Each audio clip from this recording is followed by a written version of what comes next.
ono sai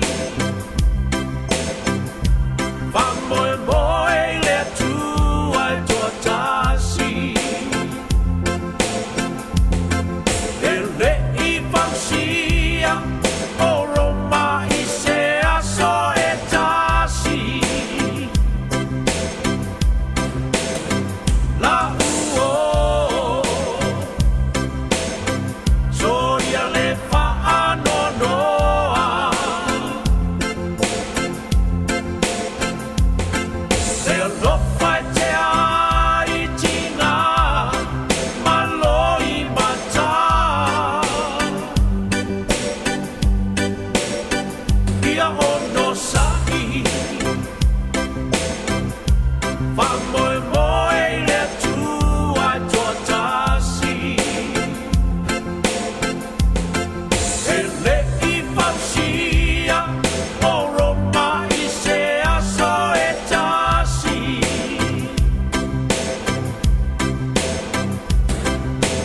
Yesu ana oe O lo ule a wha moe moe Vai mai Yesu alofa mai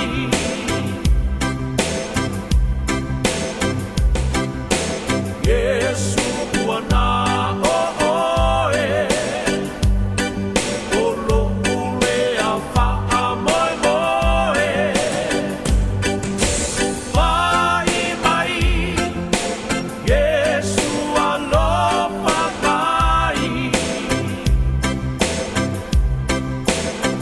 Dearest friend, don't you cry no more.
E whatalo whatu I le tunu o le neia so fau wha mano o folau tātou ria le aso lua o lua sfultasi aso o tātou folau ngale masena me tausanga lua afe lua sfumal wha.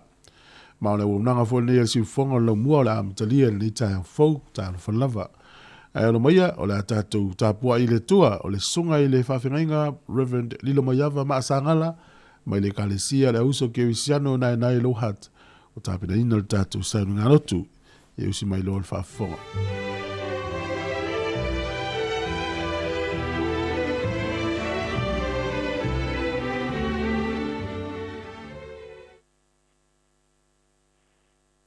O te whatalo whatu sa moa I lau ma le fua mai de nei tai au. Paftai le lofo le tua o mwhaira tai mai lau tau soi fua ma sa mātou wola I le nei aso.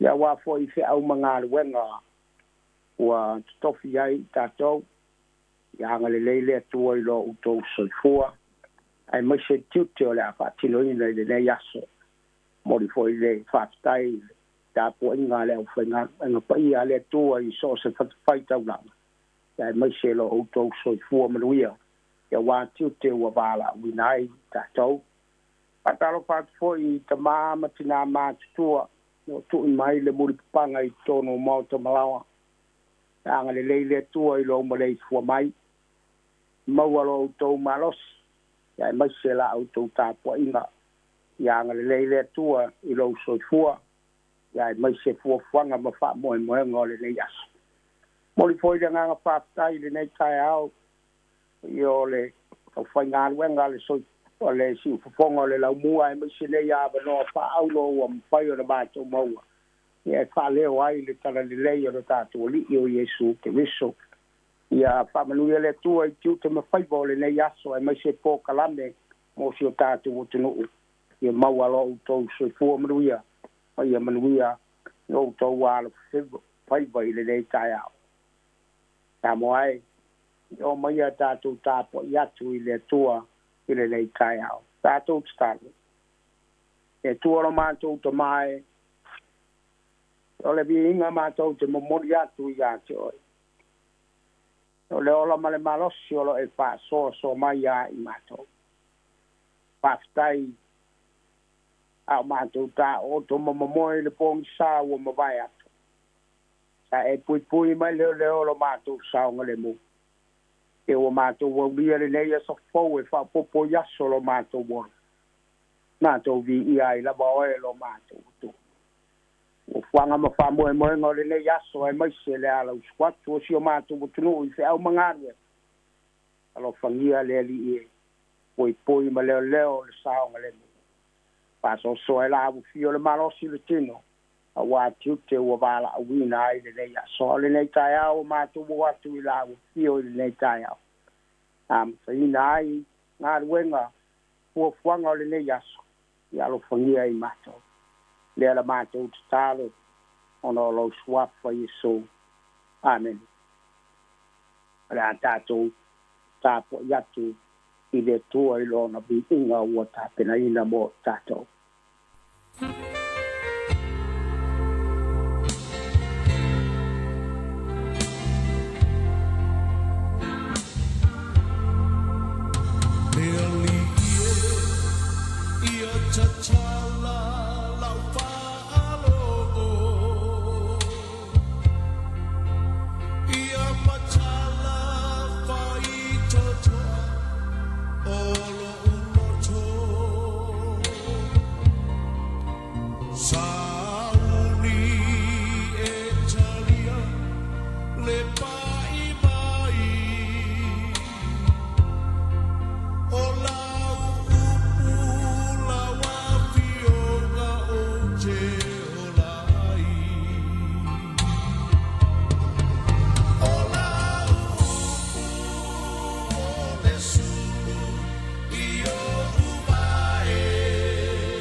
ia whaafonga mai ai le whaitawina pai ai le nei tai au ia maua le tātou tusi whaitau mai le tusi a le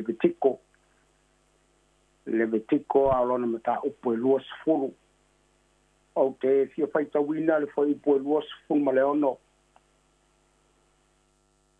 aia pai a lama o tau mo au awa o au o Jehova o lo pa ia lama o vai se ina fo yo to i lo uma ia fai lava o to mo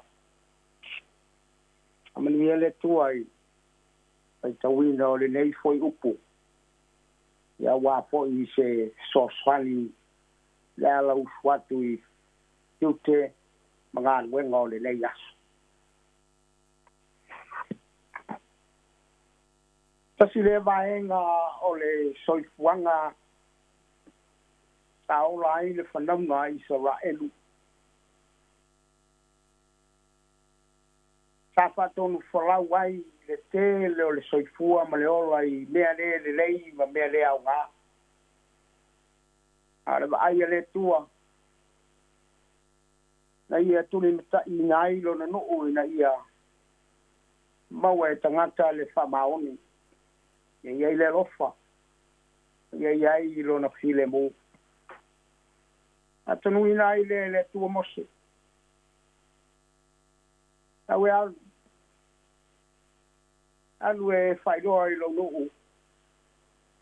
Ma whai iai le tele o mea se ma mea le anga o lo rātou whaia. Te mana o ia tali tonu mai loa. Apena le nei soifuanga o lo e soifua mai ola ai. Te ola o lo wa manatu na oe o lo malosi me uma wa e maua o me ia oe. E ai so sila ma sau baba ai. Le mafu anga wa maua ai nei mea. Ma e fuli tu ai le na ia fasoa mai le manuia ia tato.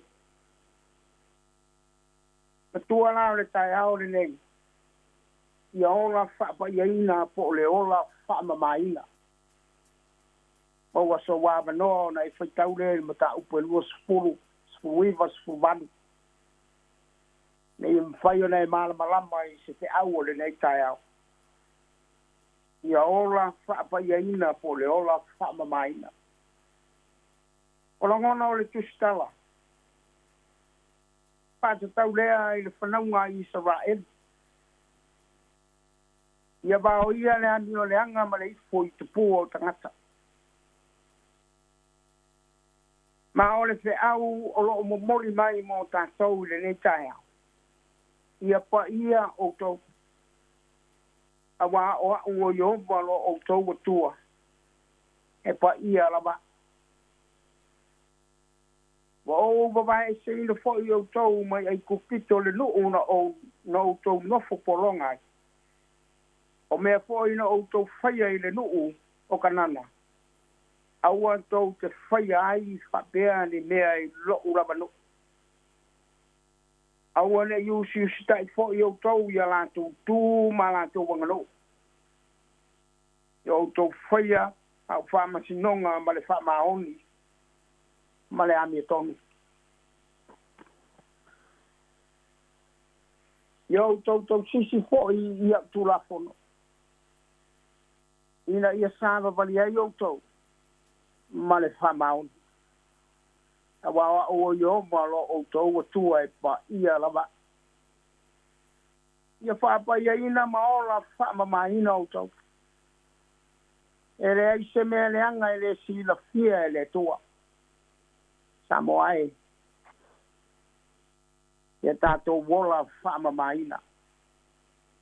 Ai mi lama tātou te tautino ai e su ke riso i lo ngutu malo ngutu.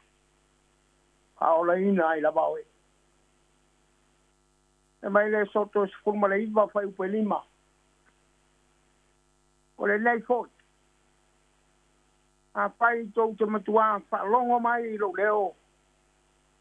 Matau sisi i lau whengainga. O na whai leo o tau maoloa tā ua mo. E sili ino uma. Awa o lo ulava le, awa o lo ulava le lalo langi uma. E whai poi o tau mamalo si taulanga ma no upa ia moa. Ia pa ia o tau. Ma ia le matau leanga ina o tau. Awa o o iovalo o tau watua. E pa ia. E pa ia. E pa ia. Lava. O le whi aule nā mo i tātou le nei taia.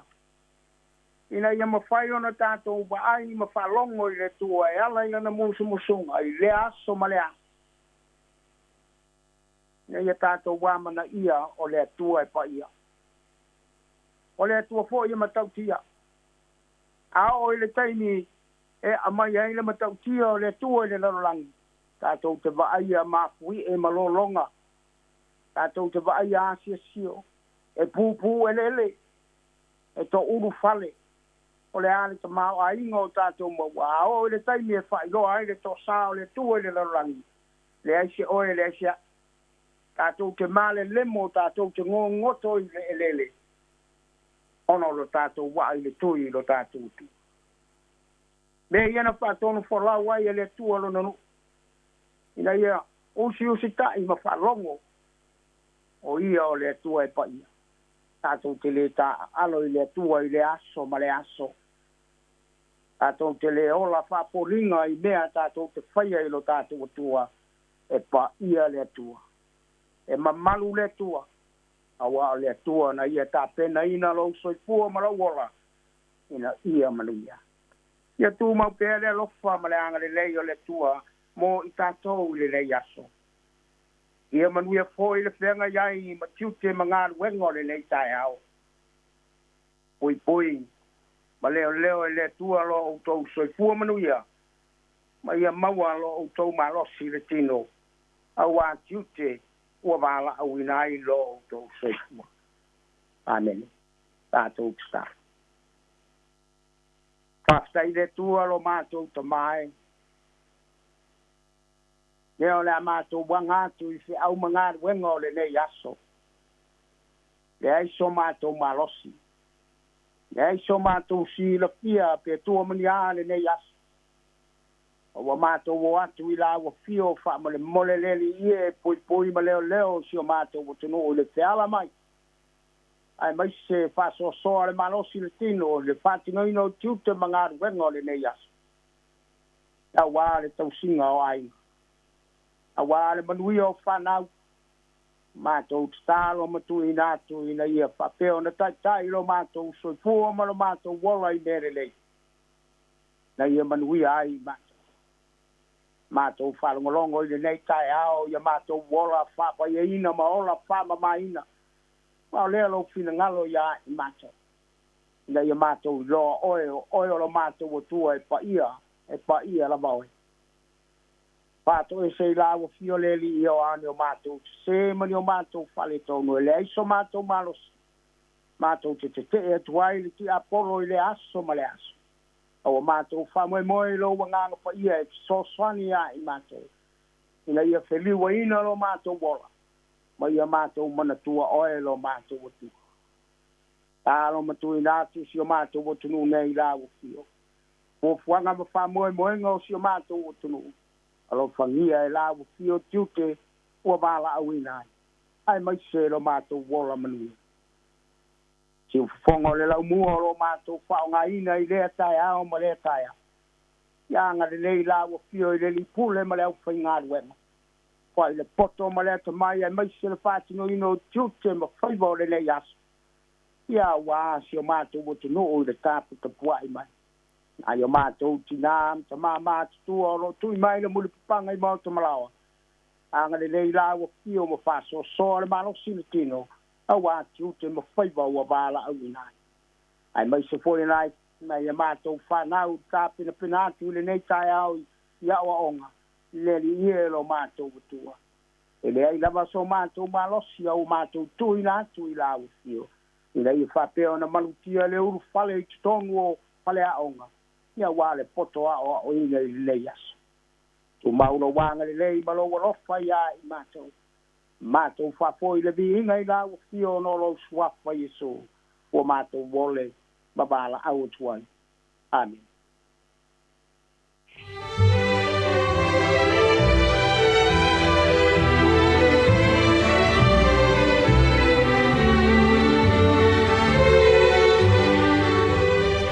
Whaafonga le tātou wa tenu i le sauringa lotu whaaftai o le neita e ao.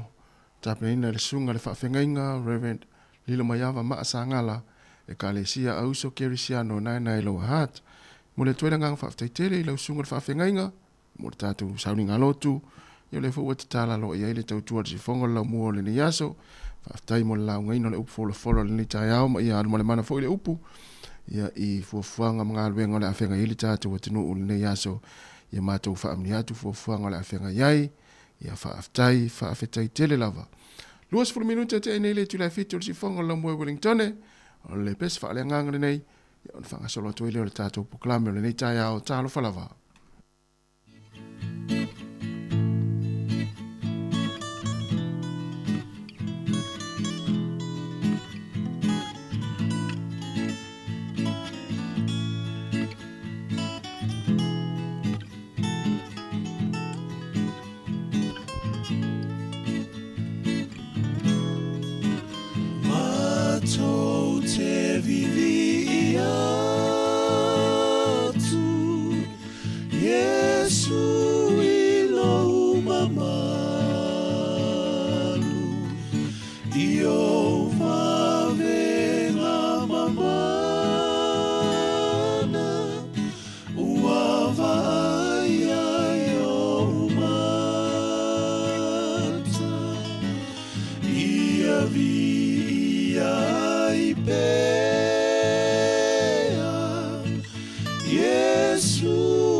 Yesu alo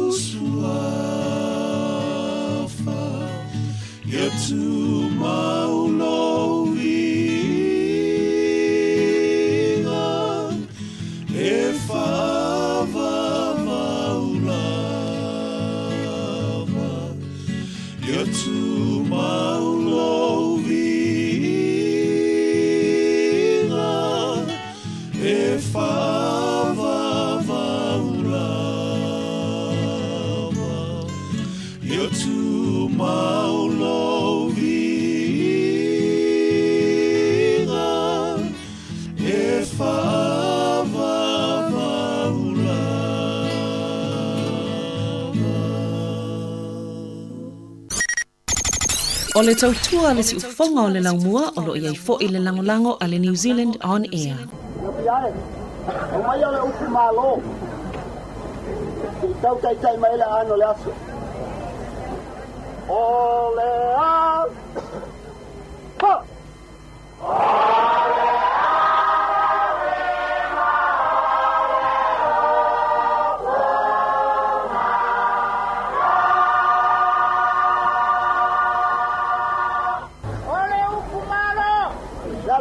Malo. Vamos.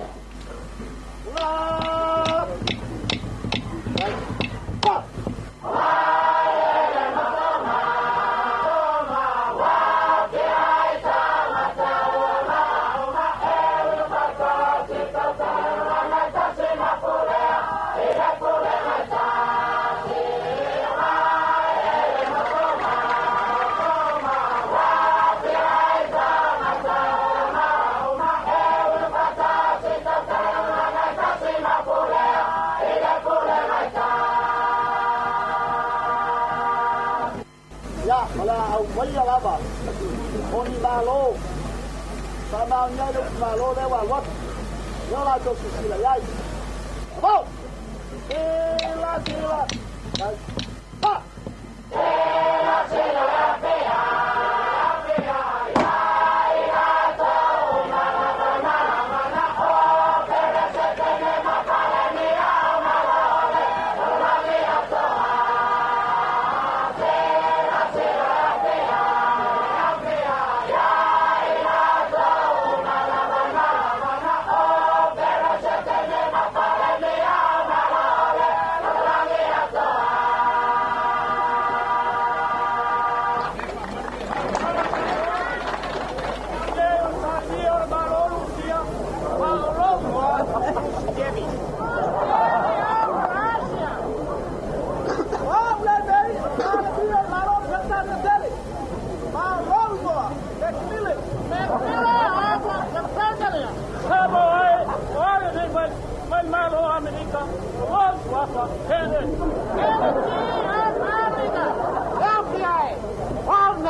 Sila Samoa, oh, wat val via malo India, malo gua, ner. India.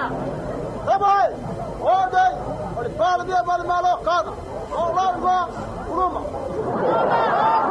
Kali laya. Saya Samoa, wale, wat val via mai tanga, lar gua, ini.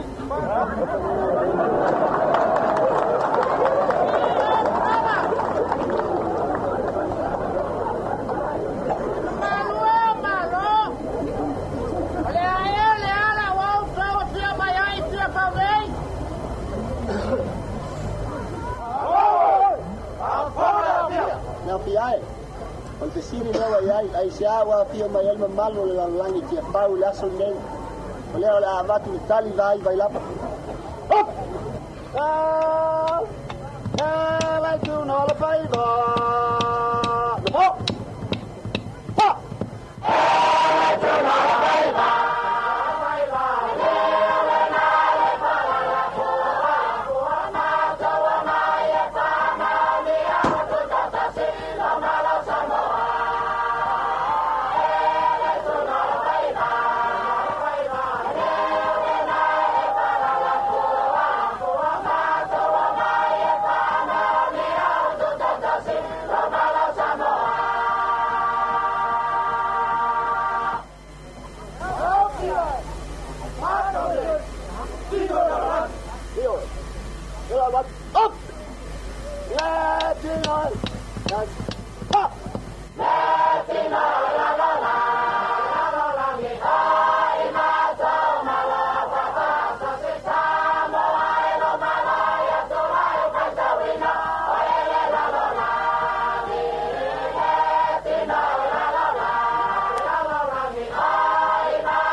o maua le ane.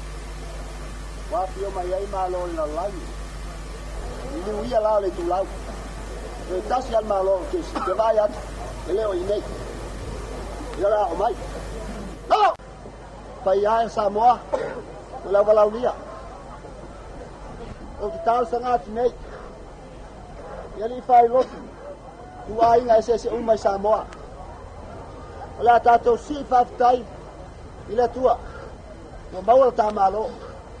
Lea, la su mai au tau su ngari whai lotu. Tai ta ia nei sa minga. Ala mo mua. O tu atu o tau finangalo. I le o le amumoli ia nei whaftai. Le tua le alo. Le tua le ngansa. Su mai au tau su ngari whai lotu. Ala mata tatu sa minga.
O le taia, siu fofonga o le laumua, aso ngafua I le aso foraile. Ata o le taia.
Me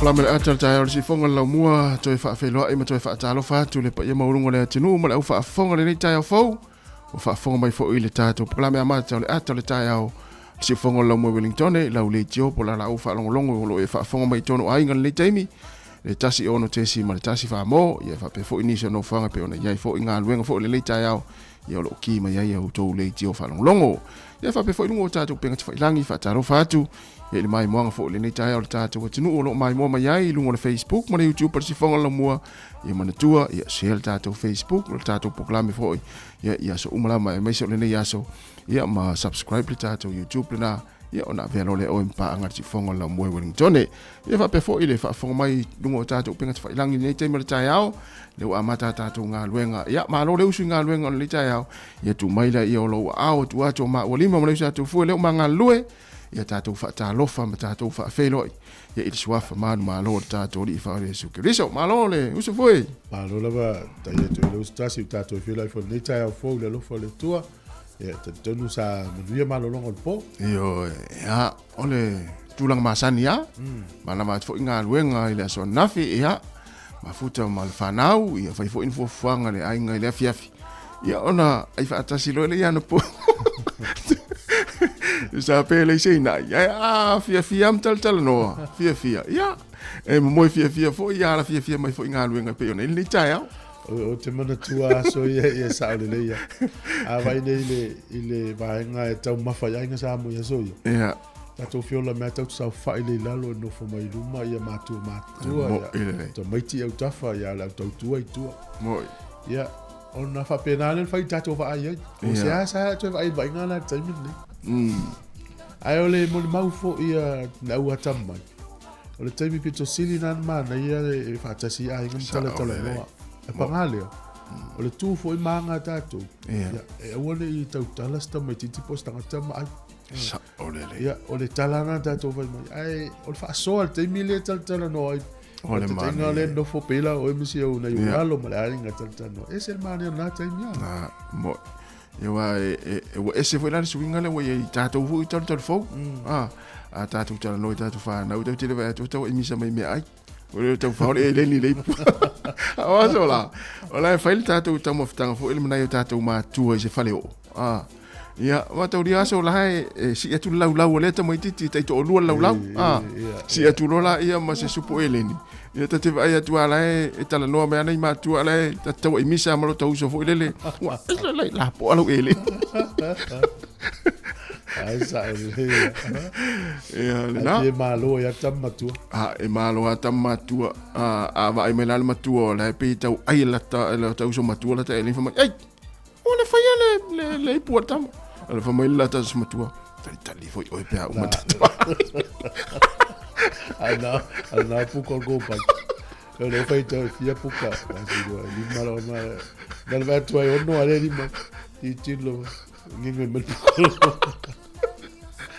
algo si inga nei te ia wa fao nga ia le mo ava no le faso a ia i mal fa na ia na ma ya onga le nei aso mo na ma nga le nga le nei aso ia ni me na tupu pe ole ta u ole so ta inga le ma le fa fo me na tu ina ia i loa ia ta maiti lo fo ia ta maiti le va ma tu ola ia ia so ta inga le communication ia wale i motu lo ia e loa ta maiti fa pepe ia wale anu mai lo ta ma lo ti o wale anu i me la fai pala tonga me fai lo tu ai le anu mai ya ma tu la fo i me ma tu e tu sa ia so tanga le ia tupu ta maiti e le motu ale upwea e vai tu so fale tonu tal no ma la wala memoria e ta ua tele ia fiafi na ma tal nga te me ni ti me ai le fiafi vai fai nga lotu io pe ol vai ta sina taimi ma na ia fo le fai mai ta to ma tu ia ta to me la sen fai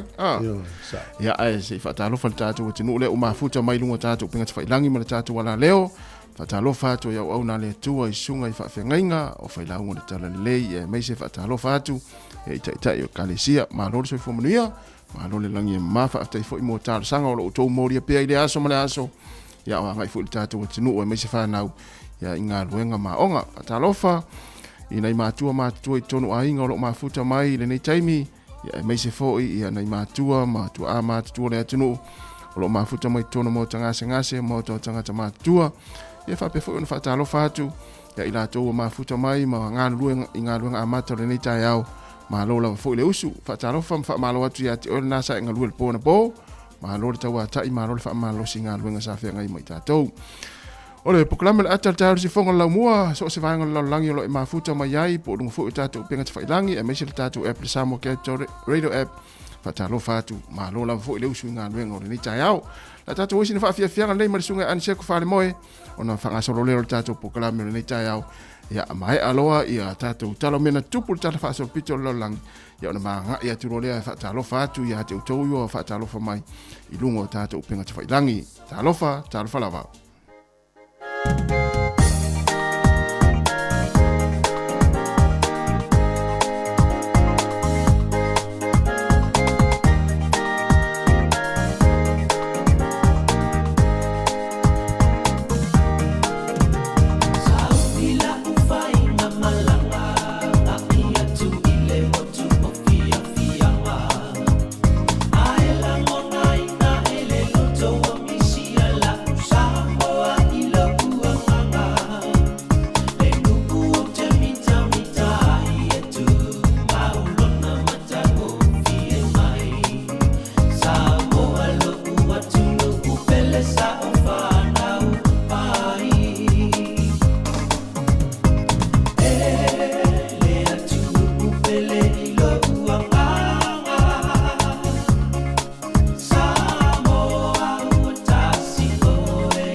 Tano falava usi mel whafonga le tātou tala o le tau mo le tai au. Ka mena official wa ai tau o le soi o atu le aso whareile, wha malu ma iaina i timu. O le aso toa nai e whoringa ma iaina i taimi e wa ia le matau le la. Ka piti manua tu whanganui Taranaki, Marlborough, Taupo, Hawke's Bay ma Wairarapa, e o atu lava i le aso whareile tu sa leia wingo le tau ma Wellington e Mpolurua, le Hart Valley ma Wellington e atua. E ina i timu i le aso ne i whaasolo tu lava i le aso tofi ma le aso whareile. Na o Marlborough la le tau wa ia le matau la i le stofi ma le aso whareile au tele au nu nei Ia ina timu o taupo ia elangi leila tau la stofi toi fo imelo timu ngale asfreile. O le malulu o le eolo ia i le fituanga i lunga le sifuru tasi ea mafanfana lo le sifuru tolu fasolo lunga le sifuru fitu o kilani ia ina timu i le so. Ona vavaile le motu i saute ia e timu ngale pito i lunga le motu i saute. O le lo ia i Queenstown Dunedin ma Invercargill e langi le le tau o le malulu o le eolo i le luanga i lunga le valu ea mafanfana lo ia i se fulu fasolo sifuru lima. O le autelenga o le atunu o le yaso le motu i matu nei matele ina aoa timunga le nei yaso. O pia aoa tolu sifulu fo le vela lufu fitu le mafanfana o le angoto i fo le lai le so Wellington i le iwa minute te ai le lima na i le fiafi e o soa e le la tai au luas fut fitu minute te ai le fitu le tai au fu le malulu i Wellington manu tua o yolo i le vau le oanga i lunga i le lima ea mafanfana lo ia su fast fu lima ma le se fulu ma le ono. Wellington le tala o le tai, pe le tai Wellington le toi ono minute le iwa i le tai o nei sua le tai le te o le tolu i le fiafina nei, toi pe le tai le afo le iwa na nei. Poni lua, sua le tai le valu le tai o nei, pe le tai le te o le lua i le au auri, toi sua le tai te o le valu na nei le fiafi, mo la toi la forse leni, a manoa leanga le lei nei u tau a inga. Tasi tala di usila maula utupe Samoa e tala lima se fulu ma le valu sene le umana ia le tupe le so tala lima valu sene o le pa anga tonga le utasi tesi ma le tolu lua le pa anga tonga tala fiti tala tolu sifulu fa sene o le tala Amerika valu iwa sene o le tupe Australia ono sifulu sene tupe Amerika valu iwa sene tupe Australia pe aliliu iai le tala ni usila. Tasi tala New Zealand maua lau tupe Samoa e tala lima sifulu valu sene. Vai atu tupe Australia ni tai au. Ali liu tupe Australia e tupe Samoa e tala valu fitu sene. Toi titi al tala iwa sifulu. Nuinga la ala forse lau tala tangata Australia i Samoa. Toi titi al maua se lau iwa sifulu tala Samoa. Ala forse lau tala tangata New Zealand. E maua se lau lata se lau ono sifulu tala. Ole se sengalana ya le maua fa maumonga. Tele atu pe New Zealand e la forse Samoa. Ma lo lava. I'm no family yang asai.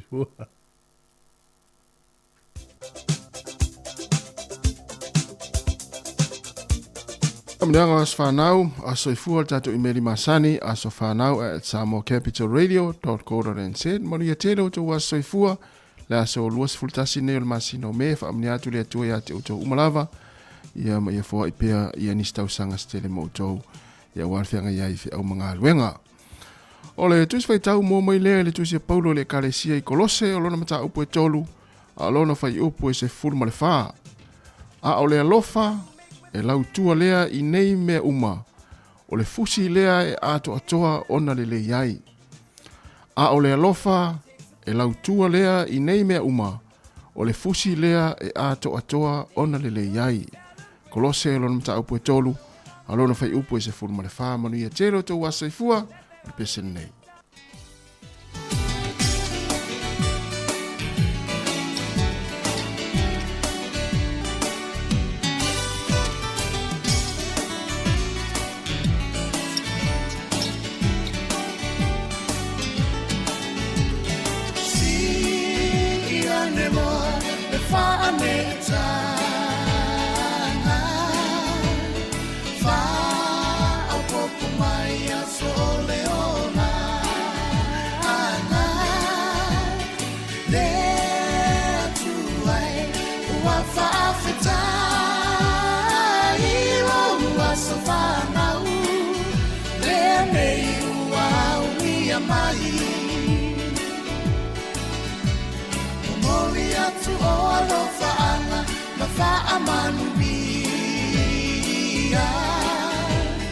Happy birthday to you all, dear Manuia. No asafana nene wa e auni. Ata tofa afetai, ole tu alava ia via. There to life afetai lo alofa winga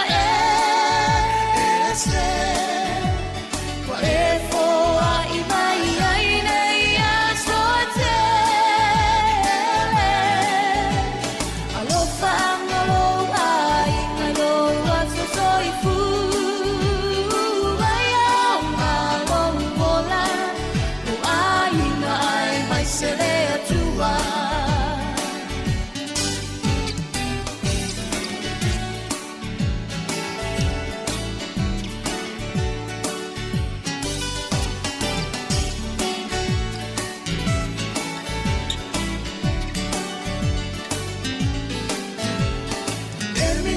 Fire e pea o matou loto e tele pea la maneia so o to e fa a popo o la fia nato wa lenga tai lo wa so fa na u le nei ua ulia mali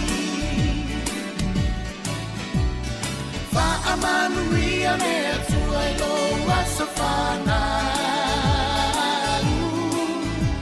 Va au mai na lo soi fua ya na fe To e fa a popo ina pe anisi a so se te Le lo fa anga mo ole E le umayo a ina pele Ai whaafetai roa lo whawinga se Wa e foa I mai ai nei a so te Alo whanga lo ai Ngai lo atu soi fu Ai au ngā lo pola Lo ai na ai mai se le atua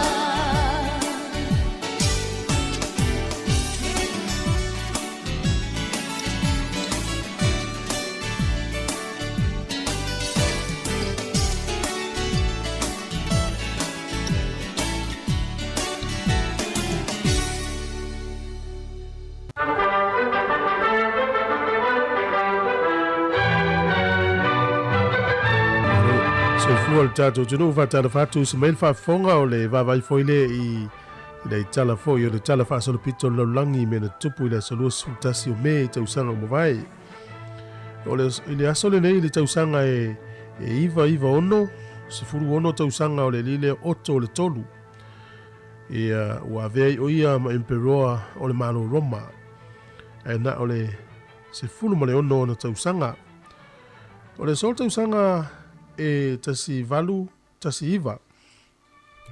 O le rua I taimi lea na vai ai ia menei o wila vilivai to tonu o nuu lea o New York City. Na taua le taimi na o Swift Walkers. Ia pe toi whaasa o tu menei o Pasika. Ia na vai ia mo le taimi o mua lava ia o to tonu o nuu lea o New York City. Na whaalau loa I le aso nei le tausanga tasi valu tasi iwa na tau o Swift Walkers. O le aso nei le tausanga e tasi valu whaase fulu na sainia ele whea ngainga o le Waitangi, Treaty of Waitangi. Ia o Matai Maori, ia whapefoi, ia masui mai le tupu tamai tai o Queen Victoria. Na lato sainia le whea ngainga I le aso nei e ui e tele lava vaenga na whaese ai tu e lua. O le sol tausanga e tasi valu lima tasi na whaalea ngai nei whainga whaapolonga e to tonu le nuu leo Colombia e le tu isaute po South America. Amerika isaute. O le aso nei tausanga tasi iwa tauru se fulu ma le wha na vea le nuu leo o Oskaloosa I Iowa. Ia o le nuu mamua leo wala tau whaanga ina le mele o le fingerprint mo na tangata nuu umalava. Le tauna whaamawina ia le fingerprint ina ia iloa ai po oilo tangata. E le tausanga e tasi iwa tauru sifumal wha. Le sol tausanga e tasi iwa tauru fitu. O le nuu leo lusia o la tau na urua I whaia se no fuanga sue mua lava I le pole I mahatu. Ia a mese lava sue nga whaasahe nisi. Le sol tausanga e tasi iwa tauru sifumal iwa na tatala ai le National War Memorial. O le vaenga I maratua ai taua I tausanga mawai. E to tonu o kānata na te taraina I le so e le tupu o si leono ia ma le kuini o Elisapeta. O le so tausanga I lua fisfutasi. O le tangata e ngalua i le tio whaasana lau o lona ingo e Harold Camping. O le so lena ia valo ia e umaila langi. Ia le lava tau te iloa ia e tele o perifutanga e se le moni. Ia o lana perifutanga nana whaia o le aso tonu nei lua fisutasi e umaila langi. O New Zealand ele tau sanga tasi valu whaasfulu ina umai alisa ininga o le whiangainga o le tweeti o Foitangi. Le whaasana lau ai e le Lieutenant Governor William Hobson whapea mai ua pūlea nei e peritani le malo New Zealand. Ia o tātou tala ia, toi maua le whapoponga le tai masani whaftai lava. Lau 5 minute, toi 5 minute na tāleo le tūlai valu, tāle valu na whaafonga le tātou tala mai Samoa, ma tala fau ma lisi fonga lau moe Wellington. Ia, malo lava le. Mafuta man le tai au tātou o tinu inungo tātou penga te whailangi e meise le tātou ala leo. Ia le tai au. Ia o nei Wellington e pei o lea e ale mane le tai au e mo ia ele o malulu tele. Iyo e sao le ia. Pe se foi le mana yo melo le mana va melo tanga tfenga luenga la le le me o mal fale. Ia e sa. Mana va melo tanga tfenga luenga na algo na fi sao nel va vea. Ia. Le skul fale pesa fa il tau o Palestina. Tua le fi tanga tele.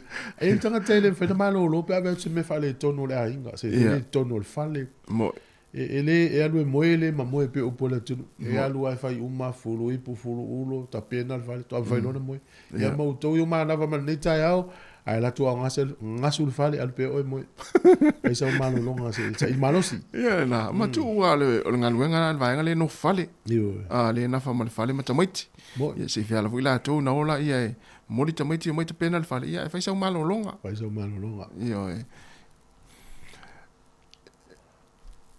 ia fa oi tato pa ngai o mafuta mai fatalo fatu le sunga pali i leo sina leo malo lava le mafuta mai ia le fatua fa liuli ia puleiata ia fa pe fo le sunga isa akokovati elia fatalo fatu le sunga taulanga fa vailili yo alo mamano malo se fo manuia ia le tamatai ia pol fatua ia fola na rieka ia Ellen Solomona malo Ellen ia fa pe fo ia mai mata fola manuia nga luenga terini ia va pe fo ia Rita Tualauta fatalo fatu sunga Epolin Masua malo Epo tele ia tufa ia Erika Maoe malo Erika mafuta mai Samoa ia sunga Hale Tomasi ia va pe fo ia fatua ia Sina Merina ia po Epi ia va pe fo ia Tau Pepe malo lava le mafuta mai sunga Saulo faea ia va pe fo ia Iva Malatai ia ole sunga ia fatua finga ia Isila Angelina Sangala ia fa pe foi ia fa foina Tanielu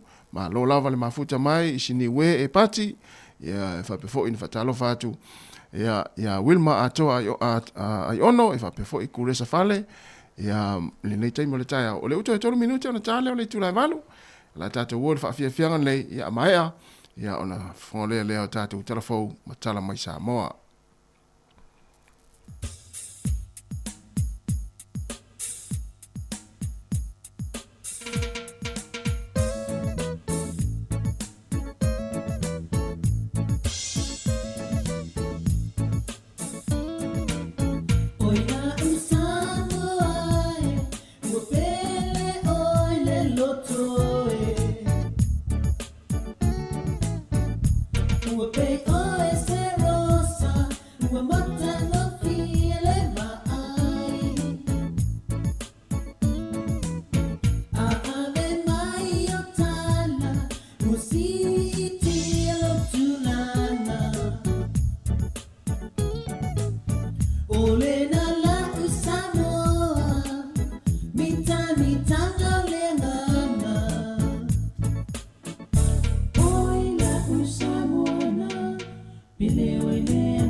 Fia toe whaatala whātou i le whaafonga le tātou tunu o le nei fo I whaopoponga o tana I mea lo te tupu le tātou tunu o I Samoa o se mea le whaafonga. Wa whaamari e ina se tāna sanga se tasi o alo Samoa whai whaatuanga e na wa fiatu le li talavou I ai umalo Clayton te si umamao e le whaalapo pitonga le au whai whaatuanga le atunu o. Ma tano sanga I le malo au se tālia ne mana ongo tu pito se lua mo le au whai whaatuanga I tu tono to ngā vau o loo ngā lulu e ai e au fiai le ele tise ma le sua vai. Wata lia le malo au se tālia se tāru sanga le telefou ma o tu ina tua ia I lantou na tāru sanga ia maa e tewi nai le wila e mou mai le malo si ango abe o le la ma ua mawhai o na talia lo lātou mana o ngā ai maise lava le whawhanga I no telefone e le motu si e fiso o ta inga I ainga I le ai. Whalia I umalo le malo si anga pea o ina malo si ato a to le maa le whawhanga ina e o atu I le whase fuma le malu I tū lai whaonga ina ai. Ma ia fiso swani le malo au se tālia mo le au whai whaatu anga le atunu e whapito lava mo I lantou e mamau I le tua sivi mea ngā lulu e ai. Leo o iai se ele tise ai whapena fo I le sua vai. O lo ile malo seina le fionga le minista whaatu angam whai ngā whaiva, o lo whaantasi atu e awai se asia singa, o whaalinga mo le au whai whaiva lo whaatino I nai. E sa ili me tuti ai mo lo tātou au whai whaiva le atunu, e le au ngai tasi e le ngate na whesoa swania I lantou, ai o le una ia fo I o lo tātou ta mao a hinga. O se tasi o whaatanoanga na wha o fiatu e le malo Samoa mo lea whaalinga, o loo mo mia e le au whai whaiva Samoa, se wafu whaapitoa mo ia, e le ngata mo le au whai whaiva lea tunu, ai whape na whai whaatau wa ingoli a nga isi tunu o le langi whaavao malo. E talitonu le fionga le minista e ala auli le utempolate vau fosi shiment, a whai e tau nuu le moe mitinga, ma tino mai se wafu e whaapitoa mo waa whaangota, e whaatawina mai eili e Samoa malawi nā tue ia tunu e whafo, o le ante le se whesoa swani ilo tātou ta maua inga. O le aso se whurma le whaale maasina fau e whaangata I nai le restana mai lunga o peng te whaelangi, mo le pa I o le atunu o lo o lalampapa o ia tunu e whafo, e fia restala I le lola palota lo tātou atunu. Whai loe le sui o le ofiso whainga palota, talu on te tala le avanoi o tātou tangata, e whaatino mai le restana, e whaongai nai le awala le wa whaase e iei o upeng te whaelangi, e nā o le toa tolu se fulu I lātou ia o resi tala mai, ai pea ma le toa 5 I lātou e leo whaamao nia lātou restala le whaatino, mai o toi tu I nātu iai I meli, mo vaengo lo mo mia e te tau o na tu ina mai, e wha mai ai nai la lātou restala. Whailo mai e le sui e le ofiso whai ngā palota, o leisi vahengo le toa tolu se furu le ua mai a restala, ua mai a ato toa, ma ua le lei o na wha tino, toi pau le vahengo lo talia, o le malanga mai I Samoa pu e ina le ata, ma lo lomi o lātou tamtama I 5, e wha mautu wai I lunga o le lola palota. O ripotia le soifua maloloina le vai aso nei, o palasi I lalo le whai numero I lantou wa a fia le wha mai le dengue fever, pe a whatu sātu I le whase funma le whale au whai le sa e le lua vai aso telu wai, a o le lua vai aso le nei, wa wha mawina I le tolu se funma le ono. O lo te talo mtanga rengo soifua maloloina I lo tātou ngā tunu o le ngā rengo whai whaatasi, e matuai whaatama I e no whanga o lo no fuia pe tautu o fua I le namu, e nei e whaangata le whaawawina o le nei whaamai pepesi lo tātou atu no. O lo o whaawau pele o whinga renga soifua maloloina le whaaswina o no whanga, o lo pito a fia mai ai o tātou tangata le whaamai. E lei se tasi ua tingaina pe maliu talu o na pepesi le whaamai o fiwa pona aivi le atunuu. Mai le ai foi se tasi na whaamawina ua tau fia le mōta ngase ngase sa fia i le whaamai. E mai le whaamasinonga, e lata i le vanu se furu mōri maua le tua leo leo, ua tā pena mōri mau mōri mata opo le tamai i a Samuelu malona whaletua i a Sivai, whaatasi ai Malaysi to tolu o lo mōlia whaatasi i lātou. O le vai aso neina fuafua a mata i le ilo i longa o lea mata opo, peitai wa toe tolu po ono le tālu sanga nise to tolu o lo mōlia whaatasi mai lātou i pei o le tā ua, e au fie le fionga le whaipule o le tu malosa lenga numera tasi, le fionga whipulea i whai matasua, Lise Marie Schmidt, ma le fionga lio whatumalama a waa, na tānu sanga i lātou i nei e tu watu le mata opo le tausanga fau, e fua i le hawa noa nei a lātou lo ia wa tāpena mai atu noi whafo. Peitai i le fina watu fo i a le lo ia lo tu lai mo le tua leo leo, e iailon popolenga i a lātou moni maua mai on te pena ma whaatau toina, mai ua te ena i ele fionga le whaamasino i a talasa sa anga le tālo sanga, ona o lona fina ngalo, o le ato e suia o mai le whaatinonga ngā luenga a whaamasino, ua mahe au na whaatu langa, mai na polo ina i ele whaamasino i a talasa i lātou umana tālo sanga, e na ia whaafsota i vave a lātou lo i o lo e whafo, ma whaai lo i eile tūlanga o le polo inga watu i nā tu ia i lātou. Ma e te tau o le whaatino ina le whaamasinonga le nei, e te tonu lava o le tausanga nei. E whaamaumonga le tua leo leo, e lata e le se lau mōrianga o lo mōria le tamai a Samuelu, au sion whalitua, e lata e le ono se fulu mōrianga o lo whaamawina ai. O le fionga le whaipule ia whipule ai, e se fulu ma le valu mōrianga o lo whaasanga ia te ia, ma le sunga li o whaatau malama, e wha mōrianga o lo mōria i le tua leo leo. Ma le tamaitai a Lise Marie, e iwa mōrianga o lo tua ia i le tua leo leo. O tala fōwia mai sa mōmanuia tele ni yaso i ngā ruengo le awhenga iai, wha soi fōia.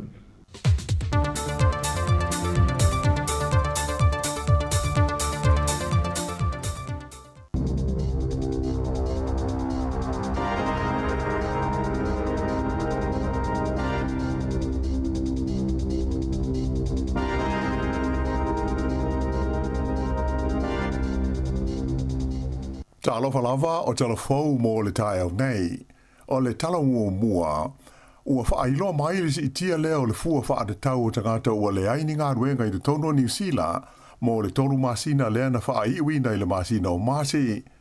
O le masina o te sema sa whapasene i a le tūlanga sa iai, ae e o mai i a mati o lea ua o i le whaatesi ma le tolu pasene i a le au whainga ma le fua o tangata e le o whainga ruenga. Whaadia mai ai e le ofisa whaamau mawina o whainumera le maa lo, o la whainga o tangata ua le whainga ruenga i le tunu i le teimile nei, e se lau tolu se furu ma le wha afe. O ia whainumera e pei o na whailo mai, e le o au fia ai le to tele o tangata whainga ruenga a le maa lo, ia ua vaea ma whaamalo lo mai i ala tō ngā ruenga, e pei o na whaanga solo ai i le taimi nei. O ia tūlanga ua whaali ai e la wātu mai ma ta aupu tau le tamau a inga. E wholinga mai, o le ārua e pe i lunga la whainga o tangata e le aini ngā ruenga, ona o lea e le io o i le tūlanga i le tau o na muta ai, mai o masalumi ai, e ono o atu i le lua se fulma le ono afe i a le a whai o isi tangata, o le a le aini ala tu ngā ruenga i le tonu o le tunu. Whailo mai fo i le mtanga ruenga o le ati na o pis nisi po o le ambi, le paule i lalo i le tolus fulfatesi ma le valu pasene o le au whainga o awa noa whainga ruenga o lo o whaasala la wina. Sa mai ta wina fo i le masino mati le arua e pe ho i lunga o le au whainga o tangata o lo maua i le benefiti sue ngā ruenga le ana tu rai mai ai i le se lau valus fulma le fitu afe, i wa se lau valus fuluono, Whaatusa lea i le se lau ono waru afe, wha se lau iwa waru sa iai, i le masino mati o le tausanga ua mawae, lua afe luas furu mo le tolu.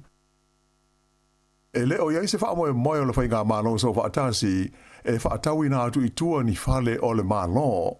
O le tūlanga sa wha ailoa mai whala waitele e le pālemia ia Christopher Larkson wha pe aile min star whale o Chris Bishop e se whailo inga ma le autu stala i Wellingtone. Wha ailoa ai whala waitele i lea whailo inga ma le lipoti o se suenga wha apitoa sa whaia i le whalapo tonga e pūlea whale o le malo le kainga ora le ana whaafoina e le risa ave mo pālemia o le tino o Bill English. Ua manino mai i lana lipoti e le o iai se tūlanga le lei i a mea tautupe le nei whaalapo tonga tele ale malo. Mai ua ia whaautua inai i a ni suinga de tele de tau ono whaia e au fi ai le sui a toa leo le komiti whaafoe o le whaalapo tonga le nei.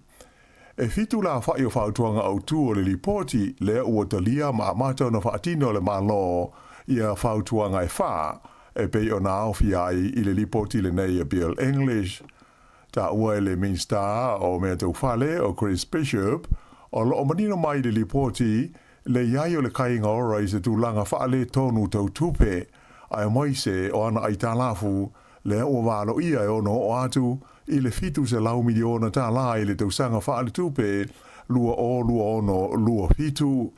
Whairo ai e le li minsta ia Bishop ua tofia nei e le malo i le li e swafa ia Simon Muta e avea mataita i fono fau o le kainga ora mai amata o ia i la sofa o le masina fau o Iuni.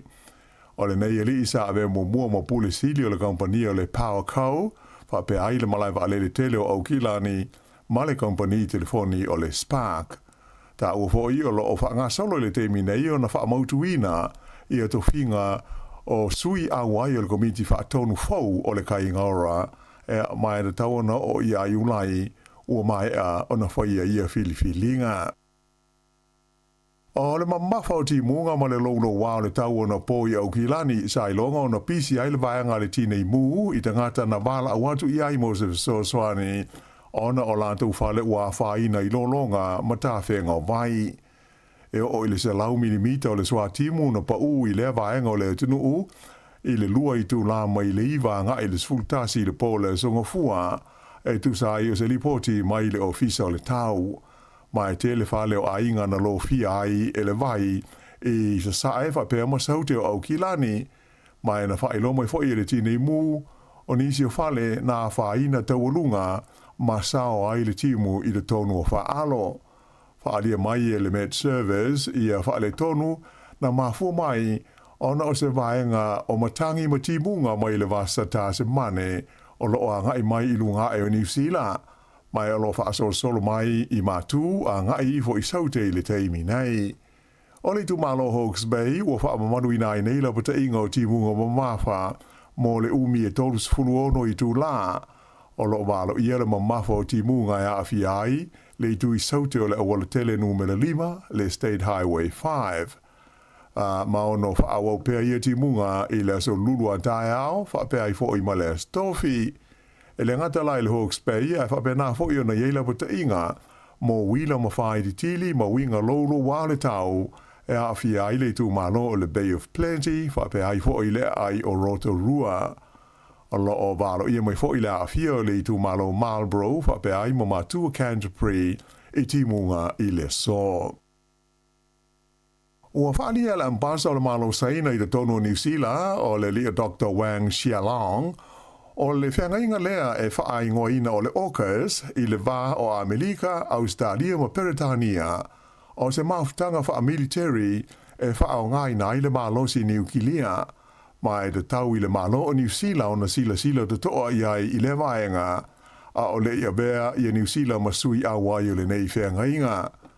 Ua uma o na whailo mai whala wa i tele le malo New Zealand, o lo o mamao lava i a le malo ma le whaia sana whai unga, pe a wai ma a bea ma sui a wai o le nei whaala putonga.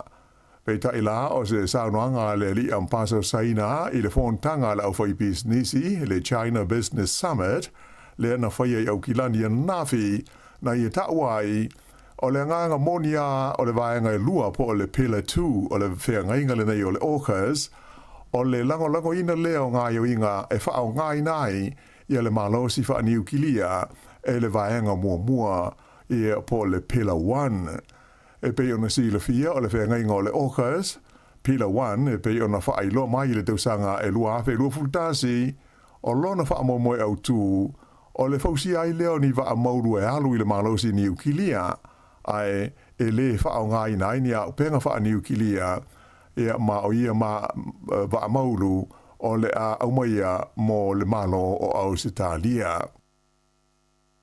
E o mai le taimi nei o i le fast fuma le tolu afe ia le a fai le tau a fai leo le suenga o lo fa ngā solo e fa sanga i le tamaita i fai pula le partia le Greens o Darlene Tana le o lo fa malo lo le tu mau mai i le pale mene. O le nei mafine o Stasi o sui fai pule sa filia mai le lisi le partia le Greens a ena amata i la sos fulfao mati ona fa malo lo mai lona to finga fai pule ona oni tu o inga ya afiai ia le kompani fa ta wai wila alona to onua fa ilo mai sui so upo le partia le Greens o le seleni le nei fast fumal to wa fe ta la e pe ona fa tino ai le su enga tu ma o si o lo awala mai i le tupe fa nganga mo le ofisa o le taita ai o le Greens e mai o le tulanga na o ia ia wi ina malo lo la le tu maul te mai tai fai pule le nei ai fa pe o lo mau lava ia lona te tongi a toa. Na maliu se tangata ina ua taia i se no foafi le pitonu o hau i le tu malo horofenua i le fiafi o le songa fuan nafi. Fa ilo mai le ripoti le leo e fa pena tupu le fa na velave pe tu so le te au le tu lai lima i le fiafi o le songa fua ma e sa vave no o atu ia i leo a to maisi au nanga la vea ai o le no foafi na fia o le Northern Explorer e limas furu lima la fa i le pasese sa malanga ai i le taimi e le ngata i le a sa fa pe fo i na tau fi ai ma le no foafi o le Capital Connection le fe alwa i le va Wellington e ma Palmerston North na tau fia a au fa nga solo suenga o le fa la velave ma sa fa ia inisi fuanga mo pasese na fa ina e fa au wa ia la to fa nga malanga e ono afe se lau fase furu ono o lau fa inga o mai fau o le COVID-19 furu iwa na fa mawina i le tono New Zealand le vai aso ua tua na ia tu nei fa ilo mai fo i fa maunga nei le mtanga luenga ale se fua malo loina e se furu iwa lau fa io e na mali di wai le na vai aso ona o le nei fa mai o mai tawina o sa fa inga mawa ele nei o mai fau pe a fa tusa i le vai aso i o na tua le na tura i mai le tonu afe i wa se lau luas furunua ai se furu toru la fa io e na mali liu. O lo tumo peo na tapu nia le malai va lele o no mea i New Caledonia mai o le o fa ilo mai ele company va lele o le Air New Zealand o le a fa awo peo na le faia nia na malanga i le atunu mo leisi lima waso o luma na inei. Fa alia mai ele li kapteni o David Morgan o le Air New Zealand e fa ato e amata malanga le company pe a fai e fa amautu mai tu langa uma tau saonga le mu mo le maru pui puia o le malai va lele le nei ino mea ma le anga ia tu ia i o pasese a toa ma le au fai ngā ruenga a le company. O le asonga fua taruai na amata vevesi ai ia solo te ia ma tulanga e pe onari mai ino mea ina ua i longa ona whaalenga i naise vaenga tele o le nei ai, ona o le fio tangata i ni suinga o whaia i le tulafono o whainga pālota. E to ono o tangata o maali liwai, ma le sili atu i le lua se lau tolu se furo isi na manunua, ma le whaitau 4 miliona tā la o le tau o mea tino ua whaatama i ai i nei whaale tonu.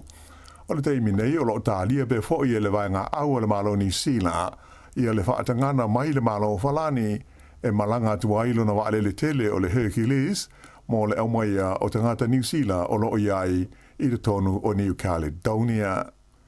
I ta alonga o lo whaawo peo na maua pine a le au ta alo New Zealand le o lo a wai le suenga siompini o ta alonga awhiletia le laulangi a le vaenga fo i le nei ta ua o le Para Athletics o lo whaanga solo ai nei i te tonu o Japani. O le tamai tai o Daniel Aitchison na pine si liva i le tuunga se lau mita ina ua tu lua o ia i lea tu unga ana pō. O nei te mai ta ai mai Hamilton, sa wha mawina lona taimi, e se fulu tolu tesi ma le wha valu se kone. Ai o lea sa, na pine auroai ia le New Zealand o Will Stedman, i le tu unga ta moe whaasa lau mita, i le suenga siampini lava le nei i a pani. O le nei tau le lea luas fulfadu sanga mai karai estete, sa mata ina lona taumawhai, i le toi 5 mita i le tini o lea tu unga, ma mua ai o ia i le Australia o James Turner, lea o lo o mia le matati a le laulangi i lea tu unga o le whaas e lau mita. Ia o le whai unga le nao tala whau mo le nei vaenga o le tai ao.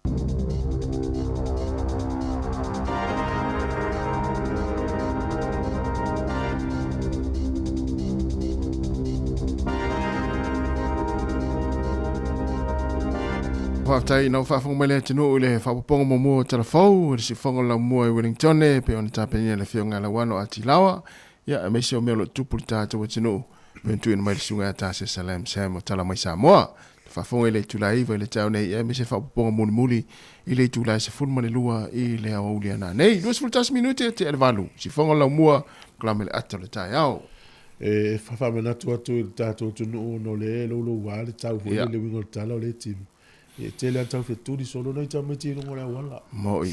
E tele yo whainga nea tunu u e tau mai e avi taa vale o le a onga le ilumana. Ia. Ia sau ala no le taa vale. Ia sau vale. Ia mo tātou ai avi taa vale sa mo e mo tātou ngana. Tau tuana ma tātou nei ta mai te tau wheturi solo no ngore wala nisi o taimi pe a lolo wala tau pe timu. Moi. Vale mura o taa vale. Na mai sei nei.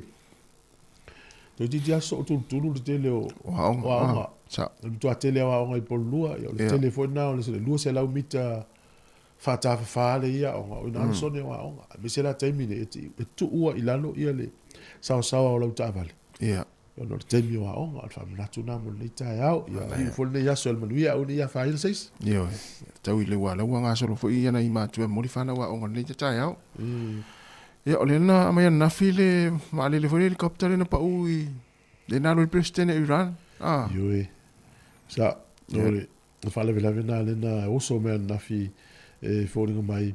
Ai o se malanga la ule ina na halu ia e maua le pua o le ilo lo mea le helikopter. Moi. Ia na feto oilo mal maunga le mo mali ule lato presidente. Mali ue mali si minsta mai mali puli nuu mai stangata tauta ua fwere to iwana o ia nafi. Ia na. Ioi.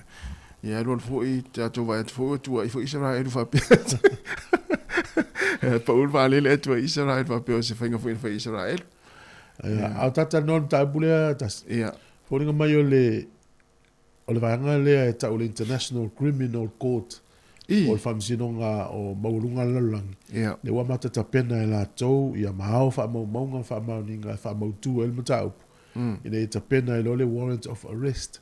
Ia po le tu sai lo tai o la Hamas ma tai o Israel. Ia. Ala wa mata ta pena le lungo le process po fa ngas fa so long. Ia o tu wa ia ni mau mal malo si angol tu la fono le criminal court. Ia. Ia avelo le warrant of arrest po tu sai la wa le. No le fiu fa tu tu tau ale fa la. Tele so fu wa. Fa tu fo yo fam si dong fa pene ya lu so e. Sa. Ele ya sta ita isa fa ya to inga tu langa ni na sa o mai. Sa o le sa. Am si no nga maulunga le. Ya ta si ya wa nei to in so fu ma mau wa o no nei tanga te le si tu to le si tu. Ya. Te le so fu ma mau ta lo fai. Me na ta ala na ta. Ya. Fa ta ye le is ne tu no sa to ye New Zealand sa mo amanu ol Pacific. Ya. Na ni ka to ni ala ves. Yo. Ya le mau ta to file mu le ya se me o tu. Tai pui nga le li. Ya ta to. Ni fai tu nang. Sa o le ya. Yo ma wal fia. Yo e. Al fia mo le ngal fa il yo fia. Ya. Tata ye fo nei ya lo fa menatu tu la u fa so mai e ta ui. I se me fo vo na e ta ui wa fa tonu mai teknologia fa ngo tato ko. Me fe mele we o hitas. Le fo yo ma wa tu ma va ya tu. Ya ole fo wa le manga le AI. Le poto fa foringa. Poto ma wa ya. E mata utia le tūlanga leo tamai tau atu ai. Le la tau au ina whaonga fo i tonu tātou ai ngai teimi o whai tātou ngā senga. Tu se tala noa mai whaafesili i ai il vaenga lea. Whaonga ai lau telefoni. Ia pen whain so soani mai pula se kukai au ngai tau mawhai tono lou. O lau pusaisa. Se tu rol whaafonga mele tu. Ia whaamtala mai hale recipe tango whairi kuka. Tau tia se. Lau inga le la whai mai il vaenga lea kuka e whailele tau sami ia tātou atunu umane laulangi ato. Awa pēla te tala tu lau pusaisa lai tonu le moa nafi. Ia. Ia vatu o kaloti o le yani ia tonu al pusaisa. Ia. E na tal no lo le telefoni il por calamele. Ia.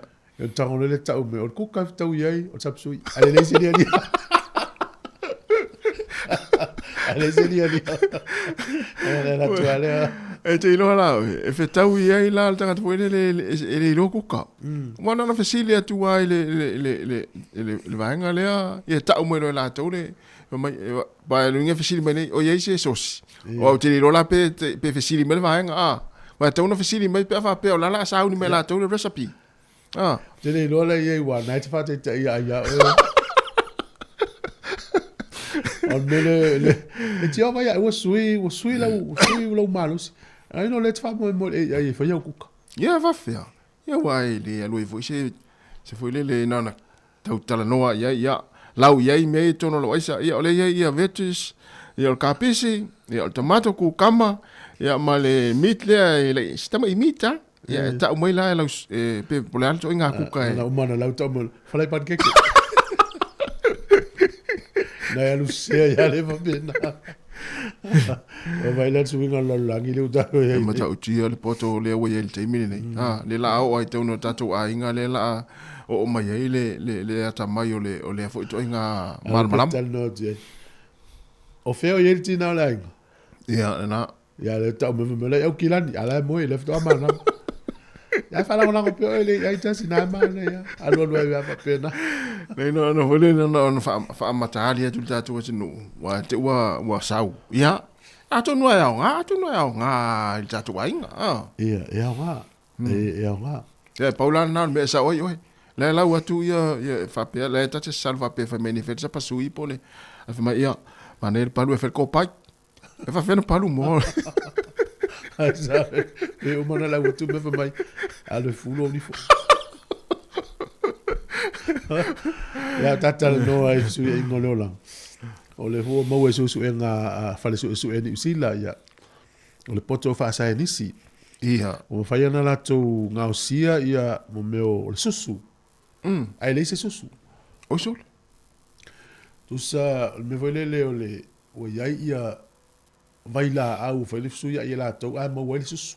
Ia. O le fa te inga la fa pe tuputele le mele. O la te inu tu ala uti o lo mana tu se susu. Ai se susu me se povi po se ma mo po se oti. O susu na osi. Oh so. Ale tele usi o lo le nei I fa lo o me na osi ele. Va te inga la.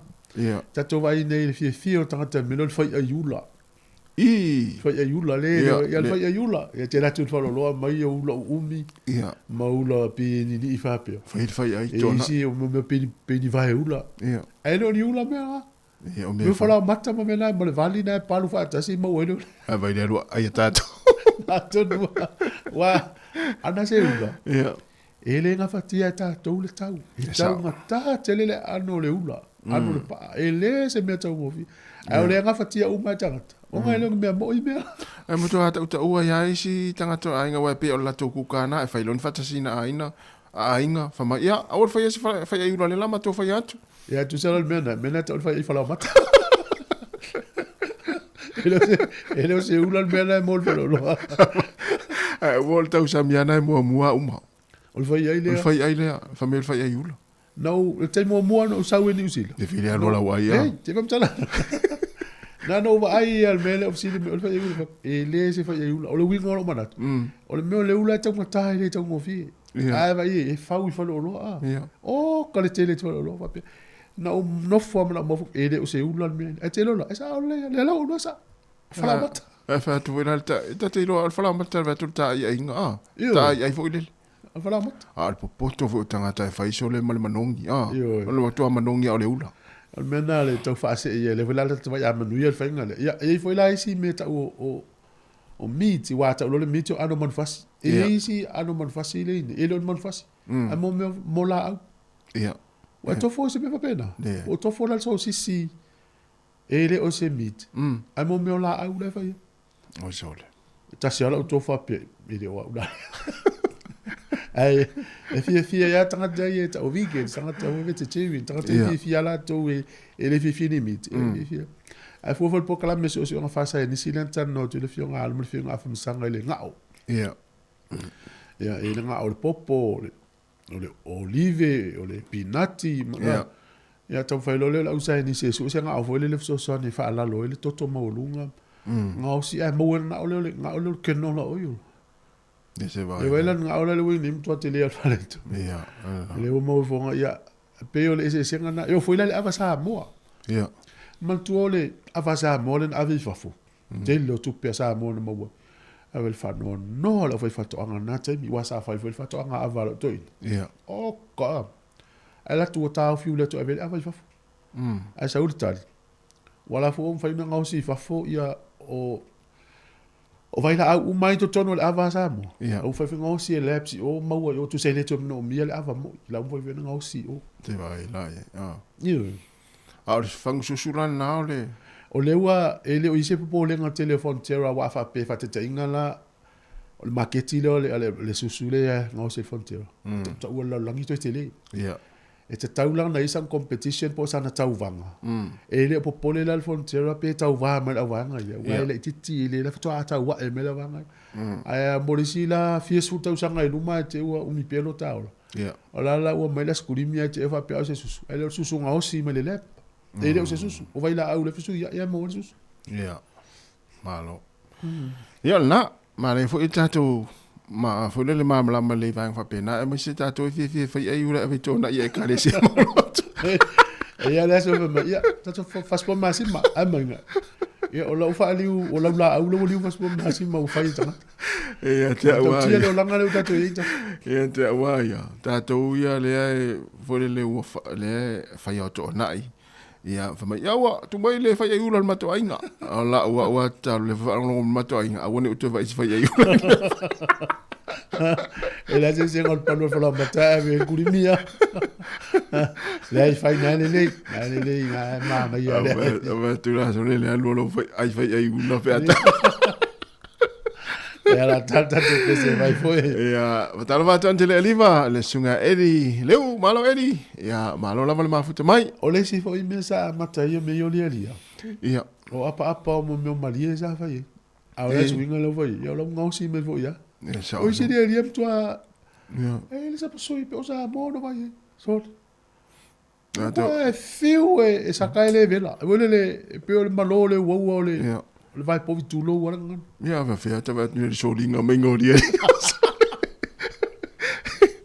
so linga menga da body la fa dia so le e ta u e ta uma fasabo ia la nga o si mo ko ko esi e o su fa ia la te va to la va no mel popo le fa alifu na ton la wa e me fa va la fa me le tonu le fa le fa su o le u mo ta mai ti la fa ya lo la tu la le me ai film non wa ile wi ne la la ia wa ile lo po ai me na ton wa Silia me ai foi le ngau si tato sa le ya talva tu sunga Ellen sol mola malo Ellen ya edi leu ya fa basta malo ba yo malo la val mafuta mai ya fa foi antele liva ya o le sunga ya follow ifo ya sina foa fa pe foi Rachel ya Joyce Silva malo Joyce e Sarah ya mata toa ya o fa tu ya tala salu ya Jeremia Simi fa talo fatu ya fish ya ma se foi Wilma atoa ya maleuta no sala te tele lava le mafuta mai tatu klame ni la tatu wisi ni fa fianga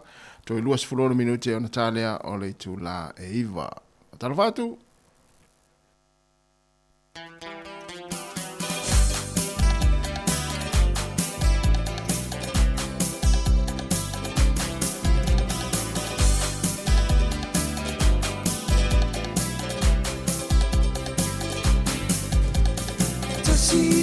Siva lu ole tausanga sa fa afua se I ona tu ule puanga ole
Leta wan mamawe sa ili se fale o loe whaata waiso top apal Digicel. Ma waso se Dairy Pump and Senior Warehouse countdown fa apele tele o isi fale o loe tono New Zealand. Pa fai fo na ia nga ile digiceltopup.com. Resitala ma whaata o loso top up. La fo yu ai ngai Samoa pe top up bailo SIM card Digicel. O loo wha o ngai New Zealand hei. Mala au loa leo no valu lima fitu lua o. Sakia Digicel. O le whaasisilanga tā ua. E whaamana tuatu i le mamalo le tātou au whaafonga, e iaila wa ia te tau i lalo le tulafono o le Broadcasting Act tasiiwa valuiwa, e whai e sau whaasea po o se whai tionga i mata upu, tau i whaasalalau i lunga le Samoa Capital Radio. O lo au ili lalo le upenga o sota inga le pūlenga o whaasalaunga, po le Broadcasting Standards Authority, bsa.gov.nz. A inga mo le whai o sau whaasea i se polkala me whaamanu alia i lau whaafonga anga. O lo o au fia ai vaenga nei, o le ale te me mawhaiona whai se whaasea, o ai tu ainga polkala me mawhaiona o whaasea ai, o ai e whao o iai la o whaasea mō le taimi mō mua, whaftai. Alo whaftai toi luas fulu minuti na tā leo le tula iwa, toi whaatalofa, toi whaafelo e le tātou atunu. O na file na mai vai ngale Consumer New Zealand to fa manatu mai ma to fa manatu mai il fa ngai no tatou kade tongi ia fa tau a mesia tatou fu ile fa ngali pay wave na fa manatu mai o le time ia fa fo le kiliki ele ka ya mo fo le walu esil tu pe tongi ai no na winga fa ali mana e alu fa lo fa ngali pay wave fa ali ma fo yona ave esil tu pe o lau fa isi la falta si fa si levantata no ta pule a mana ia le fa manatu mai Consumer New Zealand o e fa ia la meno pay wave Oi, te fai is time. o lo te le te no fa no o lo mena to fa ia sulu la ka o mi le pin a puni le e sa o le fa manatu le o le time ai te lola i fa lo e fa ali mai lu pe li masu sene le fi pe pe wave ia fa talo yo tatou apis ia pe tu lo o no ingilisi ngana no na luanis ia ngal fa mo fi ngal te ia sa oila o a fa pe lima la ile aso ia walu lo do tala lima fu pe do tala o le vai ngata ua va tu fu e te vai ngata ule no mai le na mafu ai no to e fa mna tu mai le Consumer New Zealand ia awane e silia tu male lua pasene ia le fa il tu petongi ile taimi fole a fa pe over tu lo e tano sia kia tu over tu male lua pasene ia le lau tu le vai ngala wati pe vai ngala ai le fi na tangolo e longo tu la tau ngala fa pe la fa tau sfuruta la e tau la le la lo lua pasene la sfuruta la tau na tongi le pe por sa ona ia na isa ola ia mata la ni vai ngala ia wa lo fu tu pe ma fu ta tu ia ma na ia swinga le na ia le fa ngala ATM ma sinta le tu pe le si fa le tu o le to ia le fi na le tu pe na ta la sa tongi mo ia waso ia sa mo le mena a mono ne lau kadi le a pe le PNC lau bank a mo le Westpac ia ta la fu tu pe e tipi ia le ma ia ne te mi so se masini ia e tu lau kadi le se tu pe tongi mo ta se ia le fa si langa le fi va tu ta tu e isi alo le tatou tonu o nga lue mai lunga le university le a Aukilani. Ia. O lona suafa o Dr. Sarah Kapeli. O lena te whatautaia se sa ilinga po se survey. Ina ia sa ili fina ngalo o tangata Pasifika. Ia. Ina mata upone o le mental health. E ieila le fuele le survey e whaatumu. Ia, e iei fo ila le link le I a mana o ina e so ta mai lea I le tatou messenger le si fon la mo po le email o info@sam capital radio no la foto le o na ile mafaina o ile le na faieta o le se ve istangata de vela tau fai fatum pe o le so ani le o le awino fam talanga I lo ai pe mawaini mana to la to ye va ia tu langa tau afianga o mafau mo tanga te Pasifika ia le ngatu pulanga sfulu no tau sanga ngai dunga ia fa pita wale la ve tu langa le ia fa tomu o tele fa mtalanga yao telefona le sila fia tangata ia va ia mata itum ta upune ia na va ile ta to Pasifika fa yo le mela le le tata no ta ya o ta u so ta ngale ma tu fa na o le sina wala fe ta to so ani le mental health tau tele lo la ma fatia la fine ma la tali ia Ai mani winga fa ali mai tau te lo ile maftia. Mo ile. Ia pe o lo e matu ia ta to le si la fia ma ma to fa ma na te lo le sui winga lo fine ma lo tari. Ia po sui fo winga so to lo ile me la fa no te le. Ia. Ai le fina tu fa mai. Yo ni sina va nga ta we fo le so ngale. Ia le na. Iwa pe o va inga na ma winga na e lo I tangata wa afia ma tana afia on va fa pena sa o le ia ai fu le ia nei tangata tu lo wa fa no la to so I fu ia o le moli mau tangata muli sa fe lo e le tangata ele ai ma se me ai lo ai la ma fatia sa o le ai te ia ta mai wa tu lo le nga na o pule le mo ai le lo ai ia Ola ya afa pe vo fa lo mai se si o se me o fa no tele ai wa manatu a umale e lo muta anga na la vai sa wo po lo tama lo tina lo fi au te fa so ya io a so ya o le mele lo te mafatia mo yo le so tai mi po a on alfa now ia ya te o pressure tele pe ma lo si tu le ma tu si tai mi la to mi lo tu la fine ma na tele fa ya o malu stele la tal no tu me a lo pecho fa pe ye te ele le la wa nga so ya malu stele lo tanu fo le la sang bo se Saule. Wai al tami va to fa tet. Se ta fu me lo tal no mai tu si o te va to no to fa. Wa fa pe o le te mo tal no mai u la ngona ina la tal no mai. Wa o ta ma bola te. O ta ma. Ale wa tal no mai e le wa ai mai wa i le swinga ya te. Ia no fa pe tu lo la o la tal no fa mai fo le ya onga ma ma walunga wa onga sai ino fa tu te. Tai tele se le o la ngona ina. Ai vai. Fu la tal no ai ta ya tu si o te vai to. No tu sai me tu portato. E ona I vai nga fa pena e so ne tu foi.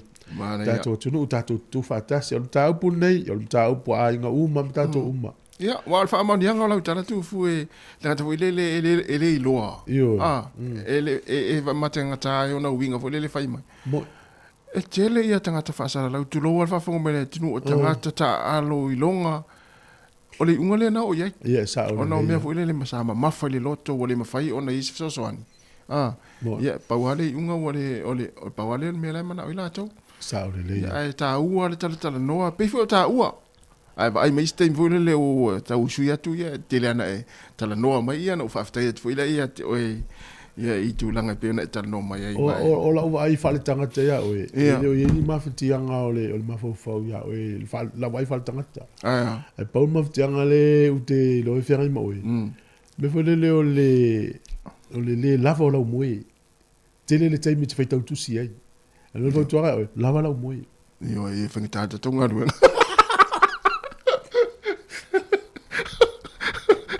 ne ta pena ta tu ta upu ai mon maula e ia stasi o u sa fenga lunga ma se tasi foi juso la wole e ila tanga fenga lunga la fenga lunga e le tele o tau sanga vai e o te ila se wole le mawo de tala o maliu le tina la sia na wole le fenga lunga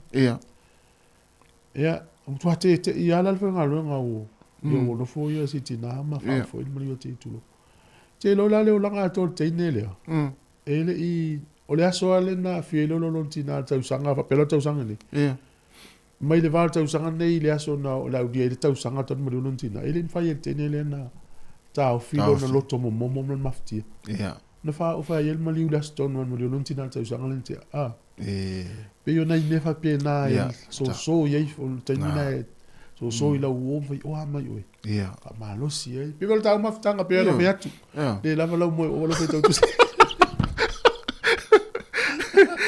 ma fua no se upu a ver papel maftanga ma vo fa ma vo fo e bua la sua le ila se peso a tu fo nuele ila la tamale malo na fo masani no va nai le masani me malo le vena ta wele mo lungo le vola onga e malo al ma vo fa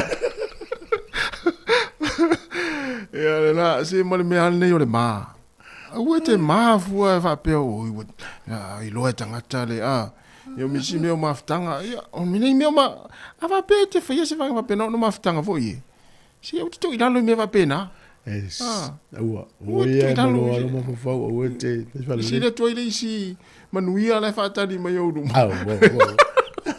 kasi tal sanga sa passport New Zealand passport New Zealand le ai ya no fa mo ya mai nei te lo le feitau pe ono e vai aso le fatali passport o la tola le ngalu le vai fa le urgent o passport na alu na mawale tupe le va mtanga lu ngale o le internal affairs tasi tasi male 2 miliona tala fa ile va o le masina o fa mo mai ile va o masina o mati le aso mo ma me sulima pe ama lus fu fe va se la lu fa ya passport na alu me na fast track tau sanga nei luas fu fe val se la lu fa ya passport tu se folau na talo sanga tanga tai fa va e to tongi la tu pe fa popo na la mo taste si male 2 miliona tala a ese ya la passport a to tanga tai minna e onos fu va fe I va se la onos fu mo la to ye malanga fa ngota usanga po october november te lo ele ai se me la va pala ilo tu se folau e tu ti ale le ia le system bo la wala le fai passport a New Zealand a mo la to ye fi va vio ya juni po julai Whairo te mine i te ua polo ka lau passport te leo ona yan. Ia, sa o le le. A me se pa pe o lima masina lau passport New Zealand. E le whena malanga. Ia, ia. A fa pe malanga i Samoa. Ala e lima ia masina. Mana usini lo official komisina maulungo Samoa. E mai le tusi whaatanga ina yan. Fa fo se i se fa le lavi. Ma te le asu ingo, ma fa opo tu tongi o unanga mai fa pe. Nga ma tu atele la tu pe li 2 miliona na. Io. Miliona, lua se la wafi. Tony nei tangata. Tau tia ali. Ia no fa le lingo system malvanga nei. Ia wal fengo tatu tu sflau no ingala umalo mautu. Ia toi fo ia le so longa le. Ia tau si e toi fo i so longa le ma toi fo i me tu. Ai fa pe la si ona o su engo tu per maro fa ini si poloketi. Ia i te ia tau. Ia ovalo foi tu si. Toi iwa minu tana tane o le tula e iwa le sifonga la mua Wellington ia tato o sin fa fia ngai vai fo le taimi tala fatu ken mu pola sole la fo sa tama le o ken ele ta mana tu mal ta longa fa ngol vai aso ia pe velo sa e valu fa tangwai mano e yet ia fa tu ia lupe ia fa be fo le fa tu ia leuta ia no sala ia kele au sange fa tele lava e fa pe fo ia le singa e polin masua ia lu manai maro manai ia le fa malo mai show na malo manai ma la ia te lo le sunga lu manai tu so lu manai o stangata ta ua tele i sa mono lanta piano lantale ia a wo te ilo vai tu pese phone lu manai wa mo pese phone manai lu sau mai o fatta le mo fa lai to lu tele le mo fa lai fa inga zamu ia la o fatu e lu manai il pese le mo fa lai ia lu nge mana fu lu tango ta de sta mi pe o mata tal fo ia mo fa lai Mele ai fa lo le si ainga ai fa lo si ainga mo fa lai fa pe fo le fa tu a Marina Minaretta fa te le lava ia la ta to pes ia mana ia vai fo le taimi ma lo lava fa fo mo ta tu tinu arantila fa ta lo fa tu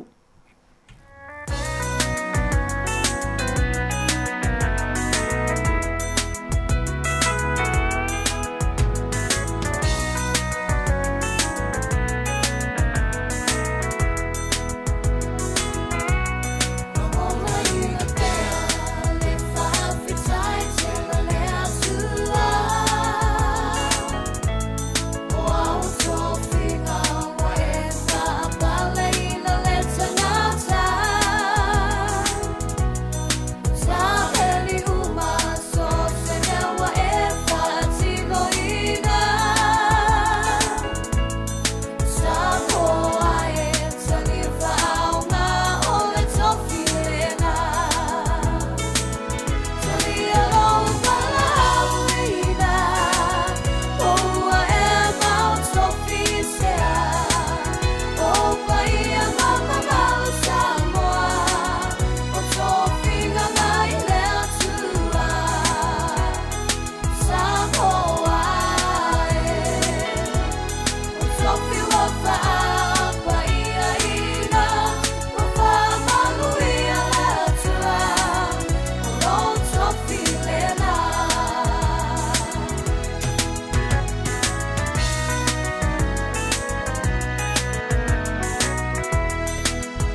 Le fale o mai le sunga fale o lupe ia Marensi ai ia ni vai ngo tatou fa fia fianga programa atar tau si fonga la mo Wellington le toi 2 minutos na tale o le tula iva ma na ia tele sel ma na o lo walu tvenga lo nga pe te alu la nga le tapo inga le fa mo pe vol pesena fatu mai na talo na ma tu el fale o o le au yo te metia o nga ma le tau tu el va o ma sami ya o la to uma fo yo o i le ya so fa no nga o la nga o tali ale talo le li mo fa tanga le malo si dia tu tato malo si el poto si dia tu tato poto ya mai lo file mu e li mate ta ina ia lu itau le so fuanga pa se tato maftia i lu itau mo ile o le fitalenga o tato li ia o to manuia a sa ngon manuia file mu e mau tato ia pule file mu na mai le ia te no foi la mo no foi la ma fa le il fai un ola fai polalo na fianga mo ia te oi malai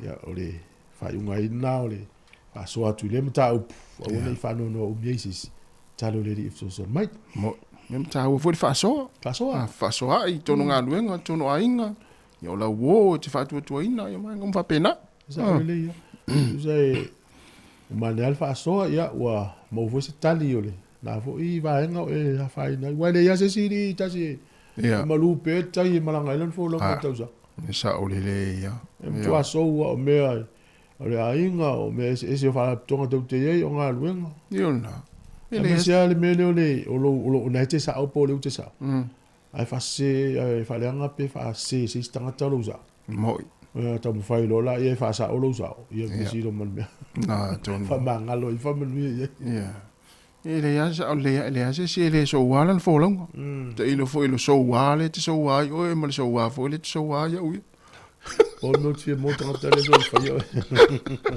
ai wa ta iva ya ta to telefon ta le mai sa mo ya le no si mai lo fa fonga fa tai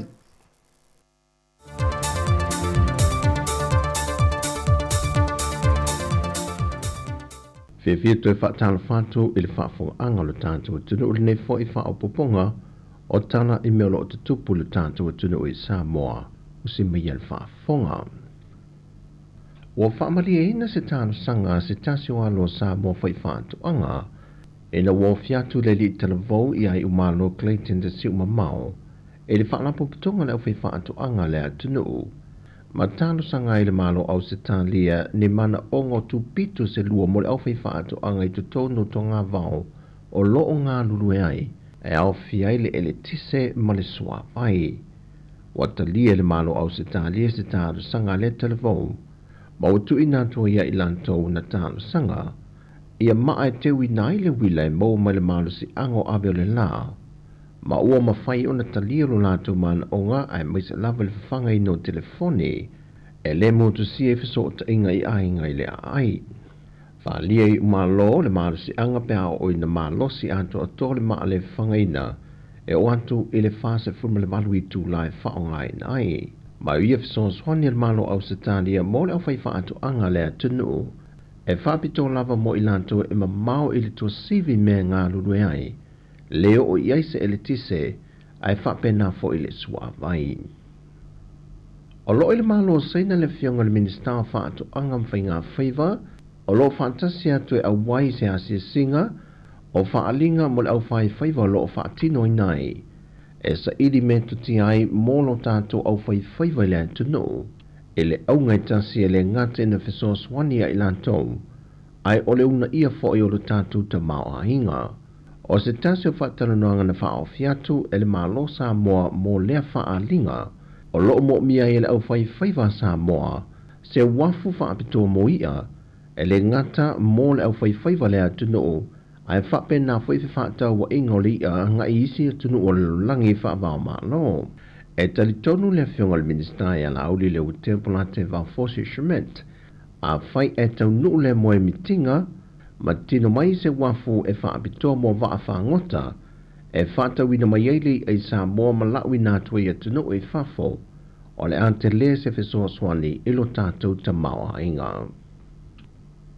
O le aso se whurumale whaole maasina fo e whaangata I nai le restana mai lunga o penga te whaelangi mo le pa I o le atunu o lo o lalampapa o I atunu e whafo e fia restala I le lola palo talo tātou atunu.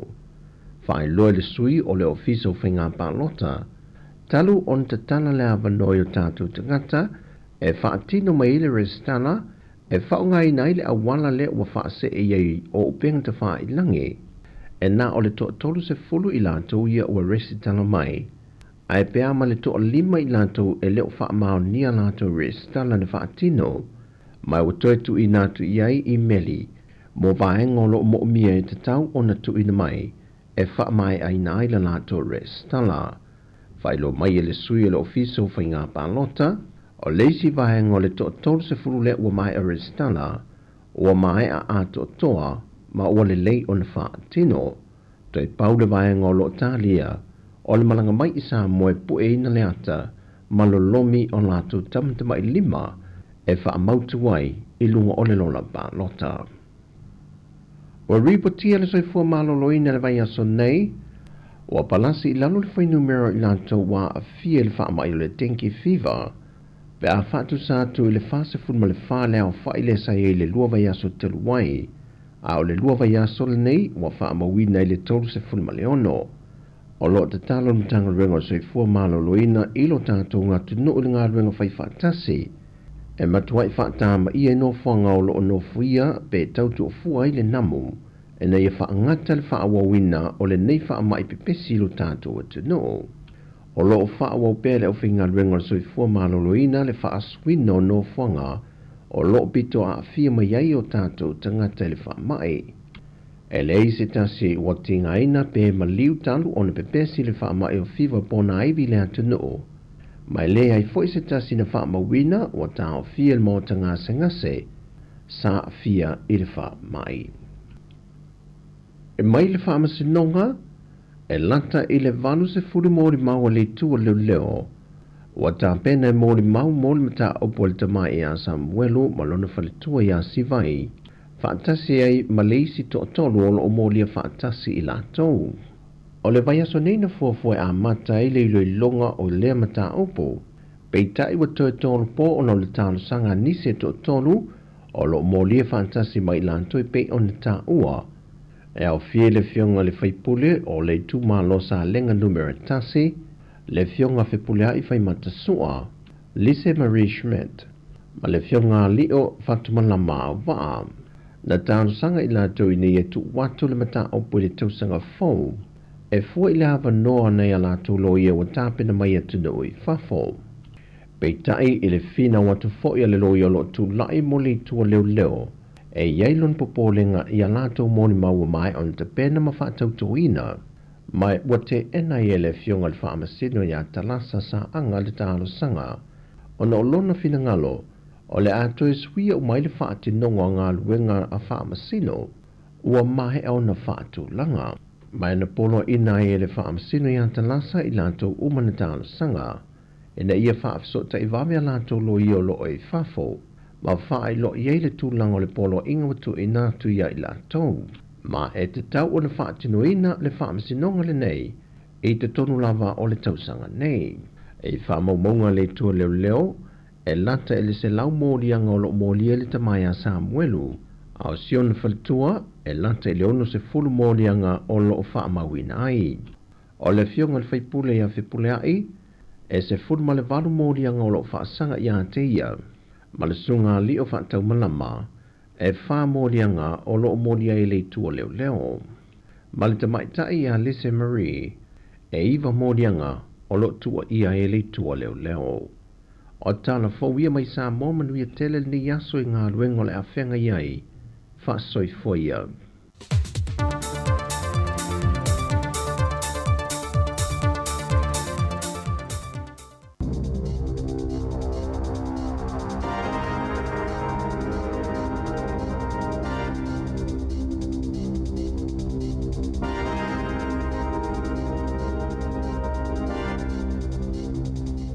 Ta alofa lava o telefou mo le tae au nei, o le talangu o mua, ua whaailoa mai le si itia leo le fua wha ade tau o tangata ua le aini ngā ruenga i te tono New Zealand, mo le tolu masina lea na wha aiwina i le masina o masi.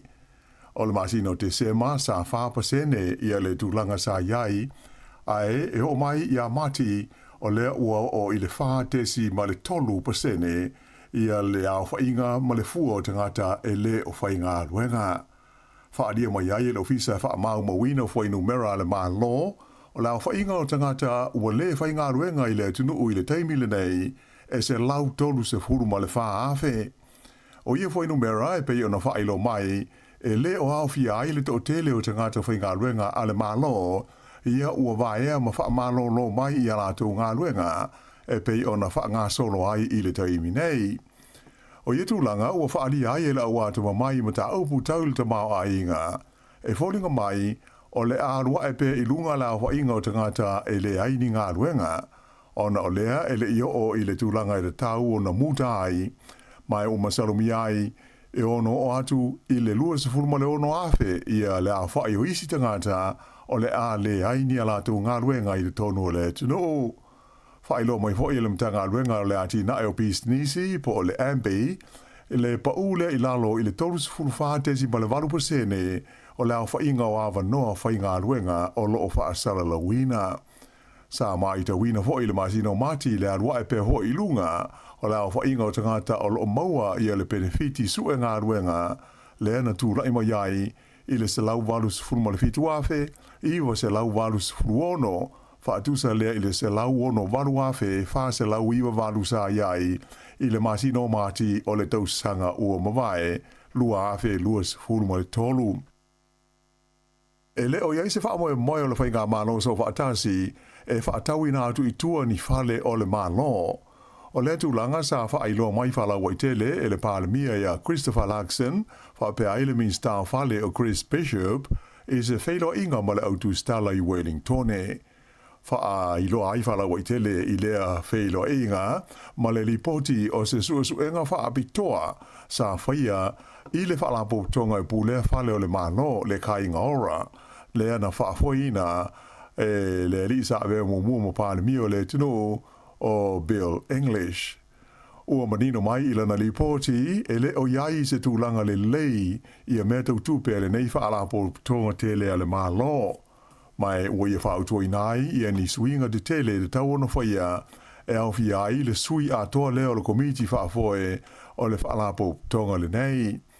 E fitu la whai o whautuanga au tu o le lipoti lea ua talia ma amata na whaatino le malo i a whautuanga e wha e pei o na au fi ai i le lipoti le nei a Bill English. Ta ua e le minsta o mea tau whale o Chris Bishop o lo o manino mai le lipoti le iai o le kainga ora i se tūlanga whaale tonu tau tupe, ai moise o ana ai tālafu, le o wālo ia e ono o atu, i le fitu se lau miliona tā la i le tausanga whaale tupe, lua ono, lua fitu. Whailo ai e le li minstaia Bishop, ua tōwhia nei e le malo i le li e swafa i a Simon Muta, e avea mataita i whono fau o le kainga ora, mai amata o ia i la sofa o le masina fau o Iuni. O le nei li isa ave mo mua mo pule sili o le kompania o le Power Co, fa pe ai le malai va le tele o Aukilani, ma le kompani telefoni o le Spark.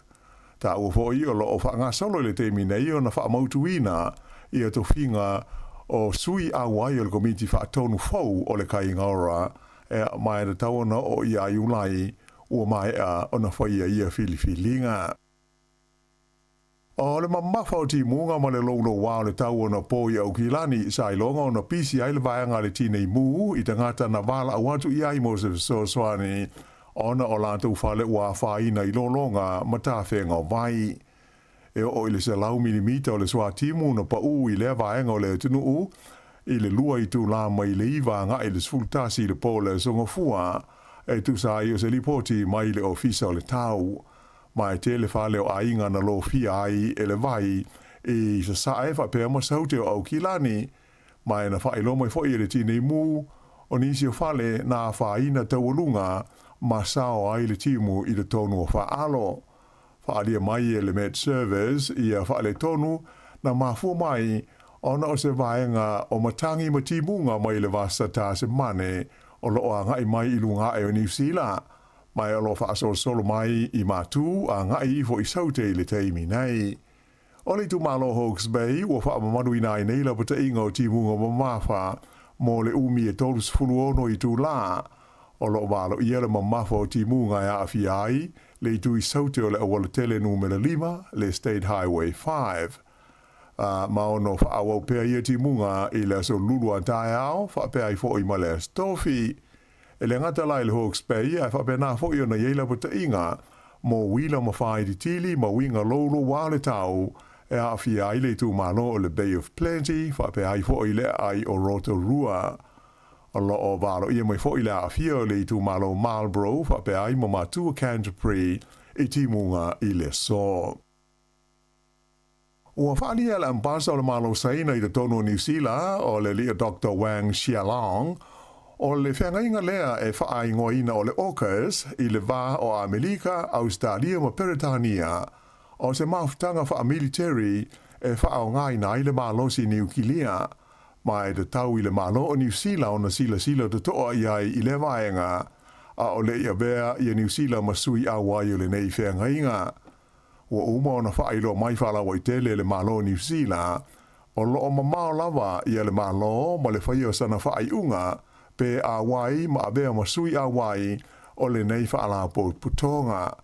Pe ta ila o se saunoanga le li ampaso saina i le fontanga le au whai businessi, le China Business Summit, le na whaia i au kilani nafi na i ta wai, o le nganga monia o le vaenga lua po o le Pillar 2 o le whengainga le nei o le AUKUS o le lango ina leo ngā inga e whaau ngai nai i le malosi wha New Kilia e le vaenga mua i po le Pillar 1 e pe ona si le fia o le whengainga o le AUKUS Pillar 1 e pe ona wha ilo mai le tausanga e lua afe lua fultasi o lona wha moe au tū o le fausi ai leo ni wa mauru e alu i le malosi New Kilia ai e le whaau ngai nai ni au penga wha New Kilia e ma o ia ma wa maulu o le a aumaia mo le malo o Ausitalia. E o mai i le taimi nei ua o i le whaasifuma le tolu afe ia le a whai le taua whai leo le suenga o lo wha ngā solo e whaasanga i le tamaita i whaipula le partia le Greens o Darlene Tana le o lo wha malo lo le tu mau mai i le parlemene. O le nei mawhine o Stasi o sui whaipule sa whiliwhilia mai le lisi le partia le Greens, a ena amata i le asos fulwhao mati, ona wha malo lo mai lona to whinga whaipule, ona oni tuua inga a awhiai ia le kompani whaatau wai wila a lona to onua. Whailo mai e sui so upo le partia le Greens, o le seleni le nei whaasfuma le tolu wafe tā la, e pei ona whaatino ai lea suenga tūma o si o loo awala mai i le tupe whaanganga mo le ofisa o le taitai o le Greens. E mai o le tūlanga na o iai e ui ina malo lola le tu maul te mai tai whaipule le nei, ai whapea o loo maualawa i a lona tutongi a toa. Na maliu se tangata ina ua taia i se no whaafi le pitonu o hau i le tu malo horo whenua, i le fiafi o le songa fua nafi.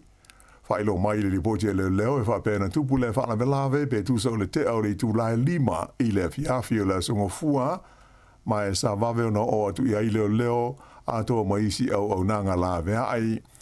O le no whaafi na fia o le Northern Explorer, e 5 la whai le pasese sa malanga ai i le taimi. E le ngata i lea a e sa whapefo i ona tau fi ai, ma le no whaafi o le Capital Connection, le e whaanua i le wā Wellington e ma Palmerston North, na tau fia a au whaanga solo suenga o le whaalawelave, ma e sa whai ai nisi fuafuanga mo pasese na whaina e whaau wawai a lātou whainga malanga. E ono afe se lau fase furu ono o lau whainga o mai whau o le Covitis furu iwa, na wha mauina i le tono New Zealand le vai aso ua tua na ia tu nei. Whailo mai fo i wha mau maunga nei le mtanga luenga ale se fua malo loina e se furu iwa lau whaio e na mali di wai le na vai aso ona o le nei wha mai. O mai tawina o se a whainga maua e le nei o mai fau pe a whaatusa i le vai aso i o na tua le na tura i mai le tolu afe iwa se lau luas furu lua ai se furu tolu lau whaio e na mali liu. O lo tumo peo na tapu nia le malai wa alele o nou mea i New Caledonia, mai o leo whailo mai e le company wa alele o le New Zealand, o le a whaawau pea ona le whaia ni ana malanga i lea atunu o mo leisi lima o aso o lumana i nei. Whaalia mai e le li kapteni o David Morgan o le Air New Zealand, e whaato e amata malanga le kompani, pe a whai e whaamautu mai tu langa uma taurusaonga le mu mo le maru pui puia o le malai waalele le nei ino mea, ma le anga i atu i ai o pasese a toa ma le au whai ngā ruenga a le kompani. O le asonga fua taruai na amata vevesi ai i a solo te te i ma tulanga e pe o nāri mai ino mea ina ua i longa ona whaalenga i naise vaenga tele o le nei ai ona o le fia o tangata i ni swinga o whaia i le tulafono o whai ngā pānota. E to ono o tangata ua maali liwai ma le sili atu i le lua se lau tolu se furo isi na manu nua ma le whaitau 4 miliona tā la o le tau o mea tau tino ua whaatama i ai i nei whaale tonu. O le teimi nei o lo tālia pe fo i le vaenga au le malo ni sila i le whaatangana mai le malo falani e malanga tu ailo na waale le tele o le Hercules mo le aumaia o tangata New Zealand o lo iai i le tonu o New Caledonia. I tā alonga o lo whaawau peo na maua pine a le au taalo New Zealand le o lo awai le sua ngā siompini o tā alonga awhiletia le laulangi a le vaenga fo i le nei ta ua o le Para Athletics o lo fa ngā solo ai nei i te tonu o Japani. O le tamai tai o Daniel Aitchison na pine si liva i le tu unga i se lau mita i na ua tu lua o ia i lea tu unga na pō. O le nei tamai tai mai Hamilton sa wha mawina lona taimi e se fulu tolu tesi ma le wha valu se kone. Ai o le sa na pine auroai i a le New Zealand o Will Stedman i le tu unga ta moe wha se lau mita i le sua ngā siampini lawa le nei i Japani. O le nei tau le lea luas fulwhātau sanga mai karai estete sa mata ina lona tau mawhai i le toi 5 mita i le tini o lea tu unga ma muai o ia i le Australia o James Turner lea o lo o mia le matati a le laulangi i lea tu unga o le whās e lau mita. Ia o le whai unga le nāo tala whau mo le nei vaenga o le tai ao.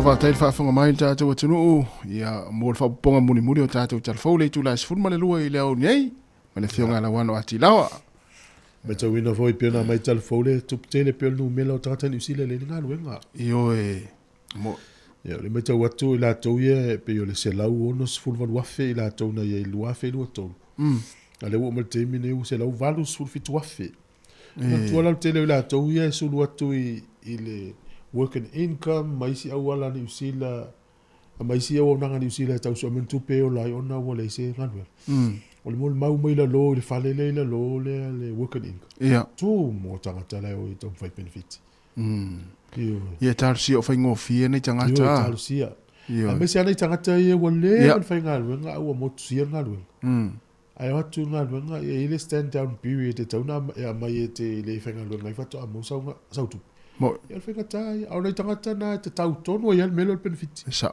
ele fa te wala no fo mangal nga o mus ia ona o vai ai pe luas fu todos fu tau sanga nga lu e ona o vai men ngalo tanga tala na ru tu wa mai ia yo vai lau kad le la watu tu pel vai aso le ele tanga ta muana le fengtan mo na tu se vai la ia ia tar sia nei tanga tar sia fo ele na wa solonga to e solong manuia ma ia nei ainga me se la tu na sa vai mai nga luenga ia anuia fo i lau sa ina luenga o la sa i so nga luenga le taimi ia matal no atu polisi awala na to alu to ya onga ia polisi awala na talu le Australia ia pero de vaya so to tu ale sa fa to singa stetele o New South Wales o kon to tong e vala usa o mai taka New Zealand ia eu foi leo ia ilunga le la sanga le ilunga o tu ai foi tamatu ia e foi mola no ni o ma fa pe ana fa pe o fa u lo to fi leo ai o foi tu ina o tia ai wala telu New South Wales alu kuzela era tu tia mata tu ina Mena leo te whai atu ai whape o leo uwa ea mese ngā luenga, o to inga ngā luenga lea. O leo te whai atu i Australia, al matua te lea o. O lea mela unofo ai. Lea i mase mea mafu anga la lea na unofo. Tō mai lea mena o mia mai o. Ioi, mena o mia mai o le tō mai lea tea. Ai tu se te alu e alu te mitai mau. Ta mau le na leo ni. Ai lau fo mai o. Leo ni ala fo mai o. Kan ko mai tanga sia. Ya don bi ngol fo sai ngala ko mana ko yo. Ya la ia sa ili lava le manu yo le ainga ia ma tangata ia pe ava pe ona e o fa le tonu fo ia la nga luenga ni se o Australia. Australia la te ring ia o tu pele mo Australia. O mana tu leo le se isa ni vo i New Zealand. E te la o se fi Australia. Ya lo tu lo la o la la to. Na tu lo le la unga yo e fai lana la. Ma ya sa tato no foi ai kupito. A New Zealand kupito. Eu tato mai dei kanana. Kanana Australia. Sore ya to o se le ai de ai kupito nei. Awale o kanana nei wale na suru mai kanana ya nga la uto yo ai kupito. Yo. Ya, ale eu não already pensei no manai. Ya, ole already pensei tama le o manai. Ole pensei no manai fai mai o o la mo falai. Au. Yo, pi fatta se maftanga. Ai i la u foi la pautanga to e feli wa il pesi. Ai wa fiu sta mo no manai le vai pe ai ngale mo bolo. Ya. O i mo falai le. Na o mata ele to foi ele la fatu ele non pese ya al pese la nei sunga no na itakton ya asi ta fatalo ho mo si nga ia talva tu te ris ene malo la va ta ma ta mai so a vidiamu a telefone ya malo la va tamu ya ni ta ya asa pese fatalo vatu ya te tele lava ia sunga matangi mata fa ya boy fatu ya ma sunga ya pola le na va tu le la ya ole lefu malo ya le ala ya enga sifa fatalo fatu ya ni te multa ya le la tatu wolo ile mo fala ya le mona ele mo fiu mata mo fala ele to foi fatu lot pese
lengi e le kukusa malo fai ai Whaasolo a kua o mawhau whau I mis o le kauwanga lea sa whai Whaakusa I lo o le lei A e o whea e lala I ai O o wasoloa I le FB Ka le ingoa o Snow White Ui foi a puka hanje se le kai kai alua whea ngai Whaasolo a kua o mawhau whau ngai le iku pa mea ai Kofua a kule maa moe A e wawenga ulo I ai Ui fo I le siu siu pipi o ke le koe fia ai ai Suai ai umai fa uasi I e lango ai komi kai Ai kasi ale mea ai o ke fia fia lava I ai E ka kai ai ala uisu Pe a o I ngasa salamai Le anga oe o la kuise O oe lava o la moa falai Sunga o oe o la moa falai Ua o momo o I ai A oa le ngā o malo Lololo e ma e ulo se salamai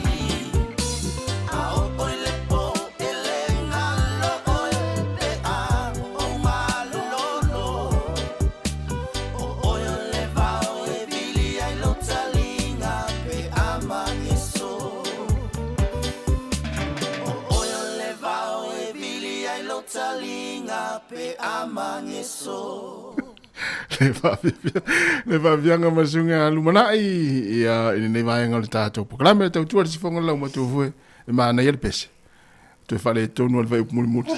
O le vau e vide lo utaringa pe amangeso. Aia ulili ua le manatu al whatu pese le vaenga lina. Ia. Tu sai e te o I vaenga I le o mais tangata. Oh? Toria o lo utaringa. E te fiu e le pawana me o e to. Loinga la. Pio fatu sai na el fatu pese ia sia na ainga. Ia. E te o I me whainga tā ma e fofoina ma I le o iesis. Mo le mangeso lo utaringa. Fafi tauri fenga o via o mangeso. Le se me o to le o tonu le remote por telefoni. Ia. Ai o tonu ko se la o lato fofo fafi tauri. No po la lo loto fafi tauri. Ia. E o ia il tau tonga lu mana e fofo fafi tauri. Oh. Yo le winga na. Ia. Esa le whawhine. Oh, ia. Ai le voi mla te papis. Ia. Asa ori ia. O fiu lo e mata I fala mo ala inga le foi ava ai song il manu. E fatu lo elan pes. Ia malo tata no ia fiti. O le tūlanga whanau noa le o fiti ia o sa moa matonga le Pasifikani. O na nawhin tata no le whawhitau ni le tupu mai fiti ma le aisa. Ia. E te lo la whawhitau ni lua lebe o lua ma le aisa I fiti. O le HIV/AIDS. Oh. E o whatasi al lua. Tōri al mai le wha mai na la tuasi. Wa le wha le wha mai le ha. E te lo la me le wha maunga ia mai nei fiti. Mtalo wha maunga ne na tono fiti. O lai loa el mitanga luenga ma le mano fiti. E se asa ufafo. Le ala ua pā mai ufafo. Te leo tamitale wau whioti le AIDS. Oh, isole. O ale tau te lor AIDS, ia o whama ioti le iso na fo. Moi. Ai te lola le mafu anga. Te lo fo ia, e lo le ailo le sio vanga ia. Ia. Le ni la vo le tu ile lima fai tu ina naulo le isa. Ia. Se mai lo ni la na tu lima le stangata. Oh, isole. E so tanga mena lu, e a inga mena lu al mele tu puviti. Ma lo sio le isa. Ma le alo le HIV/AIDS. Le vai le anga le utupule. Ala ia fiti le sui o le malo fa tasi le vai anga o soi fo malo loi. Ia. Si tau foi se fo fa fitau. Oh. E pe tata no na fi o isa ia mai o I Mexico. Ia. Na u tu le na I Tonga. O mai le o va fa I Tonga ko pu I ngata I fa le fiti. Ia.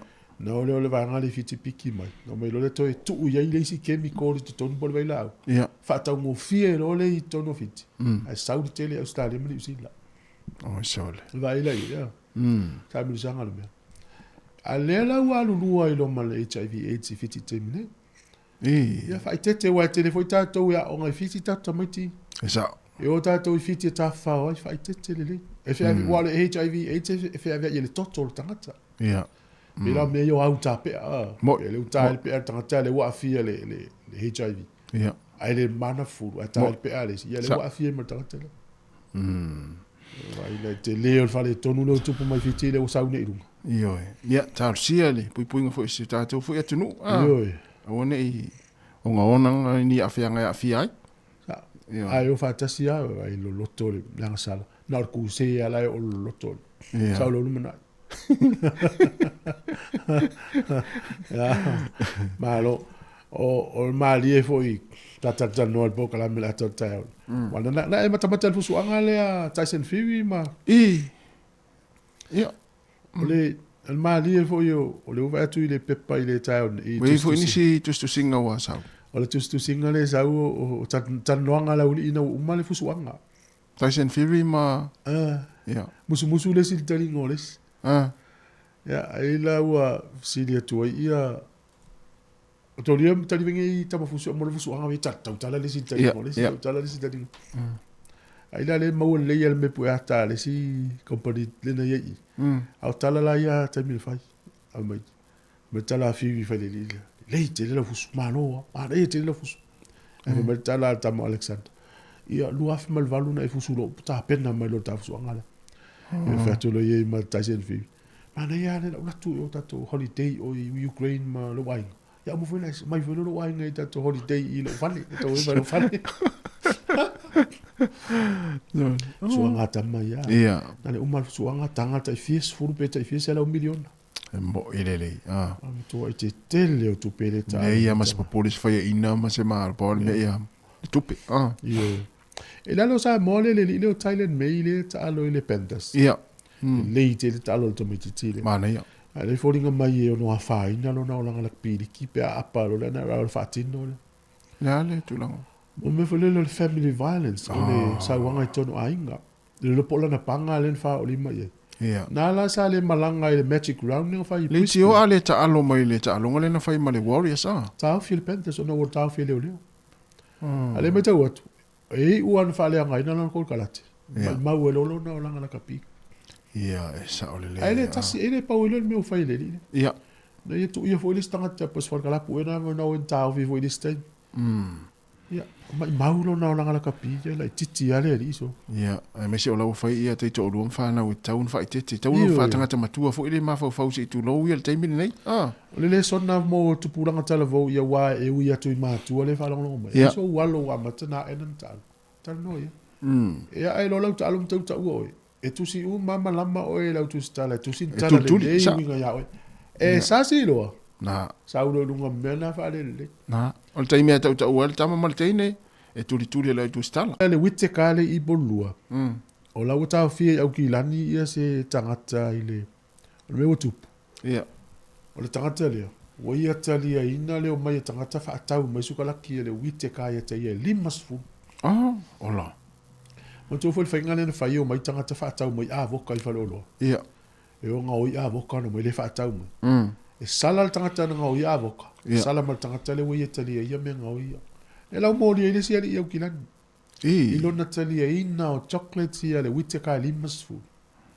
ai le o ia nga o ia sorry o no ia tali to le la a o le la la tinga o mai witte ka se mai fa lo a fa pe o le fa lo no me le fa tau mai au ta la limas fu e no mai lo tang fa tau lo fa lo ta i mutala te fa pena la mele o to ye le wa le fa sala o le witte ka o tanga ta te le va nga ye fa ye la to su kalakti le la si lu mo ta ya le la o va tu fa nga le nga ye o kilan le la mo ri se le limas su kalakti o ye tali la ma to le nga o sole ya me si va nga ya ma tawa tu le mo o tal fi mo da mo kilkit sa mo le tu pa le va nga le o le wa nga va ya le tato au te mai tai sa mo la ros furu va tau sanga le po lo lang il mas tau sang fo ya le se te ne lai sti la lo los furu va la lo furu va tau sanga le wa nga va mo le ta longa mo le li po lo lang ile fa tau ni tau sang fo ina o manu malo il ta longa le fai ngol vai aso le na manu malo ai i ta mi sanga lan sa malanga i fafo ya le la wa nga va ai il ta tu au kirkite ta mai ta le va te le tau fai pala ni le tu ma le la wi na matana ya nei ana fa pe ele ila kapi isa mo ai o mo tu pulanga kirkiti lo po ida ta mai ti wa i mai nei tai na ila kapi te le ta mai ti la kapi ina fa ali el manus ma na ye tele tau fai tau kirkiti te e fa le sta longa fo le sa mo le wo fit ton ole ai fu ta longa la langi ta longa le fusu suanga Ia. o pi inga le ui sa mo kiti le ui sa mo o le po Ia sa so. So le te fo ui le na to inga ta alonga ali. ti ta longa Le ai. Wa ta le fia ta aloi. e sa mo le wa lu fo lunga le Pe ho wa ina i tanga ta Sa na. Oh so. fo so E mata o tia so. no mo tu wa tolo tangu tu e po le sta pa le po ya ave tu la tu le te va vai tu me no uto po Ia. e mo tu ti le ta longa so Ia. Ta longa na tau i le wa li e le fo le tu lunga tau au pe au isi mea. ta sia une ye se ta tu ta lo na ta lo E te fia ta alo ia fu. A o wa lo fili mai o le a lo fili ma ta longa so. ala pe ta fa te si mai mo la tu no se test pe le ma lo le si u fonga ne lo mo te no su ta se minute o le tale o le iva a tale o se fu por kala me so fu malo lo ne fu ta nei Ya ba talo fatu i sta to pa ang fogo ma futa mai. E nga tai i tu fai nga. Ya mo mausu va pe foi epi faleolo. Ya o fia sa mo Cinder. Ya va pe foi pu Maris. Ya o famina mangu tia ma lo lava ma futa mai Laurie Perry. Ya e me se foi tamo fish. Ya ma Nico Tui. Ya ma lo lava. Ya le la tata wo sin fa fia fianga. Ya sunga Ed Hunt. Sini fa fia mo le fai isi to e luas 10 minute ya ona talo leo le tulas fulu talo fatu tanga le vau ya malo lava ya le tayao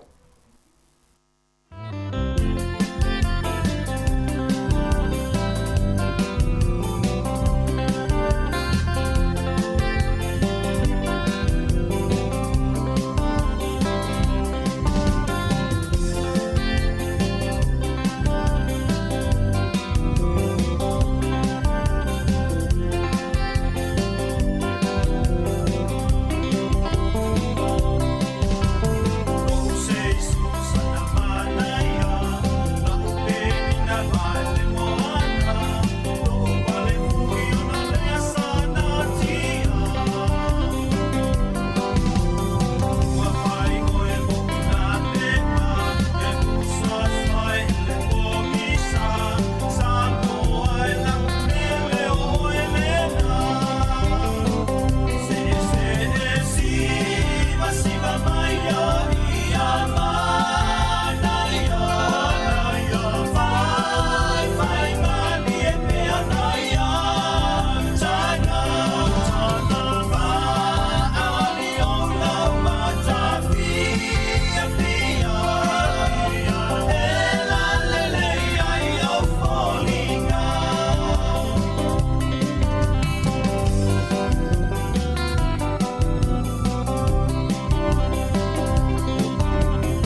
Si fong malia tu menta ya lau mata ya malpese le rosa o Ivano ina o 10 minuti ana ta leo le tula 10 ya la muana lo malta tu fautasi na I ngata I tonu lava muni no.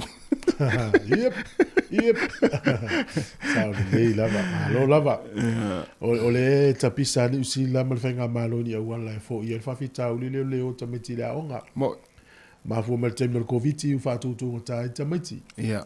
Ia fa mal si au fo nei matua nei o walo fo ia mai mali tama al fanga pu fo pe te le la onga no le ya le tu to me ti o la mo mara ya fo se si al fa na u le wa onga ya fo to ina fo fa na tu le tu o le na il to me ti o la lu la onga ia ai mai sha ne tu no te le ava no e onga masu su ai va pe o tama le o te fa lo tu i lu ta no e le fi alu la ya te mana tua ele mele tupu I zamo. O le launga la tuloa o le tala le fam talanga o mentu. O launga mai nei la le ai wa una le. O fa o ta o le fa na o to ina le o la tona tau ia lori al malo. Ya. Ma le launga tu o lotu sa o mo to ina le o tu li mo lan fa na to lua. Alu o fa lo fa. O sunga ve. To mai ti tau ia lori al malo. Te mna o vili leo mai lo lok. O fi se fam jo fa tu fa malia to. Ya yo fa ngol la unga le melio. Ya la ngale wilo mai le kale si ya fa no to lo del malo. Amele lokka, wa lokka. Ya mai lo ai fo ile leo ya ai ma fa ma di ngol la unga. Ia. Ai ale lokka. Ya tal no ya fa pe ta to kale si le ave lokka. Automati. Kasi. To afitu le si ya va no ta wei ta miti lo del malo. Ele I la se mea. No ma fa ala la ave lo del malo. Ina fa ya lo fina nga. Tal wei no le wangi ngia me lo la nga. Pio fa malien to. Je ave lo fa na lo. Ya la sa to ina. Le ula nga ma ya na ta fitu ta yo to sa ngole sa. Ele ya le to ngia le sta mo titi o le lo ya. Te mina fa ya wala se fa. O man tu ila le cheli na no fa mai ta la ful tu per ve au. Ya, ava ya tu ve au sa valia na ile si aso. Ele ya fe me asi fa me si talo le ta la ful en fa. Pasien va pe. O lo le si asa so la uno fe au mai ya. Mo ole te sa valia te le o sa oloto. Ya na ona esa valia au lo tu o le tao ya oi. Ya. Lo tu o tao lo vinga na tao fe au lo ye me na fa le tu. Mo te ya la si fa fe au le si aso. Mo lo tu peleli. Wa la ngona le la unga le no fa ya. Sa o te malo mai ya. Mama lu atu ya te o te malo nga luenga. O sa o tongi mai le tala. Ai pe fa into se ya tu tao le. Ai pe fa into se ya tu tao le tu I fa mo. La ngeli tu na we. Ai fa ya la o ngata la le. Ia. O fe au le spank. A fe fe ta la portrat. Alu spank fe se lo. Ya. Ma ta mon le afe fa matala ia I ma fu ang bo tu into tongi. Ia. Ya mo ta tu ale la ve la ngele o fa me tu. Ma ole ta la fu le si le kale si ale. Se la ile panke o feito e tala.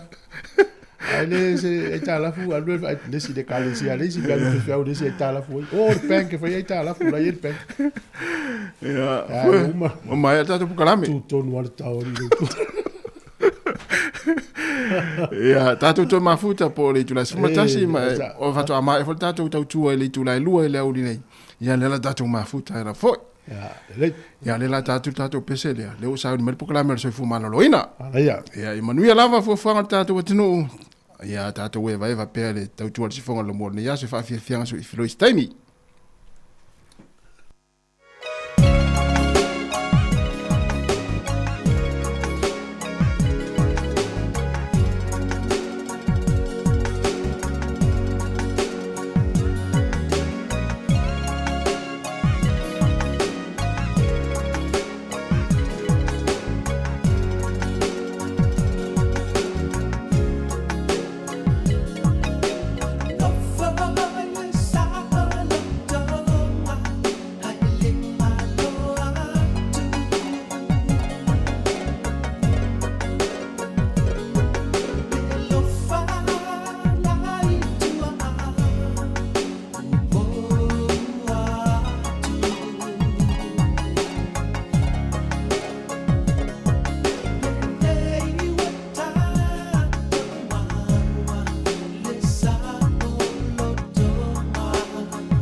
ia tumau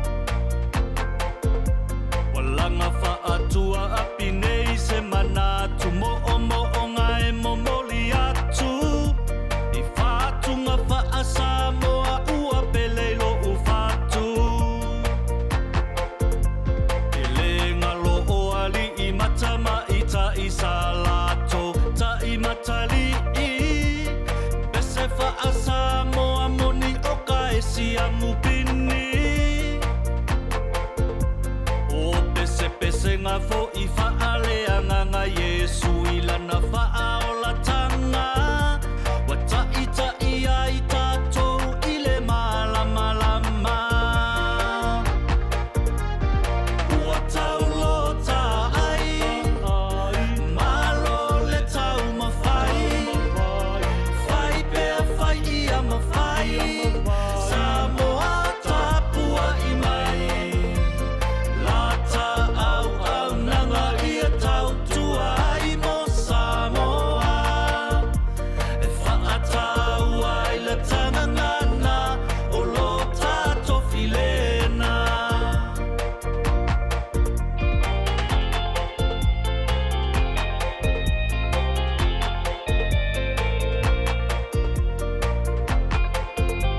E ese a ole puni loa E ese fo I ole puni matatongo Lenei talu fo I lau whaalongolongo O musika I whaalai O mata ai tawalunga ai I sina ata Masa awhinga ia mautu o mafutanga E momoli ai fo inia o a o ngā ina I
O le tautua le si ufafonga o le laumua o lo iai fo i le langolango a le New Zealand On Air.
Usita ia, tima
Whaatalo whaatu I le nei tae au fau o le siufonga le laumua le nei po le Samoa Capital Radio I le tasi ono te si ma le tasi wha mō.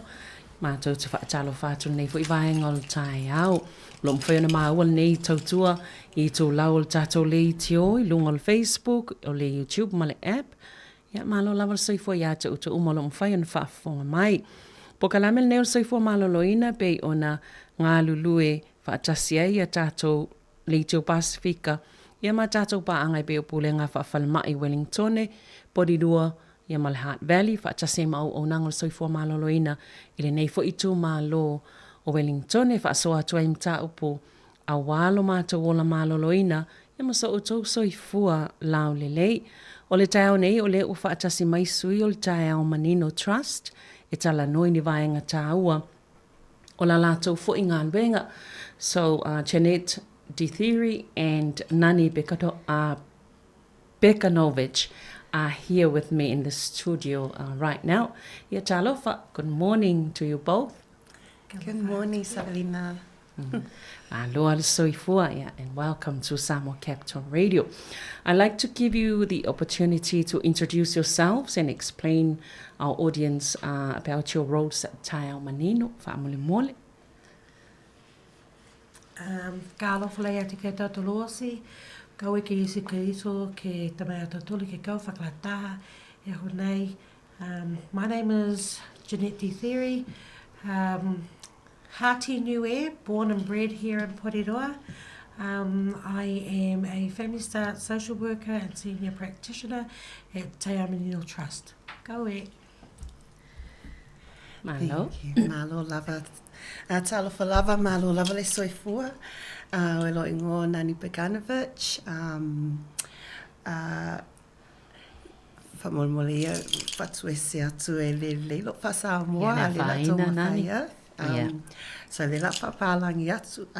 So like I said, my name is Nani Bekanovich. I am a Family Start social worker at Te Ao Manino Trust. I've been with the trust for nearly 5 years.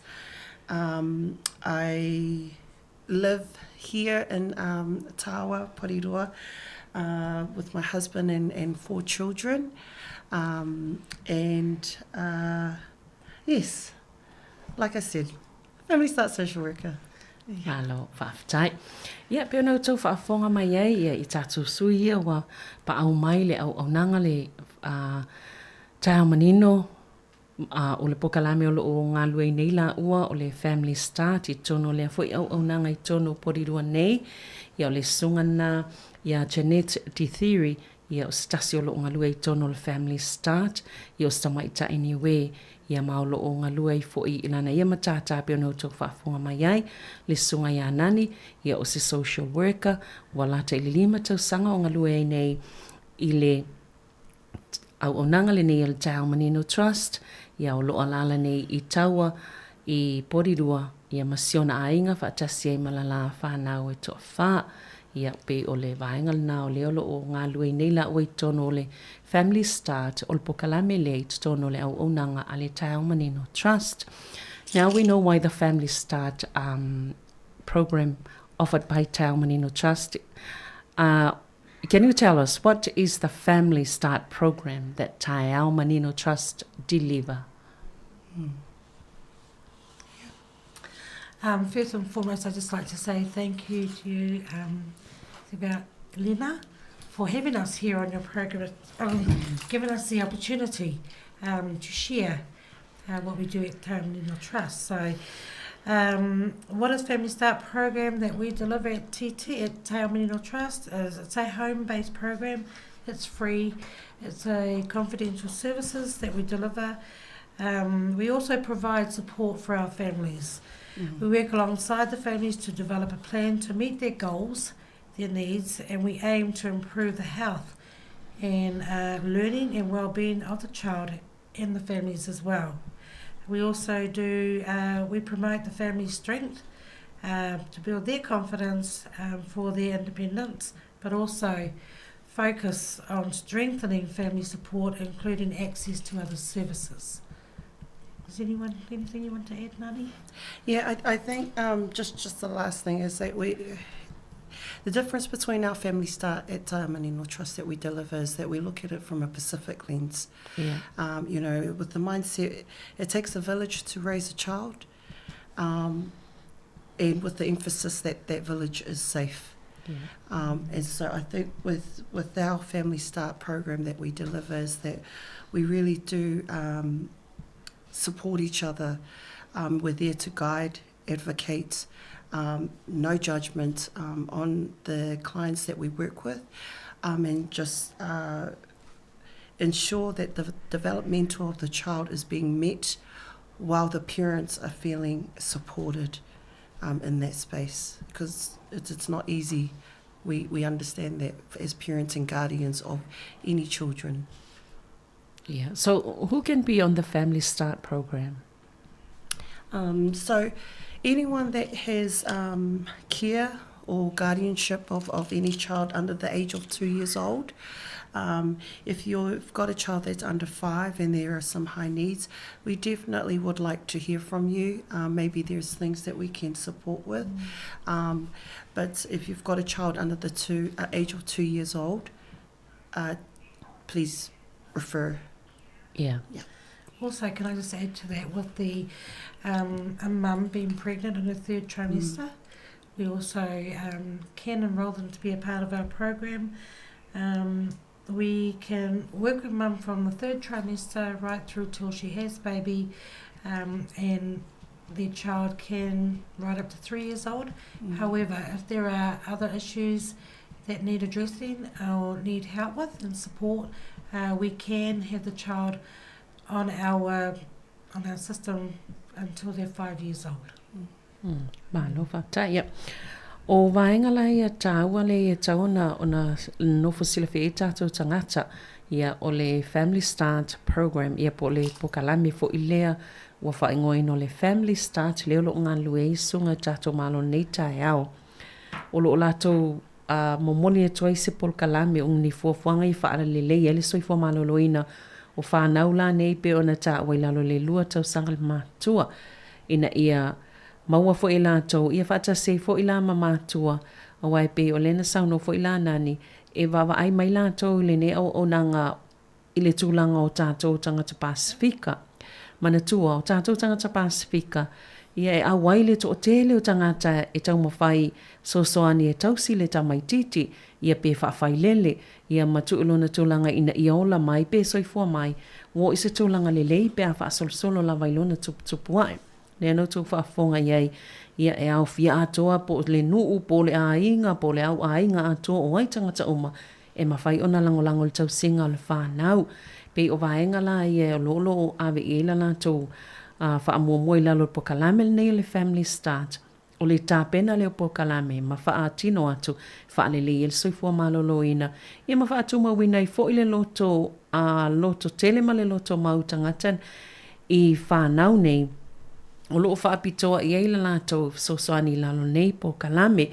O i lātou la nei pe ona whasilingia po ai e tatauna i tono le po kalame le Family Start. O e i lalo le lua tau sanga le mātua. A le fuina saunoa i Janet.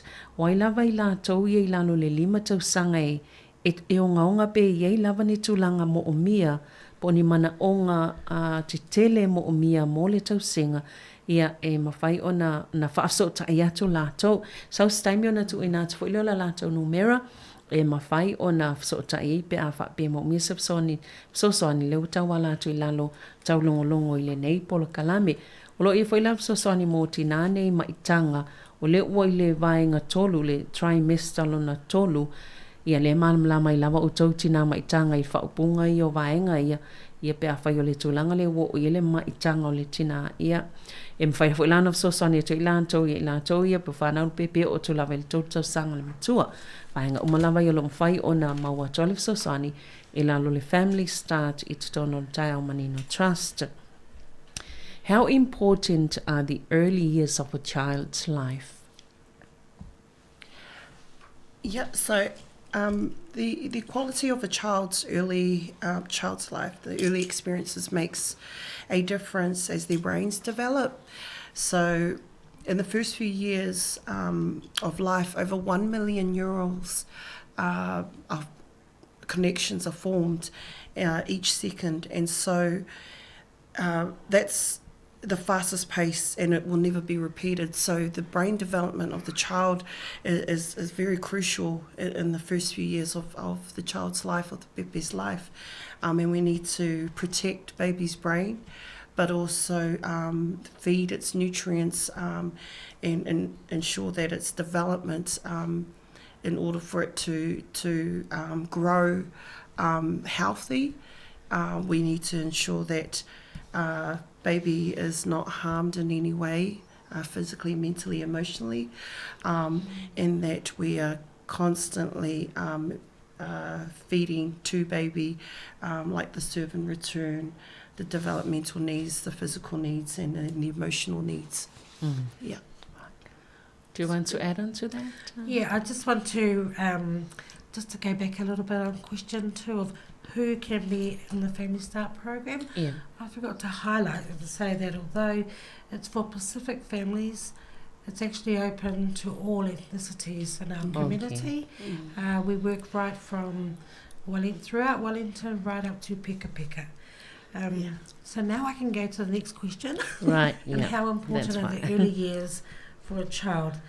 It's really important for when a child is born and their life is born into a family of love, warmth and support. Without those, the child won't be able to develop properly, but I feel by having a child's best start of life is to be born into a family that are really supportive, that show love and can support and nurture a baby throughout their whole life. Thank you. Yeah, o le se vainga tā, o le sa whaafsile fo ia Janet, ia manani, o tūlanga ia i le whaamatala po le ale tā ua o le amatanga o tausanga ia o amata i le ola o le pepe. Ia o le api o na whaamatala ina, tā ua i o le pui ngā ma le whaafai lenga le lei o le whai ai o le pepe mailo na tolu tausanga mo molo na o langa. E pui ia ilo na whai ai. Ia i whawhanga fo i lai vaenga e te taumatala whea ngai ina ia tupu maola i se tūlanga e le ngata il mālosi wha ale tino, mālosi wha ale māwhauwhau, ia mālosi fo i le tūlanga e te tauai ona ola i le olanga wha le anganga tūlanga wha pēnā pe ona tā ua. O le vaenga fo i lai lepe ona o lātou wha mālosia i le atina enga o le tā ua o le atina enga o le whai ai o le pepe. O le tūwhatsingo le langolango le ainga, wa ale lei le langolango le ainga, o le ale lei fo i o nā tina i le whai ai o le pepe i tausanga i e tolu mua o lona tuputupu ai. O le ala lea pe o la tūwhatā wai nai, le taimi lea whatu a tuputupu ai le tamaititi, maola mai i te tonu o lona ainga. There must be challenges that faced by parents. And can you tell us about that? Yeah, so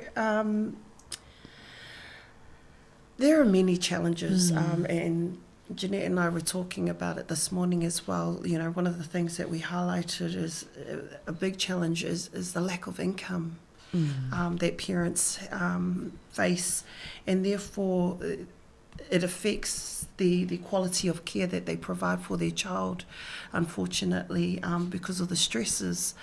But there's a lot more challenges that that parents do face, you know, where sometimes they don't have enough support. There could be substance abuse. There could be history of abuse, you know, for mum, dad, in that space. Jeanette, you want to jump in? Sure. Some of the challenges that we have faced on every day in our own community is the lack of parenting skills. Yeah. So although they're parents and they could have, you know, 3-4 children, they still lack what it is to be a parent.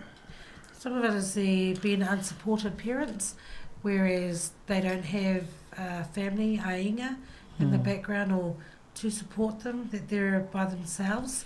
Not knowing antenatal classes, I suppose, in terms of the follow-up for their pregnancy, knowing who to turn to in our community, who's who in our community to help them, Like Nani said, there's family history of abuse, relationship problems. That all leads to the challenges of a parent of being able to be the best parent that they can for their children. The other thing is when we have parents that the lack of essential resources, what does that mean to them? Will be very different in how we understand it to be. Some of it could be they're too whakamā, they're too embarrassed to go and reach out for help, or they don't know the services that are able to help them. They feel like they will be judged for just walking in and taking a big step.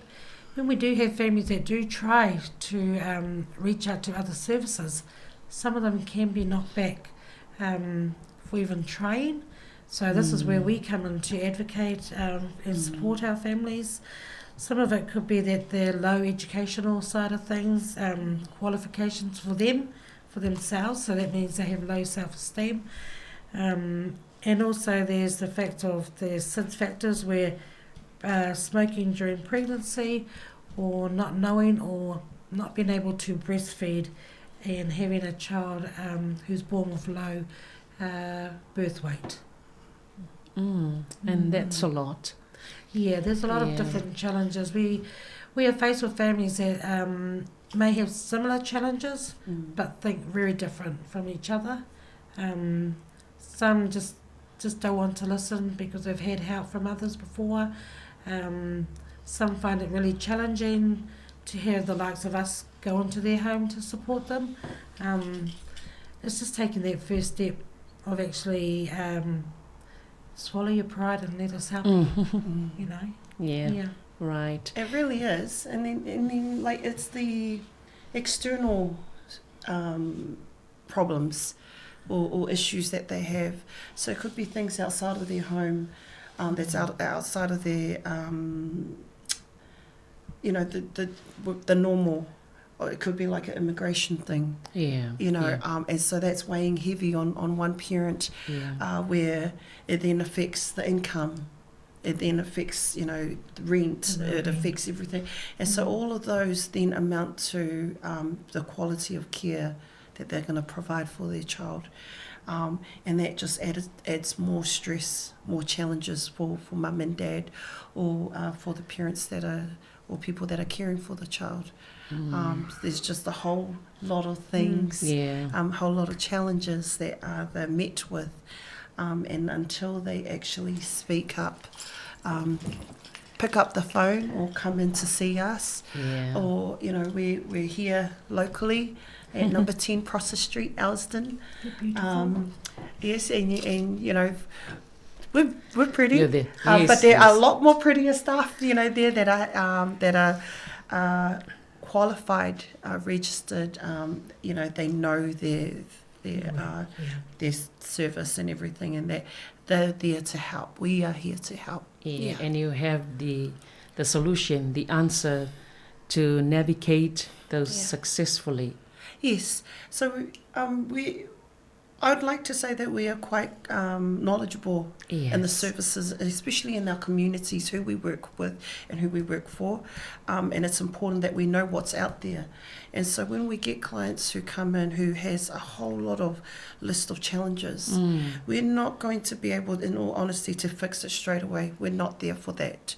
We are there to support and guide them through that process.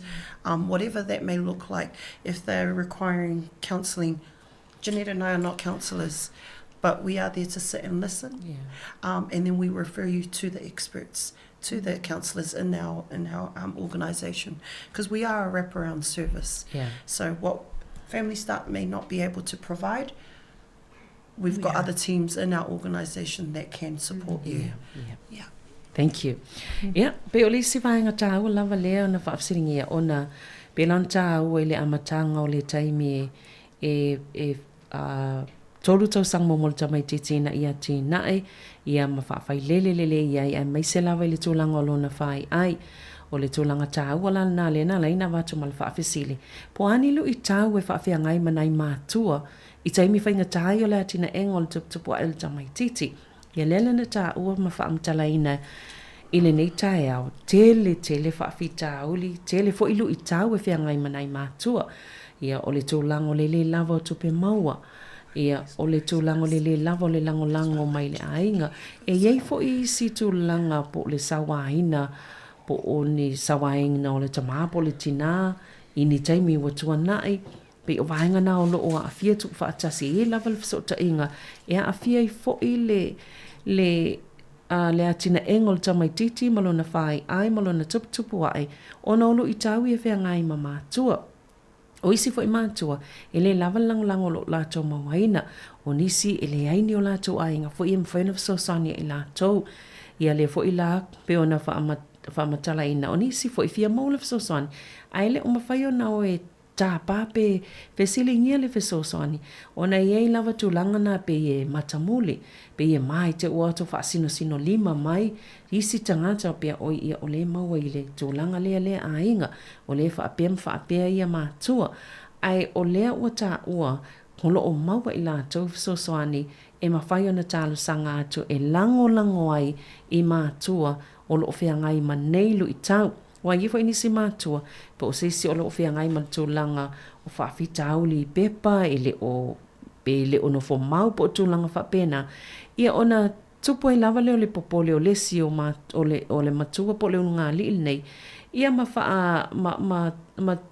ma tutupu ma inisi whaafita auli manisi lo I tau. E whainga tai tele ona whaafia ngai ma mātua, ia ma awhia I le tūlanga o le tuputupu wae ma le tausinga o le tamaititi. Ai, o le ota ua, le whaatalitali mai ia le family le Tau Manino Trust, o lalo po kalame neo le Family Start, fesili ia lato ofisa lo itono porirua, e uma a vatu ia le numerous taimi muli, ia ale Yesunga ia peono tokse sila mai a Janet Manani, o lato uma ia manisi uma itono leo o nang Tau Manino, o lo uma mai le fsosani, le si vaenga le ua e Janet o le vaenga le sosoani I lalo po kalame ne Family Start so start Pasifika la volo o au fie tono nei po kalame mai la vai Wellington e oi peka ia o lo o mawhai ona au fie o mai tono la lato tautua ia ma la lato sosoani o lo ia I lato le sila fia e mawhai ona sosoani mo matua o lo o fia maua le lango tūlanga whapene ina ia mawhai ona ola le leile pepe ma le tamaititi le olo o tausi tono le ainga. Se I whaisina malolonga pupu ia ona toi whaawawai leo le talanoanga nei tae. We'll have a short break, Nani and Jeanette, and then we'll continue when we come back.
Ia, toi whaatala whaatu nei vaenga o le tai au, bea nou tau silafia o lo o mātou talano atu, ma le songa ia Janet, T Theory, whapea Manani Bekanovich, ia i le nei vaenga o le tai au, mai le tai au Manino Trust, whaatala tano i vaenga o le pokalame nei o le Family Start.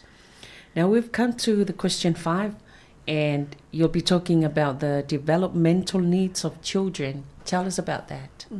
Okay. In terms of that question, the development need of children, it's having a safe and loving home, first and foremost, which I think I had already mentioned before, and spending time with family.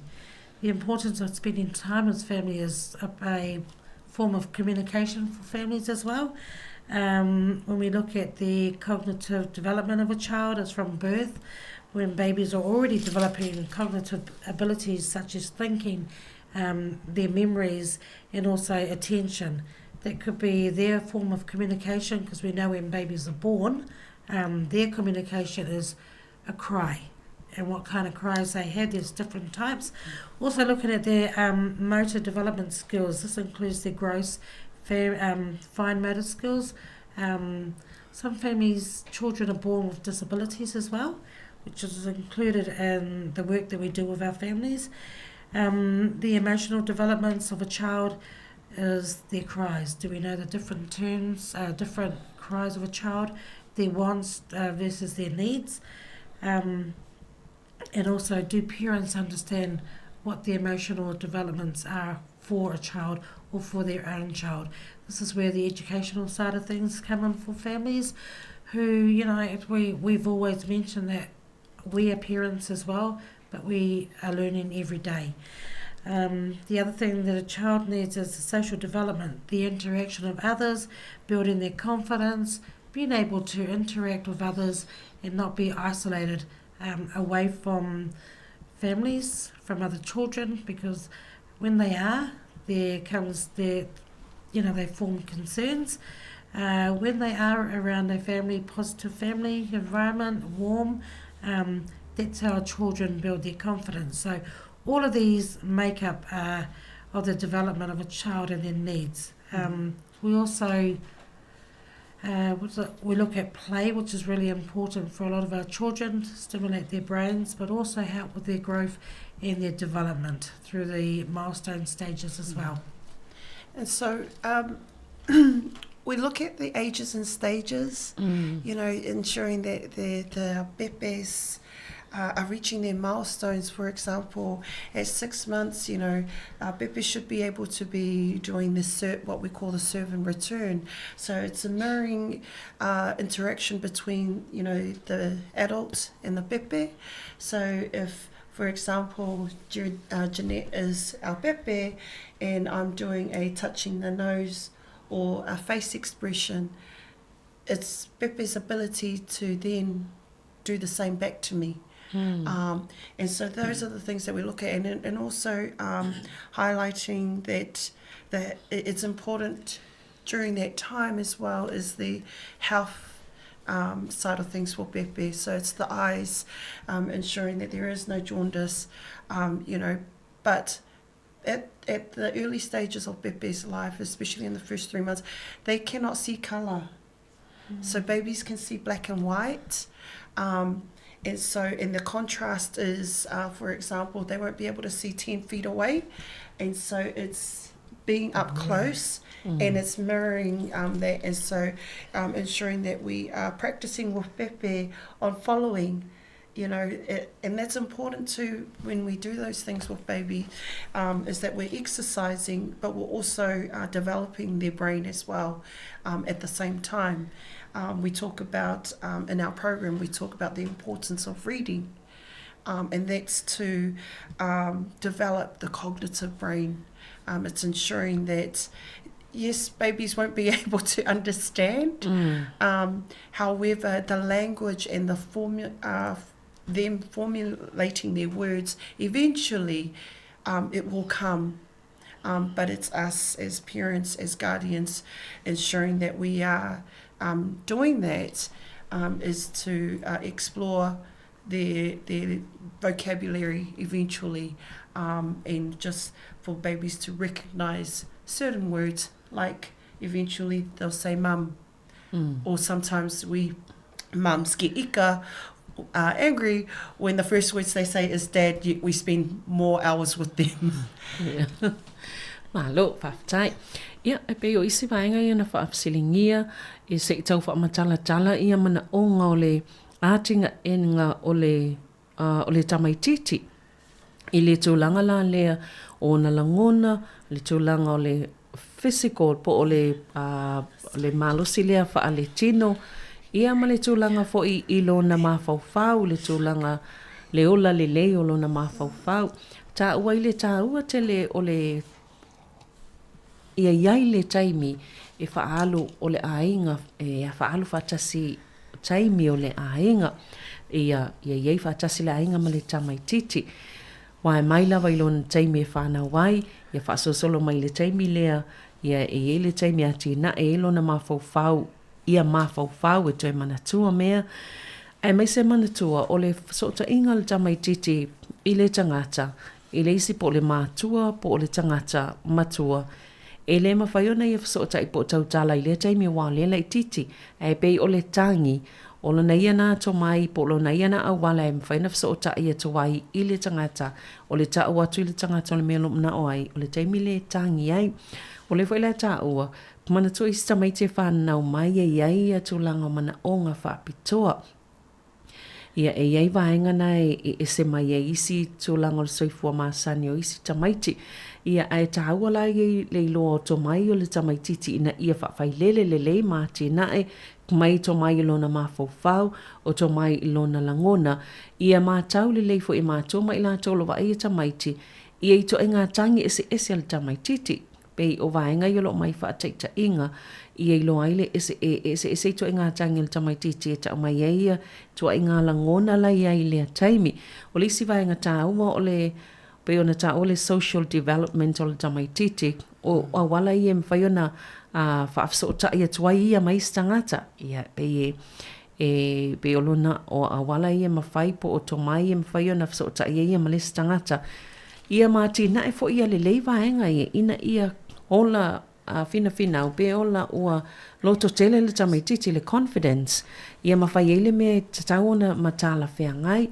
Ia mantua wha ia o ngā mo mea o vaenga i whaata alo ele tamaititi pe o isi vaenga na o lo o sosani ilona tupuae vaenga ia ta ua foi e iai a tūlanga malmatua ese o le tamaititi i tūlanga ese iai mai le ono masina ia o le fuita ua mai le tolu masina o le tamaititi na tele i loa whaabasenga po le alia lanu o le alia lanu ai o le paulava lanu o iena te ilona o le pae ma le uliuli na te leo iloa fo i le sefulu futu le mamao lea iai ia mai le taimi lea ai pe o le tāua la i o vaenga ia ina ia whaafailele le lei maati na i lei i le taimi lea o le lai titi o le tamaititi le pei ona iai tonu lava le pokalame leo le family start ia ina ia manino i fo ia tūlanga mai tāua i fo i lale langolango le ainga ia wai whaasolo tu lava le le atina engol tamaititi i isi vaenga se whaasolo tu lava ina ia i loa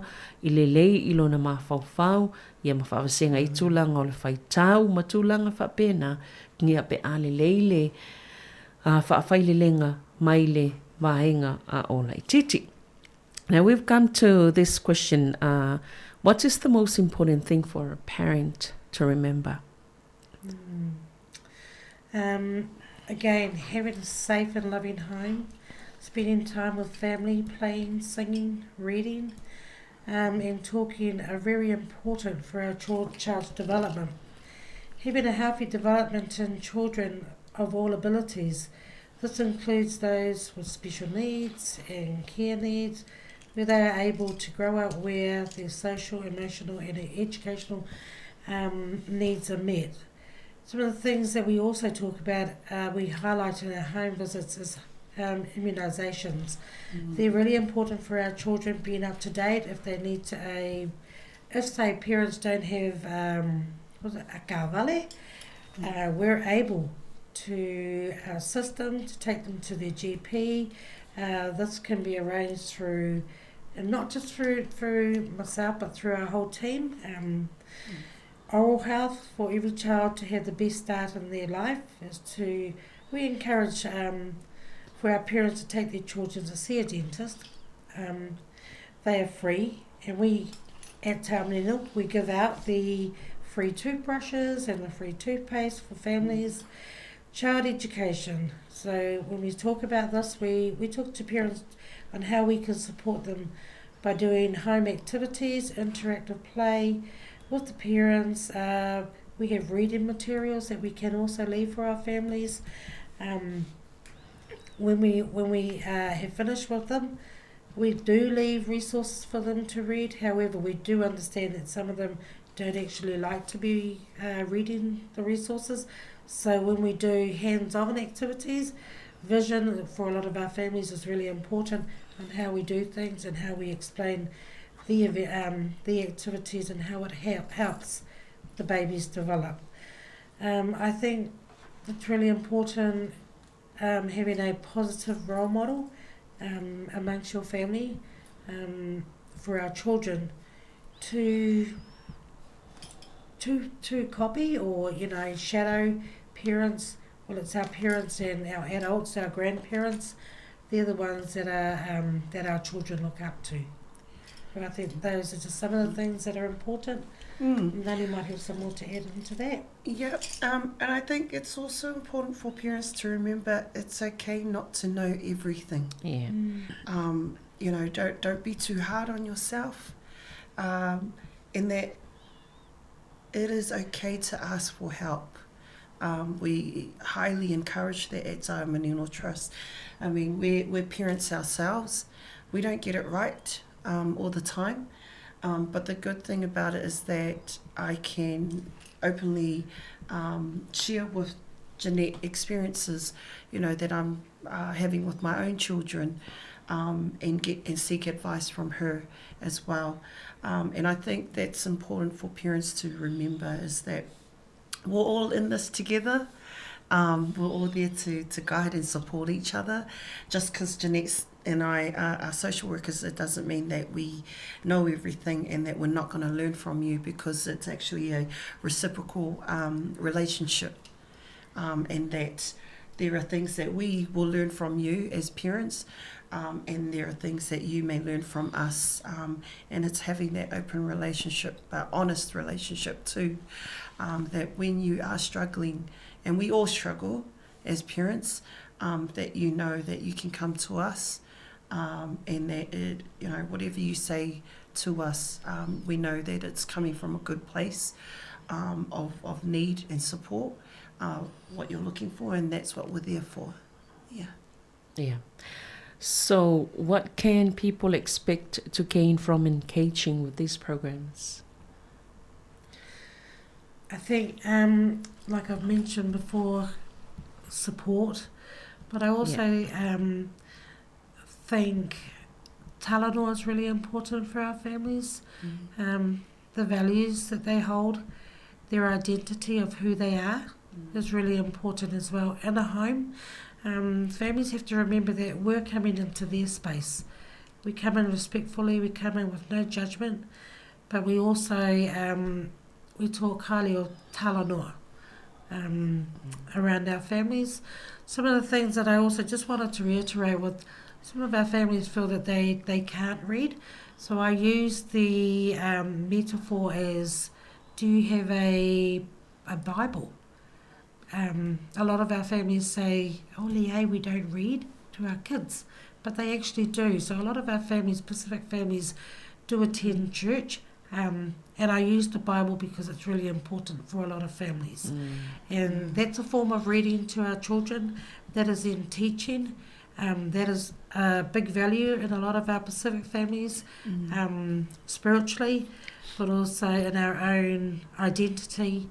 A lot of families turn to God when they're feeling down and hard, but also they want the best for their families too. So the expectation of when we go into homes is we are in their space. We're there to respect them, but also listen to them. For them, what are they expecting from our program is that we are able to support them. we're able to advocate as well. Giving words of encouragement, there's no judgment, like we've said before, that children will have improved health, education and social connections, but also parents and caregivers will have improved their personal and family circumstances too. Parents will also have a positive parenting capability and will be able to practice what we share with them once we leave their home or once they leave the program. Right, thank you.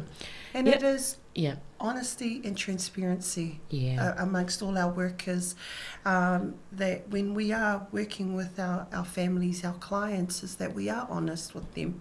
We are being transparent, that there is no information that's being withheld from them, especially when we have families who may be working with other services, for example, rangata mariki, or, you know, work and income, that we are there to support, guide, and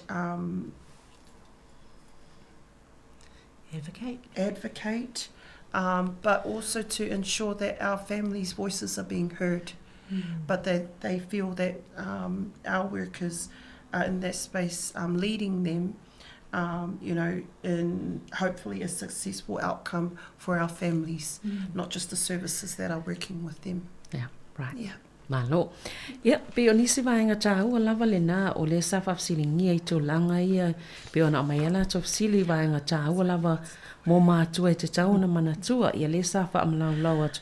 Tāu a tele le iai o le tamaititi I te tono si o manga po se ainga e saunga le mō le lei. Vaenga tāu e whai le matua tal noa le tamaititi ia e pese iai ia alo le nā e iei vaenga mwhai o nā tina I le ilo na mawhauwhau le taimi leo lo na tuputupua ia ina ia ola malolo ina I foi ai mai se lava mata I tū le leio na mana onga whaapitoa pe a whai o tamaiti o lo iei tū langa whaapea o isi vanga tāua tele le atoa o tuipuipui o le tamaititi o lo whaamanatu mai pea le tuipuipui o le tamaititi ia ale mawaseta awale ave le tamaititi whai ona tuipuipui ia o lo mwhai ona fsosani lātou ia vaenga. Ia whatoptope atu ono le tātou taimi e ilisi po kalame o lo o so mai. Au isi vaenga tāua nai whai ona i ngā luenga whaatino I tonu whaleo ainga o tamaititi le nei o lo o tausia. E le lei foi le iai o se role model po se tangata e ave ele whaataita inga le le tamaititi vava ai tonu la ainga.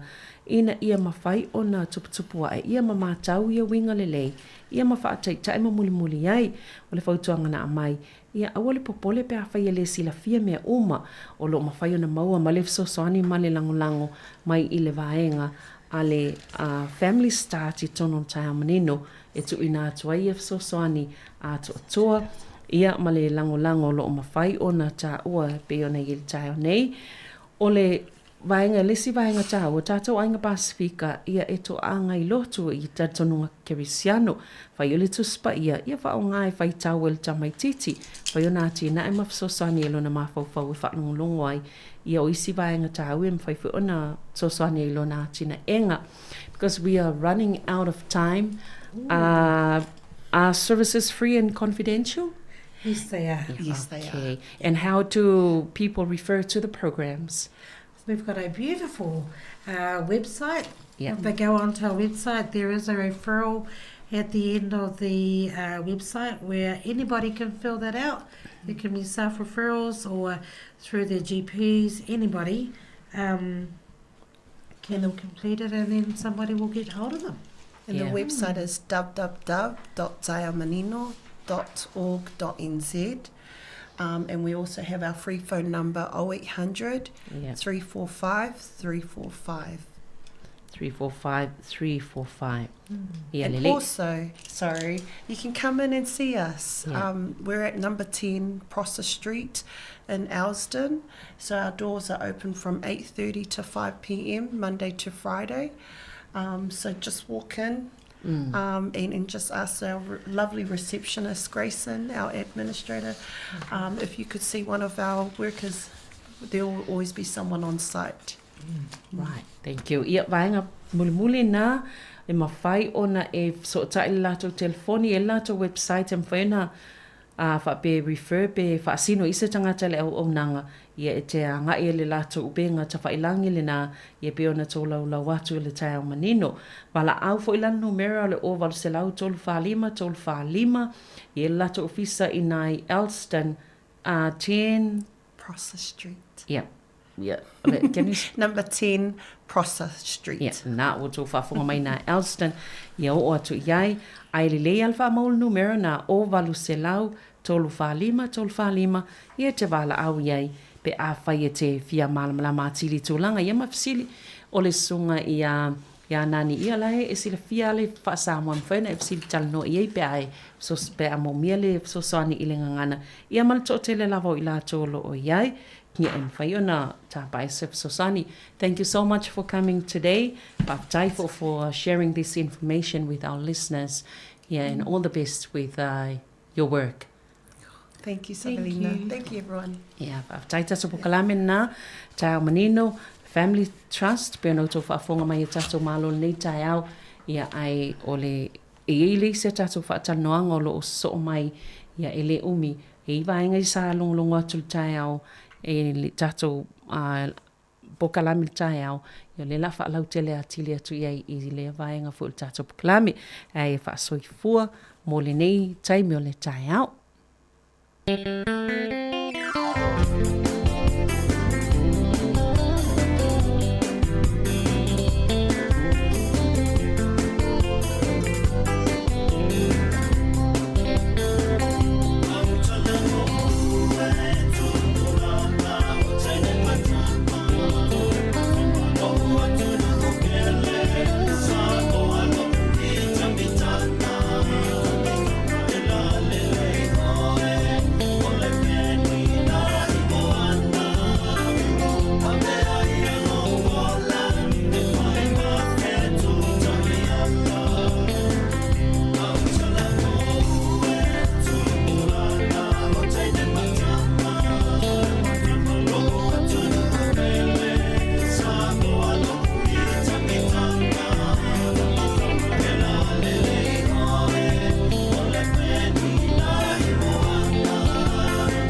E sau ia ki tā pia pia lili te ni māngai ia Whaangalo mau whaalawe lawe e pese pese mai ia E mata ata pe vai la miliona umalava I funga sau ia tā pātou wha ua lava lea O te pia se pātou o loa ai mata ata Tau sisi bea lelele o ronga wā I whako matangata Te sini sa o loa te ai o se bea o te whaia mō ohe E televisu pa pona pata pai a telefo I mamoe I sau ia I tā pia lene te ni mana ia Whaangalo mau whaalawe lawe e pese mai ia E mata ata pe vai la miliona umalava I funga sau ia tā pātou pā ua lava lea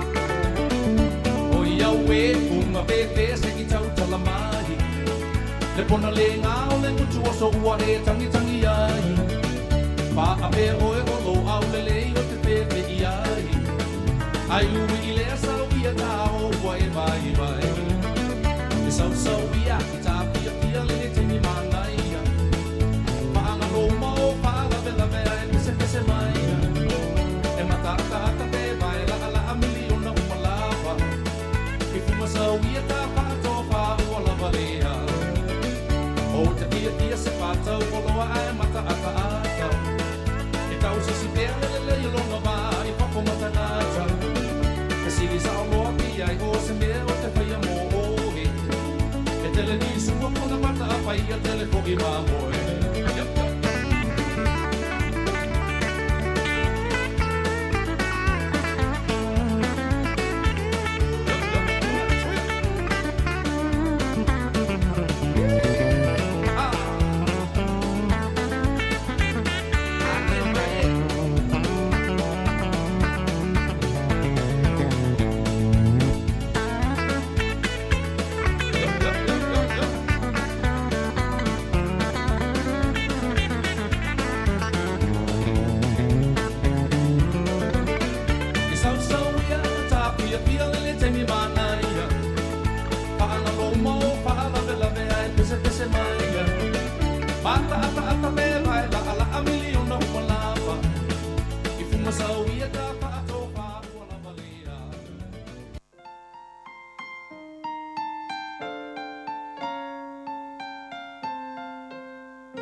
Te whaatalo whātu nei vaenga o le tae au. Ia e stasi o tamaita e lo fi whaatalo noa atu.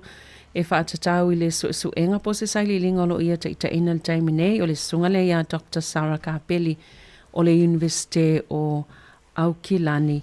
Ia e whaatau lava le soifua malolo ina o tātou tangata Pasifika. Ia tonu le sautou whaafonga mai ai le tae ona leila. Tū langa o whaalau iloanga o ni pepa e whaatumo pe a fia a wai. I le saili linga o lo whaia. Ia o le ua mo lewa no e whaatala noa ai le o lo taimua I le nei saili linga. Tā lofa malo I le lei Dr. Sarah Kapeli. Tā lofa malo le lei Savalina. Thank you very much for having this humble tongan on your radio this morning. Yeah, and thank you for making yourself available to talk about this research on our radio. Can you please introduce yourself to our listeners first? Yeah, good morning, everyone. My name is Sarah Kapeli. My family comes from Lapaha and Tongatapu and Oamaru in the South Island. I have 2 young children. I am also married. My husband is also Tongan. And work-wise, I'm a lecturer with Te Mātai o Hinengaro, the School of Psychology at Waipapa Taumataro at University of Auckland. And yeah. Yeah, thank you. Okay, let me translate this into our Samoan language. Ia whaftai, ia peo no tō whafonga Dr. Sarah Kapeli, ia o leana o I o stamaita I o lo whaia o nganei tonu o le Waipapa tau matarau le Universite o Aukilani, ia e to olua na alo, kua whaaipoipo atuma o stamaita I tonga, whaaipoipo foi o se tonga lona ainga po lona to olua, ia ma o lo o lana tautuana le o lo whai nei I le tonu o le Universite o Aukilani, leo lo whaia o ngai I le taimi nei. So tell us about this research. Can you give us an overview? Yes. So I guess for some context, our Pacifica, we experience, higher psychological distress and mental illness than our non-Pacific and our non-Māori. We also see higher distress with our young Pacifica, our multi-ethnic Pacifica as well. And we also access professional mental health services at a much lower rate than our non-Pacifica and Aotearoa. So Pacific mental health is a priority, and we need to better address the mental health needs of our Pacific communities. And so this has led me, what we need to do now is that we really need to understand what our Pacific communities know and believe and understand about mental health. Yeah. So we need more information on what our Pacific communities think are the causes of mental illness, how well can we recognize the symptoms of mental illness, and also looking at, what encourages us or discourages us from reaching out for mental health support. Yeah.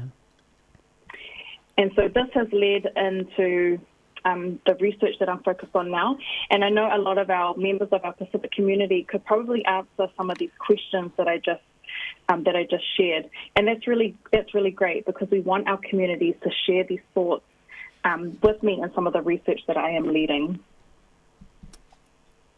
Right, thank you. Ia pe o mole sila fia le o whafonga ta ua le vaenga le o leo o fisilingi ia pe e tau whaamatala se au ilinga po o se au te lenga o le au te lenga o nei sa ilinga leo o lo o ta iulu pe whaululu nei le sunga ia Dr. Sarah Kapeli. Ma o le taimi nei o le lato sa ilinga la le soifua malolo ina o le mawhawhau tangata Pasifika I tono New Zealand. Ona o le tūlanga o lo iei, lo fia sa ili a tili talitonunga o le soifua malolo ina o le mawhawhau.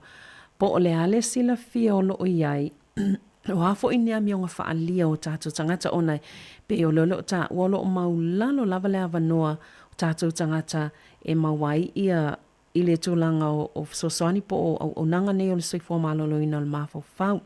Lea lai fia nga I le saili linga I ngā ioinga o lo whaia pe au I le tūlanga tātou te fia sa I le sosoani mo tātou tangata Pasifika I le soifua malolo ina o le mawhawhau I to tono au te aropo o le nei foi a tunuu. Ma if sosoani la le saili linga nei I latou I am whaiona malama lama a tili ai mai e fesili o lo o tu ina mai e le sunga ia Dr. Sarah ia e mwhai ona sosoani ai I le nei fo'i sa I li linga. So how are you going to, what is the process of this research? Can you tell us about that?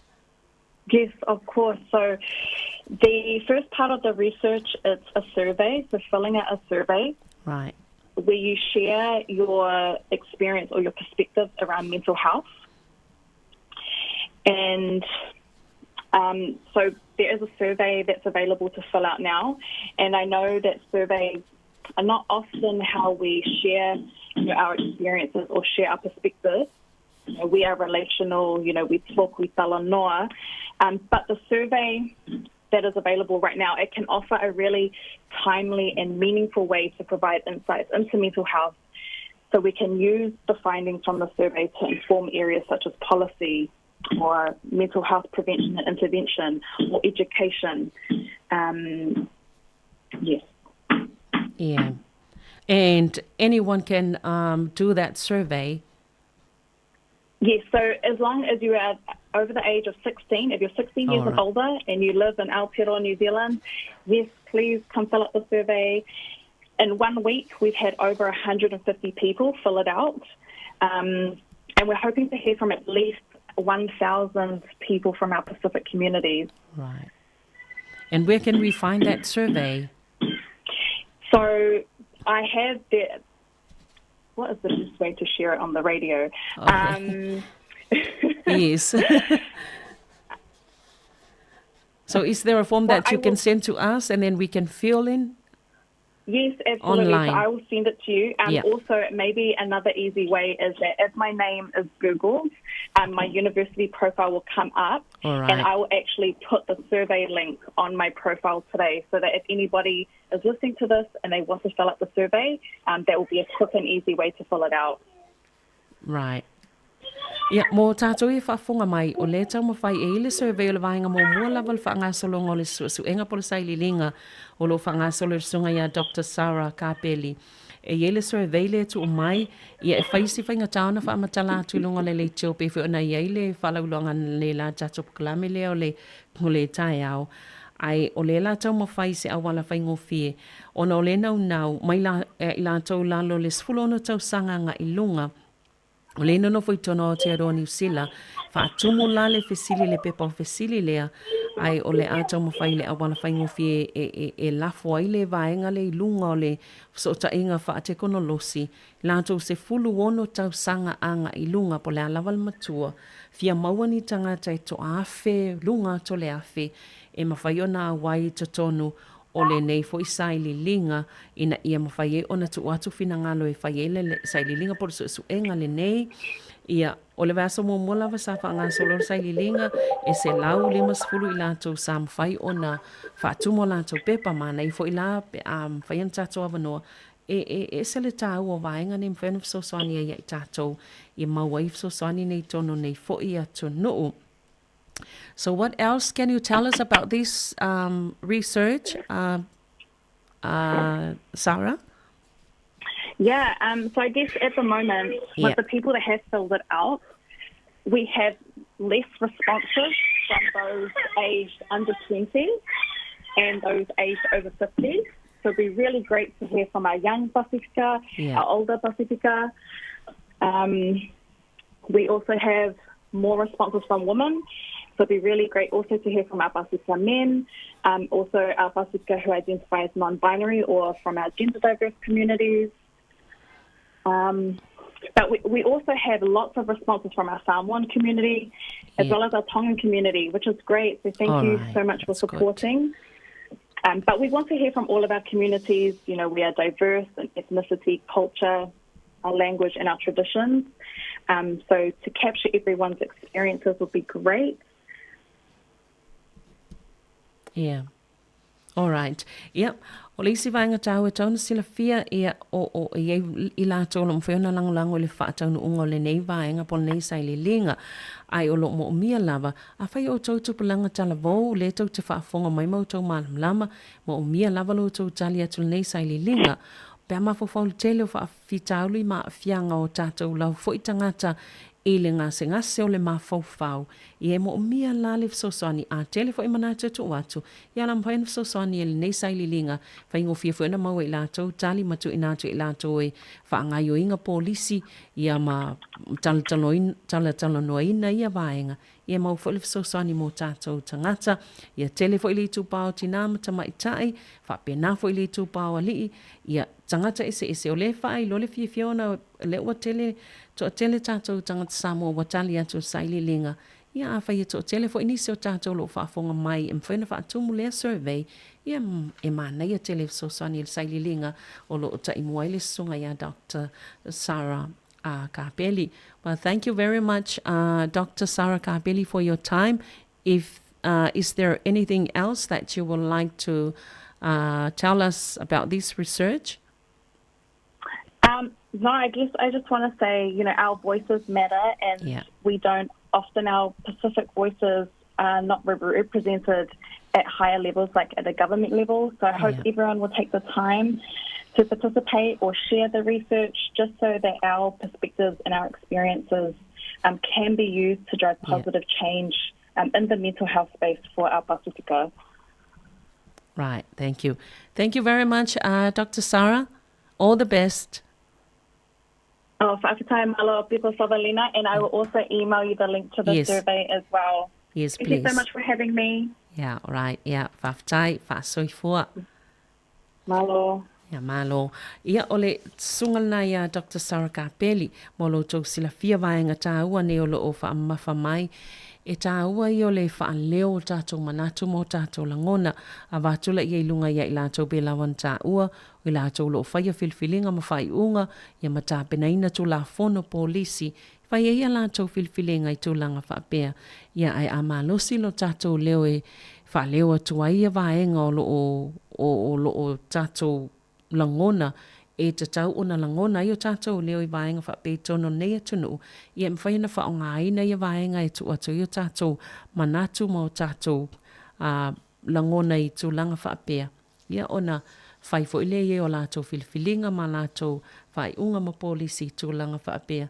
Ia e mau e fo le tātou manuia mantua la o le survey po le saililinga le nā ia leo le o ta i uloi le tamaitai po le sunga ia Dr. Sarah Kapeli i lea lo o i le University of Kilani i e whai e sosane le lātou saililinga mantua o le saililinga po le suenga le nei i le tūlanga o le soifua maloloina o le mawhauwhau tangata Pasifika i te tono New Zealand ai o lo o whaautula lātou saililinga i tali tonunga o tātou o lo iai i le ngase le po le o la maloloina o le mawhauwhau po ngase whaafeta au li o awhia i le mawhauwhau o le ale sila fia o lo o iai o tātou tangata i le ngase. Ia ta ui o le ngase, ia po o whaafita au li o lo o awhia le mawhauwhau le mental health o ani a mionga whaalia o tātou tangata i lea fo i tūlanga.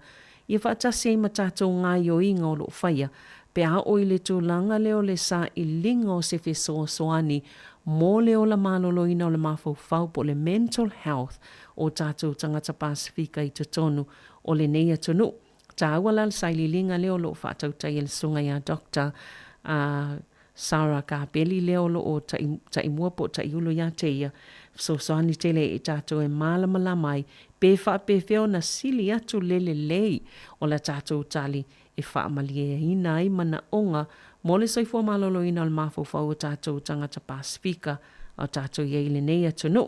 Ia le pe wamai atolo ngā lue whaatasi e ma se vaenga leo le o le University of Victoria, Wellington, e ia a tonu o lolo iai ma le numera le fsota iai po o le tangata le fsota iai i tono o le University of Victoria, le sunga ia lofa right, ia mwhaina fsota iai, e iei vaenga sa mwhai ona tu inatu, ona e whainga taona whaamatala i lunga le te o le whainga o le survey lea pe ai ai le vaenga leo lo a mai mwhaina fsota e te mauala iai ia talitono le ua maua uma vaenga i tono o ainga te itasi fsota inga whaate konolosi le nei e mawai le link ia po o le toa inga awala whaate konolosi e mwhaina fsota iai e kiliki pe te alu i tutono o omi ia mawhai e leo tali fesili o lo au mai e mawhai e ona sosani tele lea I lea vaenga po lea sa ililinga wana i tātou tangata, ia ai o le vaenga na o le pokalame mo le nei fo i vaenga le tai au whaaftai tele lava le whaafonga mai, ma lo fo i leon sa ia te uto umasampo yon whaafonga mai nei pokalame o le saifua malolo i nei tā ua tele, ia mo i tātou mo tātou tangata o tātou ia ili nei fo ia tunu telo nei so soani mwhai ona maua mo tātou, whaaftai tele whaafonga mai nei vaenga le tai au, whaawa watu ia pesenga musika, ia se ipa ia li tō la e sifulu malua ia ona tō whaafonga le ia tātou whaapoponga o talafou mō le nei fo i vaenga o le aso.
Mama, fana, fana, ya, unito.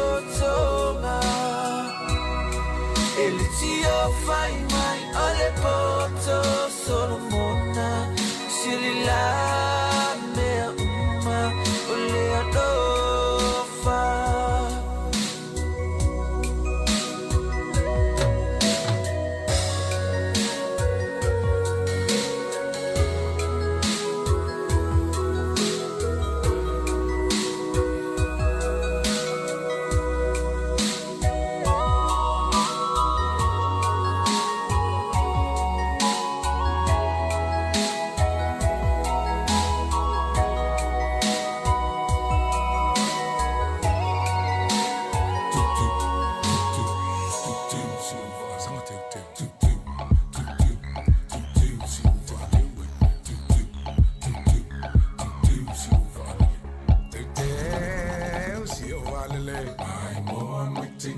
I say la mai lewe Te si o valele ai mo matine I say la mai lewe Ale ale on to lean to see ale a five fini to fa we ali yesu e mali oli malo vittoria na su ele no Britania ya sono tam I say na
E poi mai ai ka esa ini mai le ala ke le I malolonga e te fua I le ko af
Whawhiwhianga me pesa nei taimi o le tai au ina ua toi 15 minuta na tāleo le tūlai 12 le whapoponga o tātou talafau ta pena mai na whionga la wano ati lawa le tūlai 12 e toi whawhiroa im toi whaatalo whātunu le taimi mahalola fo le mafuta mai le tātou atinu una o mai toi fo i manisio proklame tā ua le soifua mahalolo ina pe on whatanuina le tūlai 10 ma le AFOL ma le tūlai 10 ma le tasi ia toi whawhiroa i atu ma toi whaamalo atu le taimi tonu ngā luenga o lo fenga ele to telo le tinu i fe au mga luenga o lo mafuta mai ai mai mo mai tono fale fainga luenga le taimi ya mesi fo i lunga o lo sa o lo e fa longo mai ai ya o e fenga ai o e fe afio ai fo i ma e nga lue tu ai tono ta vale afil le taimi ya o fenga i nga luenga i lunga le awala le taimi ya fa pe fo i le tapo inga i tono ai nga o lo mafuta mai ai matua ya o ta tari fo i le taimi e vela le tau maftanga ya ale au kuka le taimi o le auli nei taimi o le tai au tāro furlua ia ona whairoro tari ngā sua ma tau maftanga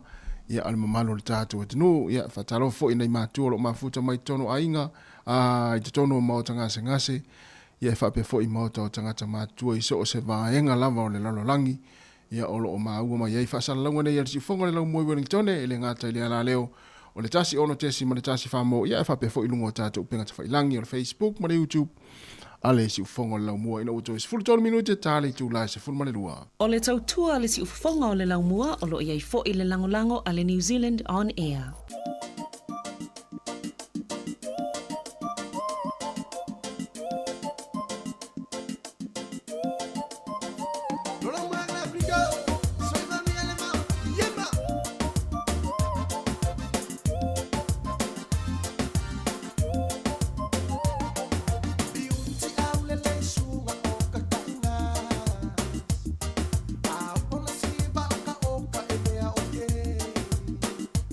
But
E sau sau ia ta pia pia le te ni mana ia Paanga lo mau paala vela vea e pese mai ia E mata aka pe vai la miliona uma lava I funga sau ia ta pa to pa wala valia O te tia pia se pa tau o loa ai mata ata Tau si bea le o lona va I wako matanata Te sili sao loa te ai o se bea o te whaia mo ohe E tele di supa pona pata whaia telefo I mamoe I sau ia ta pia pia le te mi mana ia Paanga lo mau paala vela vea e pese mai ia E mata ata pe vai la miliona uma lava I funga sau ia ta pa to pa ua lava lea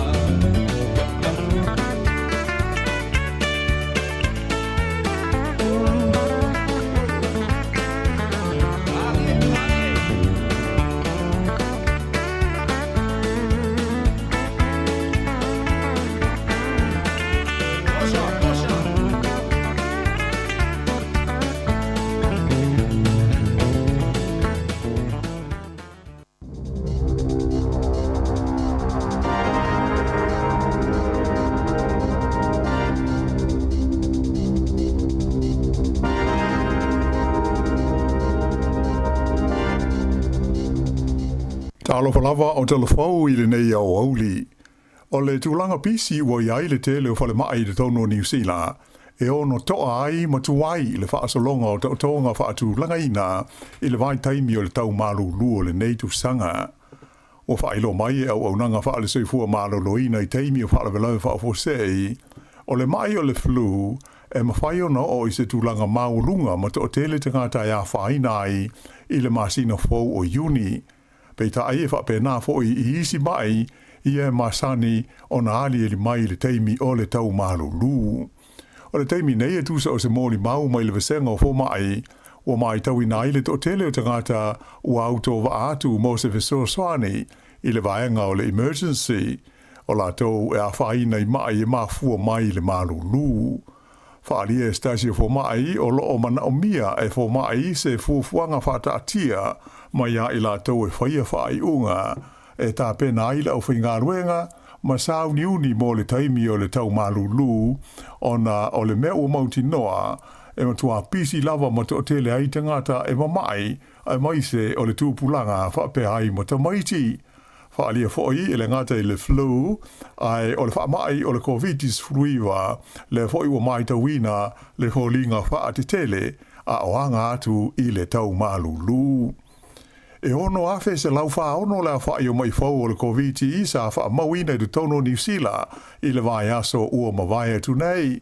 Ta ua I wha maunga le mtanga luenga le soifua malo loina e se fulmaleiva la whai o e na mali di wai le na vai aso ona o le wha mai. Ua mai tawina o sa wha inga mawa ele nei o mai fau pe a wha tusa I le vai aso I ona tua le asa tula I mai e tolu afe iwa se lau luas fulua mai fau ai se fulmaleiva la whai o la tauna mali liwai. E lawa lunga I mea wha mua le suisa o upo le partia le Labour mo mata upo tautupe le tamaita I hui pule ya Barbara Edmonds le fi nawina lea o le tūlanga taunga tā o le tausinga o le soifua o tangata. Sa whai roa mai le tūlanga I se saunoanga le tamaita I hui pule le tai aona leila I le whontanga ta I tai o lau whai businessi a le Hutt Valley Chamber of Commerce. Sa I ta wai o le a avela na wha mua e le tausinga masani o ainga ma le sa I lia wa manoa tutusa mo businessi la Haiti ma ti na ai wha leonga lua tangata te itodasi a ai wha pe ai mamata upu e a fi ai swinga o le tau ma le fausia leo ngā ruenga te tele e le malo. Sa ia wha I tio ina foi I lana tautalanga le wha I titia lea e le malo o vai ngā tupe ma se leni mo mia mo ngā ruenga ma au nanga whai mo tangata lautele mali ma vai. Nā si tia le fua whaata tau o tangata ua le aini ngā ruenga I le tono New Zealand I le toru masina le ana uma I a mati. Le asa tula I mai I le whapasene I a te sema o le lua awhe lua sfultolu ai o mai I a mati ua o I le wha te si male tolu pasene. whaalia mai e lofisa whaamauina fuainu mera le malo, o la whainga ato tangata ua le aini ngā ruenga i New Zealand i le teimile nei e se lau tolu se fulu ma le wha afe. O ia fuainu mera e lea o fia ai le totele o tangata whainga ruenga le malo, ia na vaea ma wha malo lo mai i ala tu ngā ruenga, e pei o na wha ngā solo ai ia lea polo kalame le malo i le teimi nei. O ia tūlanga o whaalia ai e le awata mo mai ma ta upu taulu ta mao ainga, e fōlinga mai o le ālua e pēr i lunga, le au whainga o tangata i le haini ngā ruenga, ona o le ele i o i le tūlanga e te tau o na muta ai. Ua masalumia, e o atu i le luas fuluono afe le au whaio isi tangata o le ale haini ngā ruenga i te tonu o New Zealand. Whailo mai fo ilm ta ngā ruenga mo le atina e o Pisnisi, le Ambi, pa u i lalo i le tolus fulu wha tesima le 20% le au whaio awanoa whai ngā ruenga e whaasala lauina. Mai tau ina fo i le masino mati le arua e pē i lunga o le au whainga o tangata o loo maua i le benefiti o le benefiti su e ngā ruenga lea na tūlai mai e se lau walus fulu malefitu afe iwa se lau walus fulu ono whaatusa i le se lau ono se fulu walu afe wha se lau iwa walu sa iai i le masino mati o le tausanga taluai. E leo iei se wha moi o le whainga malo so whaatasi e whaatauina i tua i a nisi whale o le malo. E pe o na whaailoa whalawa i tele le li Palemia, Christopher Larkson, whapeai ma le minsta whale o Chris Bishop e se whailo inga ma le autu stala i Wellingtone. Sa whape fo i o na whalawa i tele i lea whailo inga le li poti o le suenga whaapitoa le ana whaia i le whala poutonga i pu le whale o le malo le ka inga ora sa whaafoina e le li ina aveo mumua Palemia o Bill English. Ua manino mai la na ripoti e leo iai i se tūlanga le lei i a mea tau tupe a lea whala poutonga tele a le malo.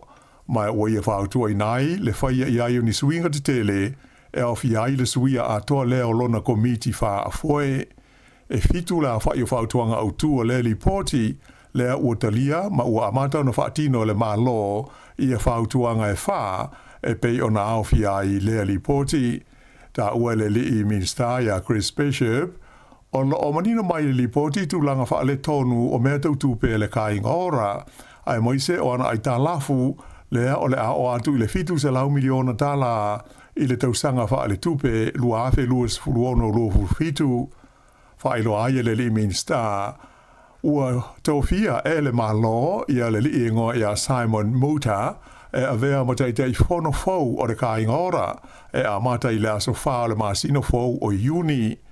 O le nei ali isa ave mo mua mo pule sili o le kompani o le Powerco, wha pele malaiwa alele o aukilani, ma le kompani telefonia le Spark. Ta o foi o lo wha solo le teimi nei, o na wha mautuina i e tofinga o sui a wai o le komiti wha tonu fau o le kainga ora, mai de tauana o ia iulai, ua mai a o na whaia i a tofinga. Ua lipotia mai le whaamalo lo mai o na tofinga o se tasi o hoi pule o le partia le National. Ona o se mata upu e a awhi ai tupe sa foha i atu i ai tangata mo le whaia o ana whaatosina o le pālota tele taruai. Se fulu mo le iwa le a whaia ni foha i tau tupe sa atu ina atu mo le li whai pule le nei o le tu malo New Plymouth o David McLeod o se a whainga tu whaatasi e se lau fitus fulu mo le valua wheta la. Peita iane, e na te le i whaailoa i nātu lewa ngā tupe i le komisi o whai ngā pālota, e tu sai o le tu la whono o whai ngā pālota. Ta ua se li poti o le Radio New Zealand o le ua whaamalo lo e le li Palemia, o ia ho il te itai o le partia le National, Christopher Larkson, ia le li whai pule le nei mai o na tofinga, e au fi aile mtanga luenga o le siri siumanga, whapea mo te tonu o komiti filifilia a le Palemene.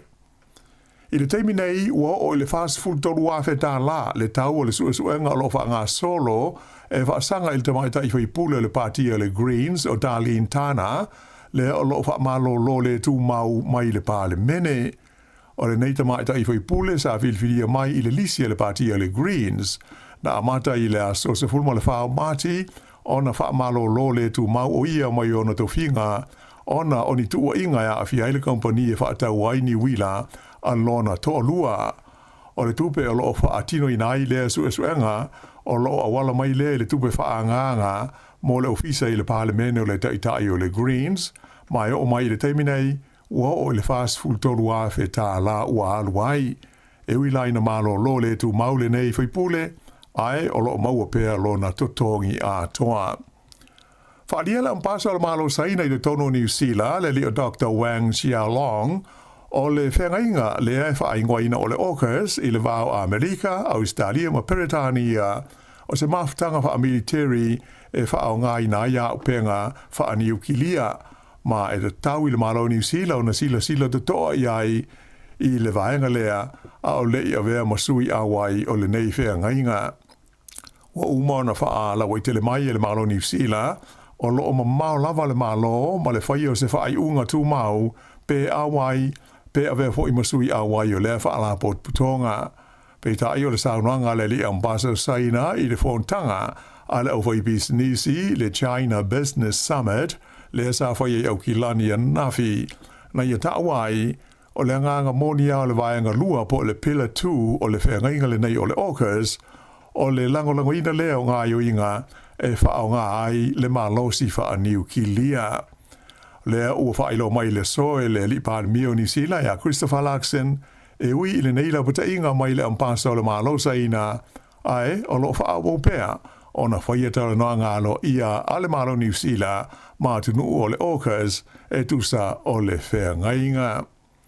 Na maliu se tangata ina ua taia i se no whahafi le pito nuu o hau i le itu malo horo whenua i le afiafi o le songa fua. Whailoi le lipoti le leo e whapena tupu le whaale belave, pe tusa o le lima i le afiafi na nafi, mai sa waweo na o atu i ai leo a toa maisi au nanga lave ai. O le whahafi na afia le Northern Explorer, e limas furu lima la whaio le pasese na malanga ai i le taimi.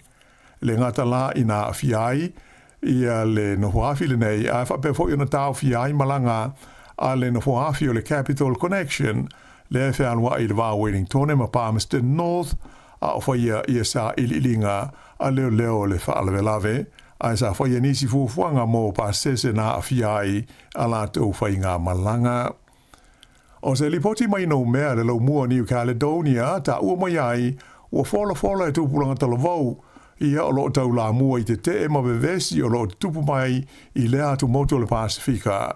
O le a le toe solo muli i la tau i le una ia pea o tau mawhainga i te whaasanga i pulenga a le malo o falani i le tonu o lo la tau o tunu. O li potia le Radio New Zealand wa whaaria mai ai ia manatu malangona o tupulanga talavau o New Caledonia e whapea da tau ai le malo o falani o nā mana ia whaai unga sa whaia ia so ua mawai. Ai moise o le marienga sa iai le vā le malo falani ma tai o tangata Kanaks, mō se file mū, le ana sa inia le tausanga whiwa se lau valu, le fo i sa ilonga o na vevesi ai ia ma ta upu whaalo toi whale a New Caledonia. I le taimi nei o lo tu mau peo na ta puni le malaiwa alele au tui no mea, mai o le so ua whailo mai ai le company wa lele le New Zealand o le a whaao peo na le whaia ni ana malanga i lea atu motu mo isi aso e lima o luma nai nei.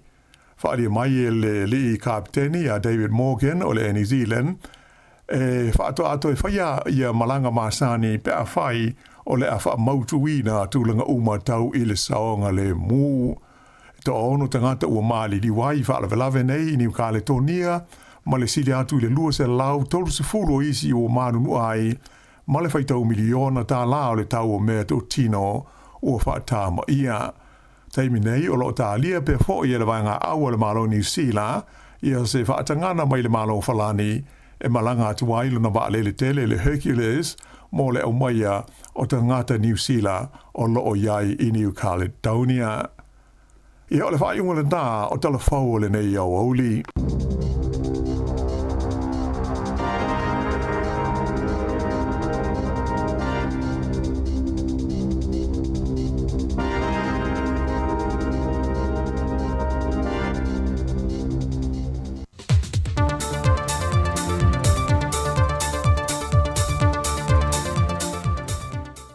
Fia toi whaatala whātou i le whaafonga anga lo tātou tunu ule nei fo i whaopoponga o tana I mea lo te tupu le tātou atunu I Samoa usi mai al whaafonga.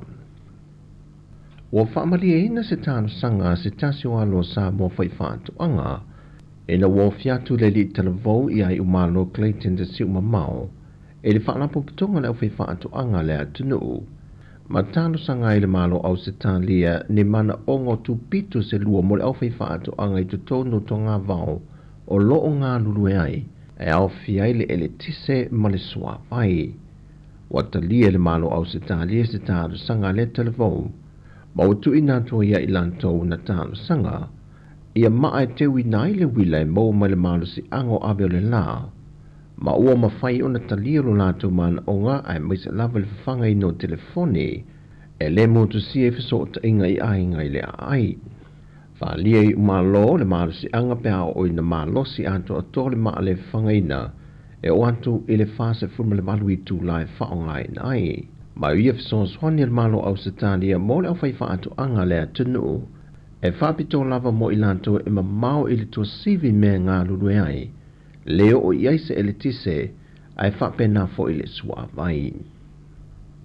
O lo ile malo seina le fionga le minister whaatu anga mwhai ngā whaiva o lo fantasia tu e awai se asia singa o whaalinga mo le au whai whaiva lo o whaatino I nai e sa ili me tuti ai mo lo tātou au whai whaiva le atunu e le au ngai tasi e le ngate na fesos wania I lantou ai o le una ia fo I o lo tātou ta mao a hinga. O se tasi o whataranoanga na wha o fiatu e le malo Samoa mo lea whaalinga o loo mo mia e le au whai whaiva Samoa se wafu whaapitoa mo ia e le ngata mo le au whai whaiva le atunu ai whape na whaife whaatau wa ingoli a nga isi atunu o le langi whaavao malo. E talitonu le whionga le minister e ala auli le utempula te Valfosi Schmidt a whai e tau nuu le moe mitinga ma tino mai se wafu e whaapitoa mo waa whaangota e whaatawina mai eili e Samoa malawi nā tui atunu e whafo o le ante le se whesoa swani ilo tātou ta maua inga. O le aso se whurma le whaale maasina fau e whaangata I nai le restana mai lunga o peng te whaelangi mo le pa I o le atunu o lo o lalampapa o I atunu I whafo e fia restala I le lola palota lo tātou atunu. Whae loe le sui o le ofiso whinga palota talu on te tala le avanoi o tātou tangata e whaatino mai le restana e whaongai nai le awala le wa whaase e iei o upeng te whaelangi e nā o le toa tolu se fulu I lātou ia ua resi tala mai. Ai pēa ma le toa 5 I lātou e leo whaamao nia lātou resi tala ne whaatino, mai o toi tu I nātu iai I meli, mo vaengo lo mo mia e te tau o na tu ina mai, e whaamai ai nai la lātou resi tala. Whailo mai e le sui e le ofiso whainga pālota, o leisi vaengo le toa tolu se fulu le ua mai a resi tala, ua mai a ato toa, ma ua le lei o na whaatino, toi pau le vaenga o lo talia, o le malanga mai I Samoa pu e ina le ata, ma lo lomi o lātou tamatama I 5, e whaamautu wai I lunga o le lola pālota. O ripotia le soifua malolo ina le vai aso nei, o palasi I lalo le whai numero I lātou wa a fia le whaamai le dengue fever, pe a whatu sātu I le whase funma le whale au whai le sa e le lua vai aso telu wai, a o le lua vai aso le nei, wa whaamawina I le tolu se funma le ono. O lo te talo mtanga rengo soifua malolo ina ilo tātou ngā tunu o le ngā rengo whai whaatasi, e matuai whaatama I e no whanga o lo no fuia pe tautu o fua I le namu, e nei e whaangata le whaawawina o le nei whaamai pepesi lo tātou atu no. O lo o whaawaw pele o whinga rengo soifua malolo ina le whaaswina o no whanga, o lo pito a fia mai ai o tātou tangata le whaamai. E lei se tasi o tinga ina pe maliu talu o ne pepesi le whaamai o fiwa pona aivi le atu no. Mai le ai foi se tasi na whaamawina o tau fia le mō tanga sengase, sa fia I le whaamai. E mai le whaamasinonga, e lata I le vanu se furu mōri maua le tua leo leo, o ta pena mōri mau mōri mata opo le tamai e a Samuelu malona whaletua I a Sivai, whaatasi ai maleisi to tolu o mōlia whaatasi I lātou. O le vai aso neina fuafua a mata I le ilo I longa o lea mata opo, Peitai wa toi tolu po ono le talo sanga nise to tolu o lo molia fantasi mai lantoi pe on le ta ua. E au fie le fionga le faipule o le tu malosa lenga numero tasi, le fionga fepulea I fai matasua, Lise Marie Schmidt, ma le fionga lio fatumalama waa. Na talo sanga ila tui ni e tu watu le mata opu le tau sanga fau, e fua ila hava noa nei ala tu lo ia wa tapena mai atu noi fafo. Peitai I le fina watu fo ia le lo ia lo tu lai moli tua leo leo, e yailon popolenga I alato moni maua mai on te pena mawhatau tuina, mai wate ena I ele fionga le whaamasino ia talasa sa anga le talo sanga, ona o lona fina ngalo, o le ato e suia o mai le whaatinonga ngā luenga a whaamasino, ua mahe au na whaatu langa, mai na polo ina I ele whaamasino ia talasa I lato umana talo sanga, ina ia whaafsota I wawe a lato lo I o lo e whafo, ma whaai lo I eile tūlanga o le polo inga watu ina tu ia I lato. Ma e te tau o le whaatino ina le whaamasinonga le nei, e te tonu lava o le tausanga nei. E whaamaumonga le tua leo leo, e lata e le se lau mōrianga o lo mōria le tamaya Samuelu, au sion whalitua, e lata e leono se fulu mōrianga o lo whaamawina ai. O le fionga le whaipule ia whipule ai, e se fulu ma le walu mōrianga o lo whaasanga ia te ia, ma le sunga li o whaatau malama, e wha mōrianga o lo mōria e le tua leo leo. Ma le tamaitai a Lise Marie, e iwa mōrianga o lo tua ia e le tua leo leo. O tala fōwia mai sa mōmanuia tele ni yaso I ngā ruengo le a whenga iai, wha soi fōia.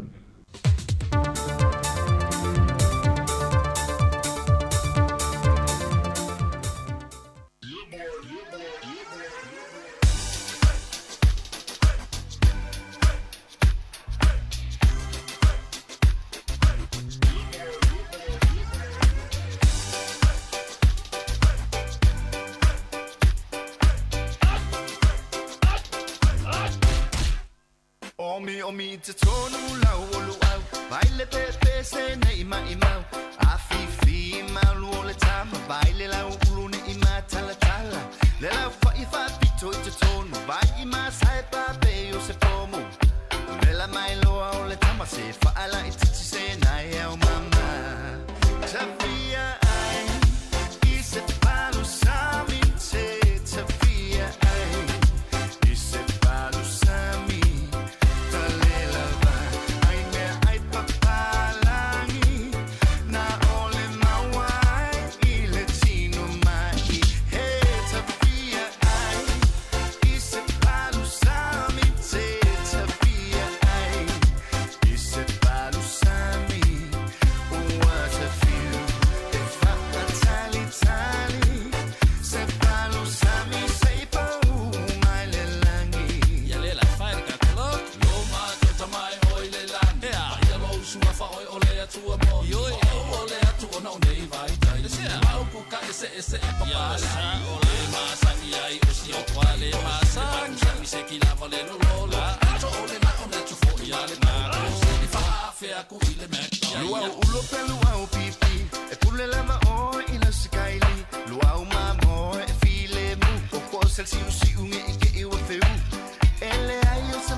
Musika o malo longa ma tau mafutanga o leo au si fofonga o le launua.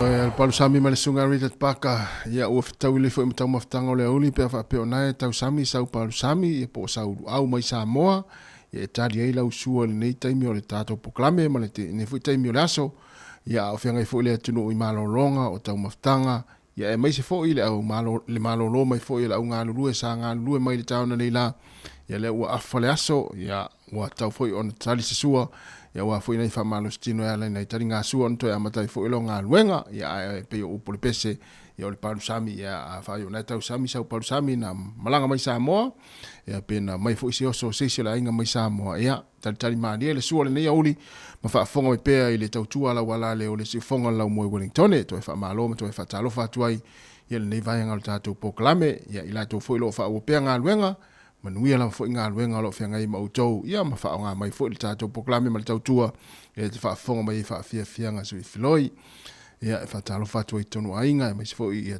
tonu nga luenga ia lunga fo i la wala i lau ta vale lo e fa nga luenga ai ia fa talo fa tu le taimi le auli luas flolo minute te nei le tu la su ma lua lunga fo tato penga te fa ilangi o mafuta mai ai ia to tele lunga le Facebook ma le YouTube fa talo fa tu ne sunga ya fish le ma futa ma le taimi ya ma lola va ya le nga le fo i ma fo fuanga lo fenga i le taimi ya tu langa le i le tau le taimi nei lo faila fo i ma fa timu mai fo i ya ma pua oa ya angi fo le savili la tau ma lulu ai ya o tu langa lava na lo i le tau e ma salo fo i fa pena fo i mai tau atu ya i so se vaenga o New Zealand i tu langa lo i le tau le asone nei ia fa timu ma se foi le wala ma pua o nisi o o ai pe o foi mata Wellington ia fu la fo ia la fe alwa il niaso ia i fu fanga lo fenga ma o ia ma mo pelo sa ngale mu le wa salvela tu ta 3 minutos for 2 minutos te nele tu las fu malua se va tu fa silanga nei mai le kolisia polidua mo matua uma o alo ma fa na o tatu wa onga le kolisia polidua ma tau te whata alofa atu, ma tau wala au wha alo atu, iau tau pa ia, ma tau mamalu, ina ia tātou o wai whaatasi, whaataita inga muli, la sto nai, la so luas fulmane lima, o le masina o melo no winga la sto nai nei, le tu lai ono i le afiafi, au tau walo ma ia mo le ava o le feilo inga, mo le wha moe, i le tala alo ia, o le ngangana Samoa, mo le male sisina, o le tanga avai o le tātou atinu, le aso mafua, le aso mafua le aso fau, le aso luas fulma le fitu, ia o le masina o me, a fio mai, ia mo so, ia mo ma o tau wha soa, e wha ato o toi nai le tātou wha moe, o se ava o le whelo inga mua, o wha atino ina e o tau walo ma whanau, o pokalame le aso mafua, ia e amata i le tula iwa i le tai ao, ia sina le fua i le se furu minute te i le tula iwa, ava le whelo inga le afo le iwa, ia na whanga solo tu la fuile pokalame ia i le verso atoa o le astofi lea e saule pokalame ia o le a whaia i le umu ia whaia lea le umu mota o toke lau i mata wala ia o lo iese umu e tau tu noa foi ia e whaia i le ngā senga lea o le umu whatino i ne aloma whanaua onga ia mata i le afo le ono i le tai ao ia o le tau maftanga o le afo se fulu ia tamala lea o le vaa tumutumu e fo i tātou i teimi ia o tau maftanga ia o le wha amna tuina o le ngana Samoa ia i New Zealand nei. Ia o lea mātou te tau longolongo atuai ma le whaano le tele tātou wheiloa ia i le aso i le soifua maua ma le lange mama ia ma le hanga le lei o le tama o le langi whaaftai, lo sa ini e teitai fono mawhaia o ngā Samoa le korisi o porirua. Le asa fau la le amatai le ngana Samoa, ia i mātou New Zealand nei. Te le fo ia o ngā le atapena, ia ua le whamana tuino le ngana Samoa i New Zealand nei.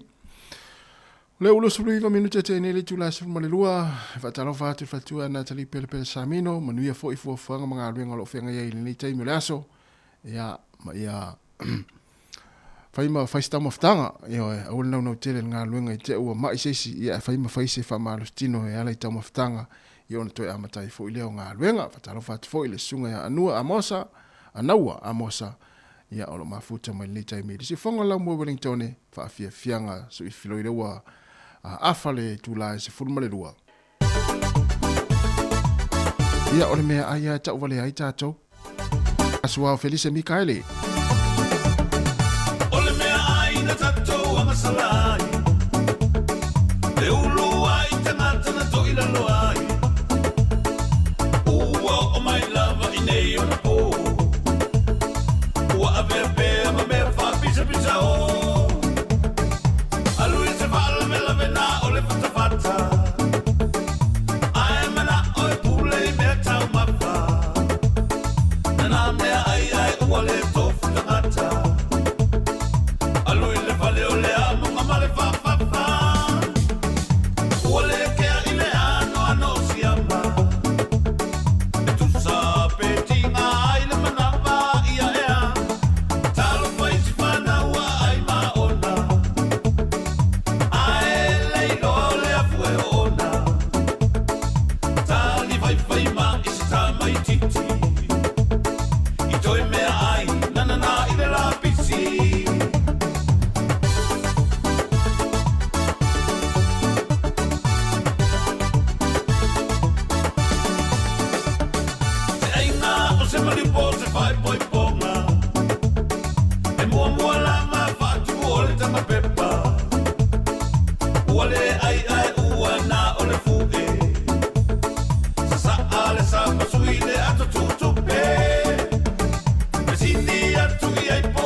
musika o malolonga ma tau mawhitanga o leo au li si ufofonga o le laumua.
Si ufonga mali e o pese le rosa pae ia mali pese tuai ia le teine o Isabela ia polta maitai o Isabela ia poltina ia Isabela ia malo lava le soifu manuia Isabela ne ia uli ia manatu na ua malo lo mai foi o nga luenga po na foi te felua il tava le taimi ia po na foi te fafonga mai tono lo mota malo lawa ia te o tina matua Isabela ia manuia la foi fuanga ne ia uli ia me se foi to ia tu amatanga luenga le tula tasi pe afa pe o lo suafa Isabela pe on ta o le pese ia Isabela le lei ma ia ma futa mal tato proclame le ia uli ia me se lava Isabela fa ingo suafa Samoa Ia langa e lele ia Isabela so se Isabela o lo whaafonga malele taimi. Ia lele te le malo lava ngā lue, malo le ona sai ngā luenga, ia malo fo le tausi matua, ia ma whaamania atu fo ia ma whaatalo whātu, ia te o tina matua Isabela, pia whapea o lo suafa Isabela.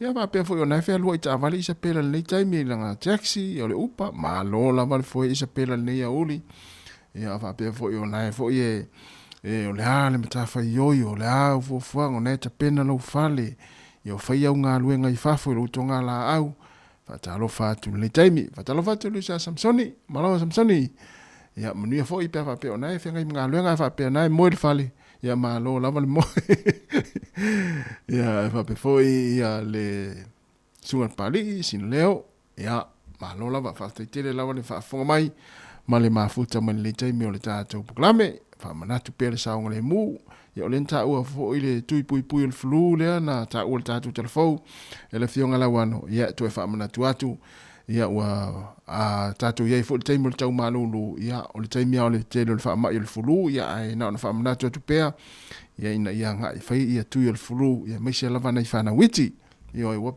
le ilonga se whamai o pesi nei taimi, ia e mo tātou lea ngai Samoa, ia tau tuana le saonga le mu fo i le anga ia tu fo i Samoa, ia pe ona i fo i le whangasolonga le alfontanga le kalesia, a whaptonga kerisiano Samoa i manua i nei taimi, ia o pisi fo i matumu fo i tātua tunu o nei taimi, e le ngata i wharitari malo, ia o ainga, ia o vaenga fo i o loo whamautu ai, ia meise fo i le loto ai manua, ia o loo whamautu ai le te, le o matanga luenga, me lea, ia whatalo whatu nei taimi, pea whapea nai tau te mafuta mai ina i malua, i le fontanga, i le kolisi, ina i le loto a malua, ia o loo whangasolo i le fontanga le kalesia, ia i le fo i vaiaso, ia o le masina fo i sauni fo i le kalesia me tisi, ia le konfirmnisi, ia o na malanga fo i la, ia o la tui sa molono winga, matua tele fo i ale tupe o loo, o fo i lele o loo anga i tono le tātu o tinu,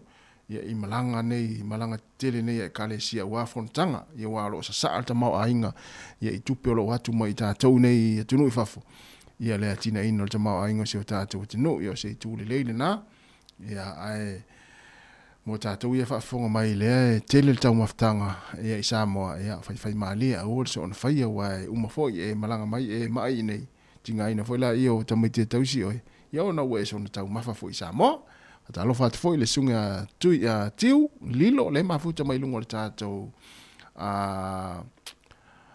tātou YouTube le nei taimi ya malo lava fa te tele le mafuta mai la tātou ope fa fianga ile to mafu taimi mai ale tautua le tasi ona tesi ma le tasi fa mo le tu la tasi ya tātou mafuta pe se itali tu la lua i lungo le Facebook mo le YouTube pa si fonga lambua i Wellington lo fa tele mo tātou tenu ya ta pena foi la tu la to amataria nga luenga le tu la tasi malo lava le whamalosi nei taimi ia o whianga i whiau mga luenga.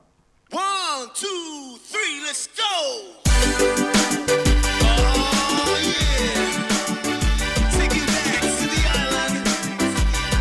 Don't tell about my band in the house, beautiful people in the road. Shabu Peter, Meme Lima, DJ Dance. Let's go! Your love remind me of the song.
sika o mano longa ma tau mawhitanga o leo au si ufofonga o le laumua.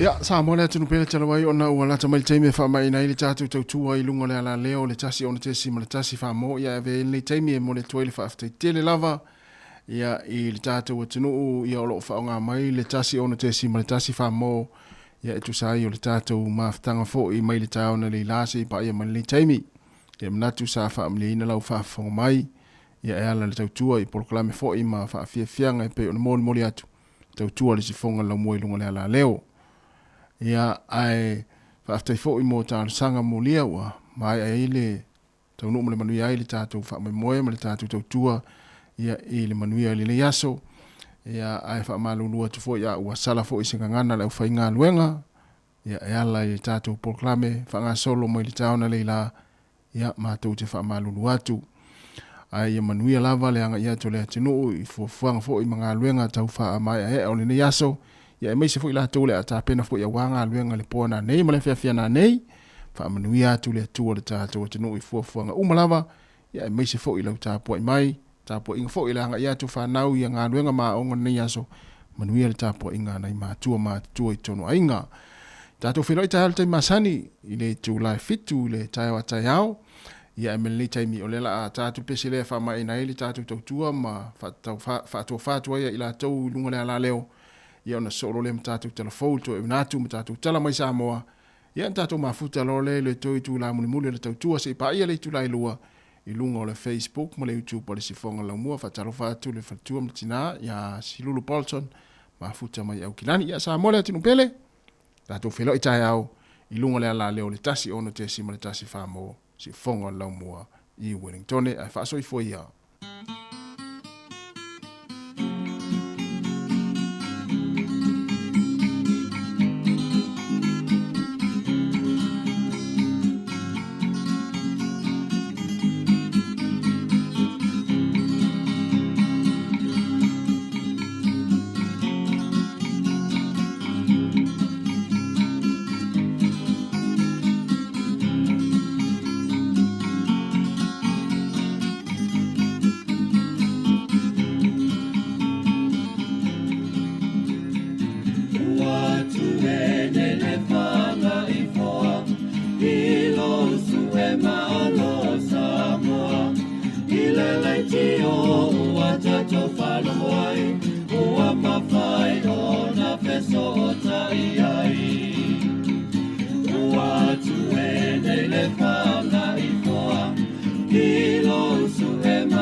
le pongisa o mea umana whaingata o nei tai sanga ua tatawa lea mai I nei manuia ua tatawa mai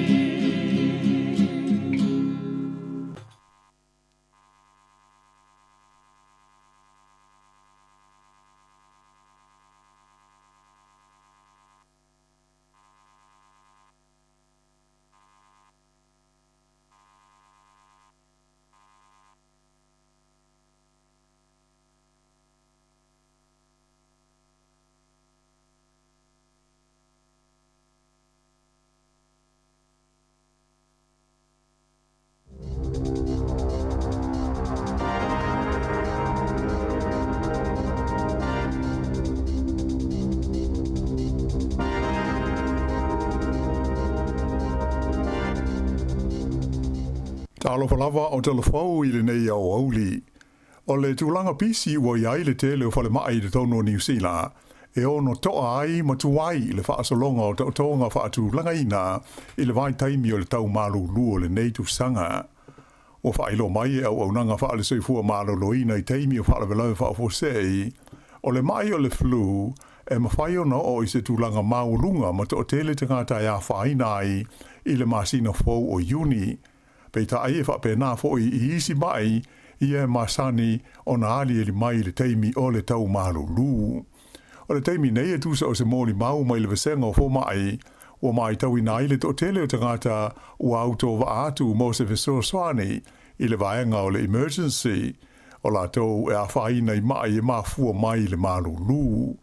Whaali e stasi fo mai o loo mana o mia e fo mai se fuafuanga whata atia mai a I la tau e whaia whai unga e tā pena ila o whainga ruenga ma sau ni uni mo le taimi o le tau malulu ona o le mea ua mauti noa e matua pisi lava ma to tele ai tangata e mamai ai mai se o le tūpulanga whape ai ma ta maiti whaalia fhoi e le ngata I le flu ai o le whaamai o le covitis fruiwa le fhoi ua mai tawina le holinga wha te tele a oanga atu I le tau malulu.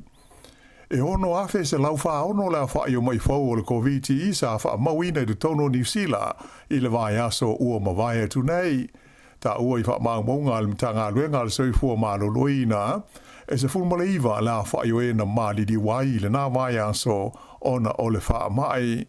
Ua mai ta wina o sa wha inga mawa ele nei o mai fau. Pe a wha tusa I le vai aso I ona tua. Le asa tula I mai e tolu afe iwa se lau luas fulua mai fau. Ai se fulmuleiva le a whai o la tauna mali liwai.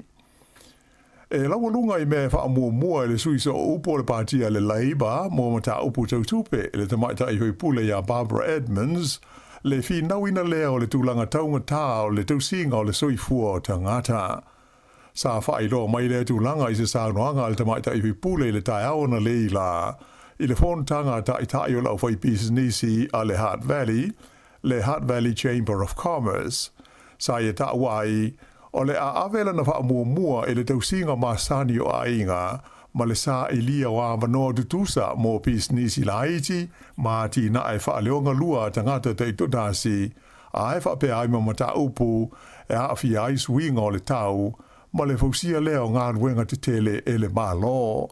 Sa ia whai tio ina foi I lana tautalanga le whai titia lea e le malo o vai ngā tupe ma se leni mo o mia mo ngā ruenga ma au nanga whai mo tangata lautele ma lima vai.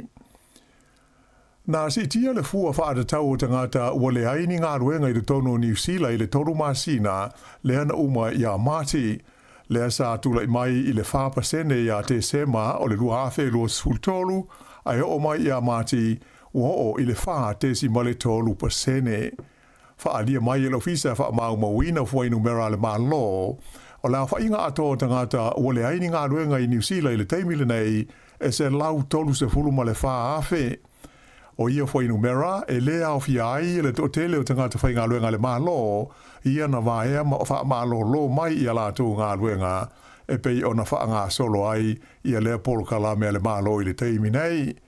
O ia tūlanga o wha alia ai e le awata mo mai ma ta upu taulu ta mao ainga e fo linga mai o le alua e pe ilunga le a fa inga o tangata i le haini ngā ruenga ona o le ele i o i le tūlanga i te tau o na muta hai o Masalomia e o atu i le luas fuluono afe le a fa i o isi tangata o le a le haini ngā ruenga i te tonu o New Zealand. Fa i lo mai fo ilum ta ngā ruenga mo le a tina e o Pisnisi le Ambi pa ui lalo i le tolus fulu wha te si ma le 20% le a wha i o awanoa whai ngā luenga e wha asala lauina. Mai tau ina fo i le masi no mati le arua e pe ilunga o le a wha inga o tangata o lo o maua i le benefiti o le benefiti su e ngā luenga le a na tūla i mai e se lau walus fulu ma le fitu afe iwa se lau walus fulu ono wha atusa i le se lau ono se fulu walu afe wha se lau iwa walu sa iai i le masi no mati o le tausanga taluai. E le o yeis wha moi o le whainga malo so wha atasi e wha atawina i tua i a nisi whale o le malo. E pe o na wha i loa whala waitele le li Palemia, Christopher Laxon, wha pe ai ma le minsta whale o Chris Bishop e se whailo inga ma le autu stala i Wellingtone. Sa wha pe fo i o na whala waitele i le whailo inga le li poti o le suenga wha apitoa le ano whaia i le whala poutonga i pū le whale o le malo le ka inga ora sa whaafoina e le li ina ave mo Palemia o Bill English. Ua manino mai la na ripoti e le o iai i se tūlanga le lei i a mea tau tupe a le whala poutonga tele a le malo. Mai ua ia whautua i nai le whaia i ai o ni suinga te tele e ofi ai le suia a toa le o lona komiti wha a foe. E fitu la whaia whautuanga au tua le ripoti lea ua talia ma ua amata na whaatino le malo i a whautuanga e wha e pei o na awhi ai lea ripoti.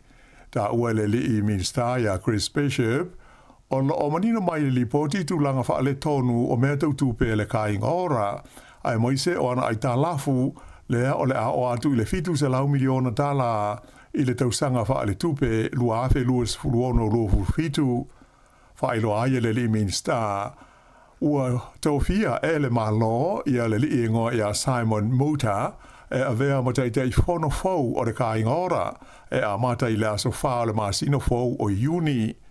O le nei li isa a vea mua mo pule sili o le kompani o le PowerCo wha pele malaiwa alele o aukilani ma le kompani telefonia le Spark. Ta ua foi o lo wha ngā solo le teimi nei o na wha mautuina i e tofinga o sui a wai o le komiti wha atonu fau o le kainga ora mai te tau no o ia iulai ua mai a o na whaia ia tofinga. Ua lipatia mai le wha malo lo mai o na tofinga o se tasi o hoi pule o le partia le National o na o se mata upu e a awhi ai tupe sa foha ia tu ia i tangata mo le whaia o na wha atosina o le palota tele taruai. Se fulu mo le iwa la wha i unifoha i tau tupe sa tu inatu mo le li fai pule le nei o le tu malo New Plymouth o David McLeod o se a wha inga tu whaatasi e se lau fitus fulma le valua feta la. Peita iane e na te le i wha ailoa inatu lewa ngā tupe i le komisi o whai ngā palota e tu sai o le tu la fono o whai ngā palota. Ta ua se li poti o le Radio New Zealand o le ua wha malo lo e le li Palemia o ia ho il te itai o le partia le National, Christopher Laxon, ia le li fai pule le nei mai ona tofinga, e au fi aile mtanga luenga o le sio siomanga, wha pēa mo te tonu o komiti filifilia a le Palemene. I le teimi nei, ua o le fast food tonu a feta la, le tau o le suenga o lo wha ngā solo, e wha sanga il te maita i fai pule le partia le Greens o Darlene Tana, le o lo wha malo lo le tu mau mai le Palemene. O le neita maita i fai pule sa filfilia mai i le lisia le partia le Greens, na amata i le aso se fulma le whao mati, ona wha malo lo le tu mau o ia mai ona tofinga, ona oni tua inga ya awhi aile kompani e wha atau aini wila an lona toa lua. O le tupe o loo wha atino inai le suenga, o loo awala mai le tupe wha anganga, mo le ofisa i le Palemene o le taitai o le Greens, mai o mai le teiminei, ua o le fast food tolu a fe tā la ua aluai. E wilai na malo lo le tu maule nei fai pule, ai o lo maua pēr lo na totongi a toa. Whaaliela mpasa o le malo saina i le tono New Zealand, le li o Dr. Wang Xiaolong, o le whengainga le e whaingoina o le AUKUS i le vau Amerika, Australia ma Peretania, o se mafutanga wha military e wha o ngā ina ia upenga wha niukilia ma e te tau i le malo New Zealand na sila te toa i le vaenga lea a o lei a vea masui a wai o le nei whea ngainga. Wa umau na wha la wai tele mai e le malo New Zealand o loo ma mau lava le malo ma le whai o se wha unga tū mau pe a wai pe a vea fo i masui a wai o lea wha la pot putonga. Pe ta i o le saunoanga le li ambassador saina i le whontanga a le au whai businessi le China Business Summit le sa whai au ki lani a nafi.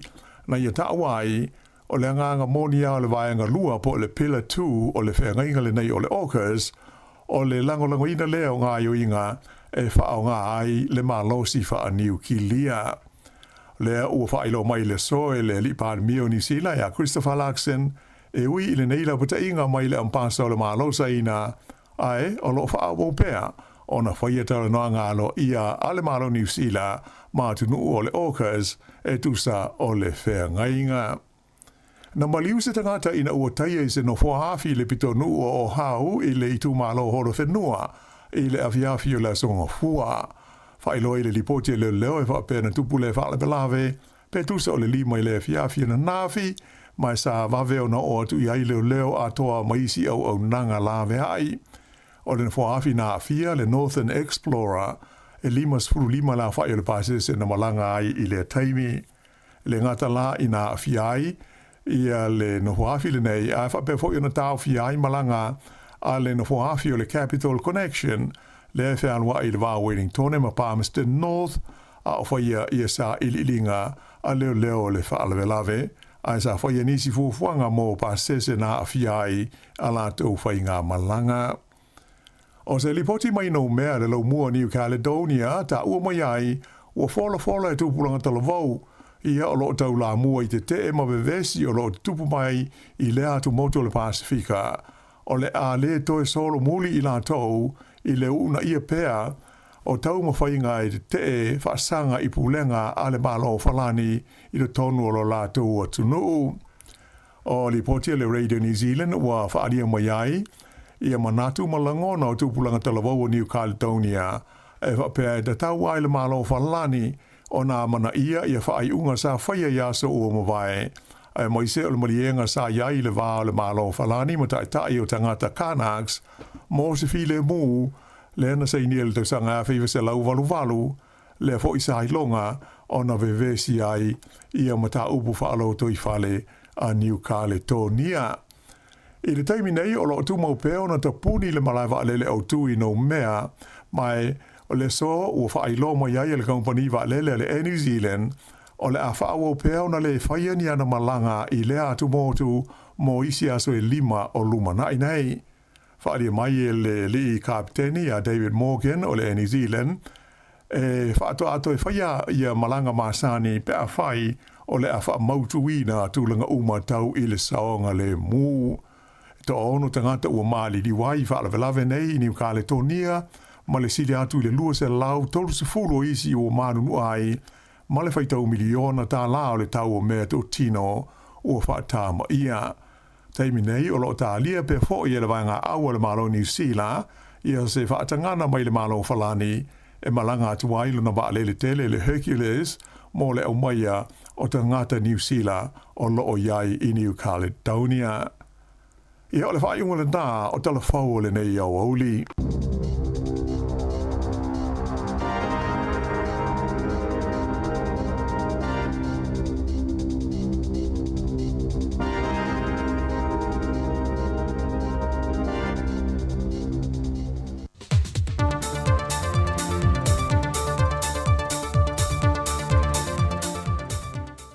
Fia toi whaatala whātou i le whaafonga lo tātou tunu ule nei fo i whaapoponga o tana i meo lo te tupu le tātou tunu i Samoa o se mea le whaafonga.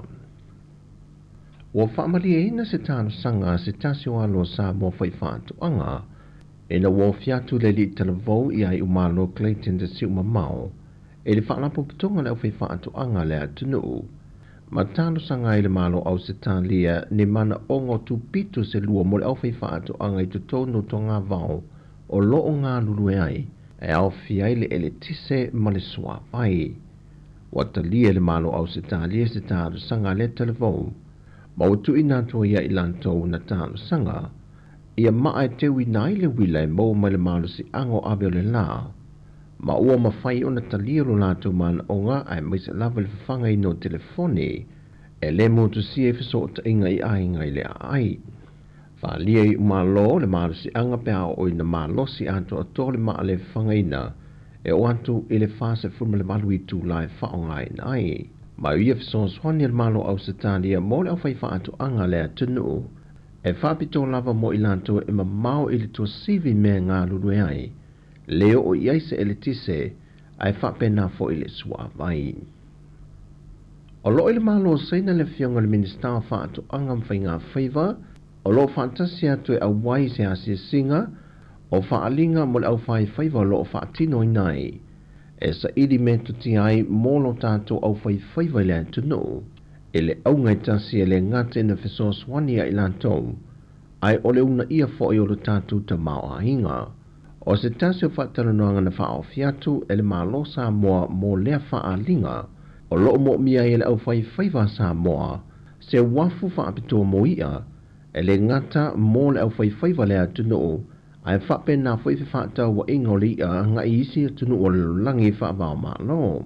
E talitonu le fionga le minister e la auli le utempula te Valfosi Schmidt, a whai e tau nuu le moe mitinga, ma tino mai se wafu e whaapitoa mo waa whaangota, e whaatau ina mai eili e sa moa malawi nā tui atunu e whafo, o le ante le se whesoa swani ilo tātou ta maua inga.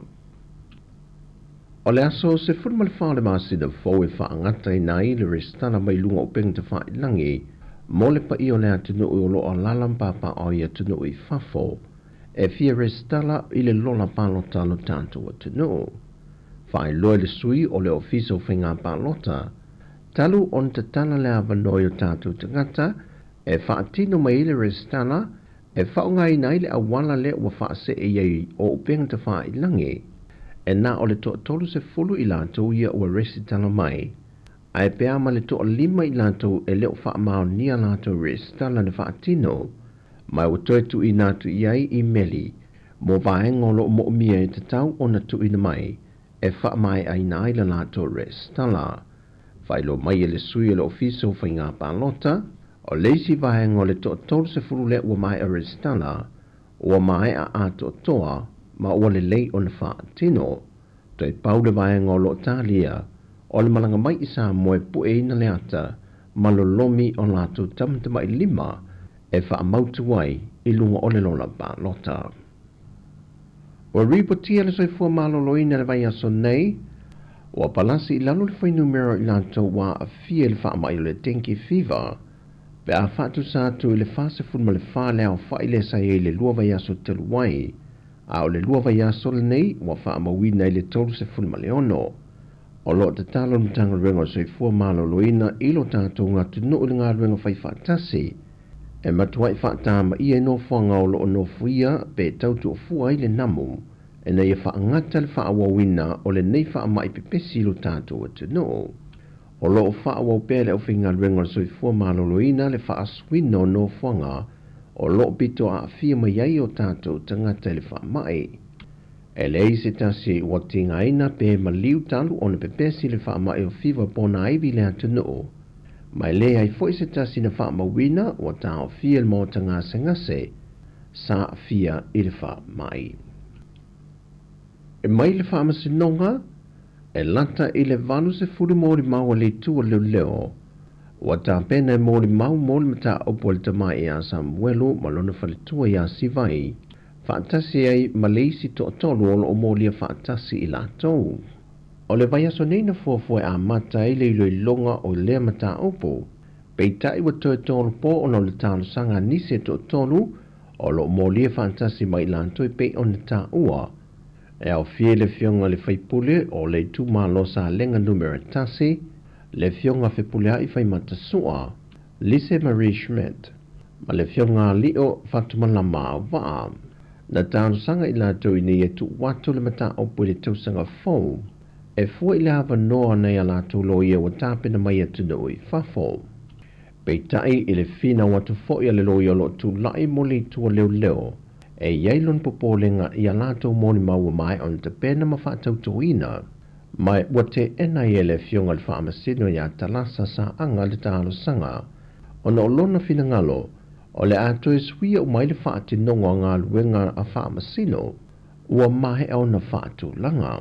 Mai na polo ina i ele whaamasino ia talasa i lato umana talo sanga. Ena ia whaafsota i vavea lato lo i o lo e whafo. Ma wha i lo i eile tūlanga o le polo inga watu i nātu ia i lato.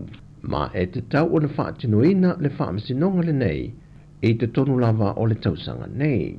E whaamaumonga le tua leo leo, e lata e le se lau mōrianga o lo mōria le tamai a Samuelu. Ao siona whalitua, e lata e le ono se fulu mōrianga o lo o whaamawina ai. O le fionga le whaipule ia whipule ai, e se fulu ma le valu mōrianga o lo whaasanga ia te ia.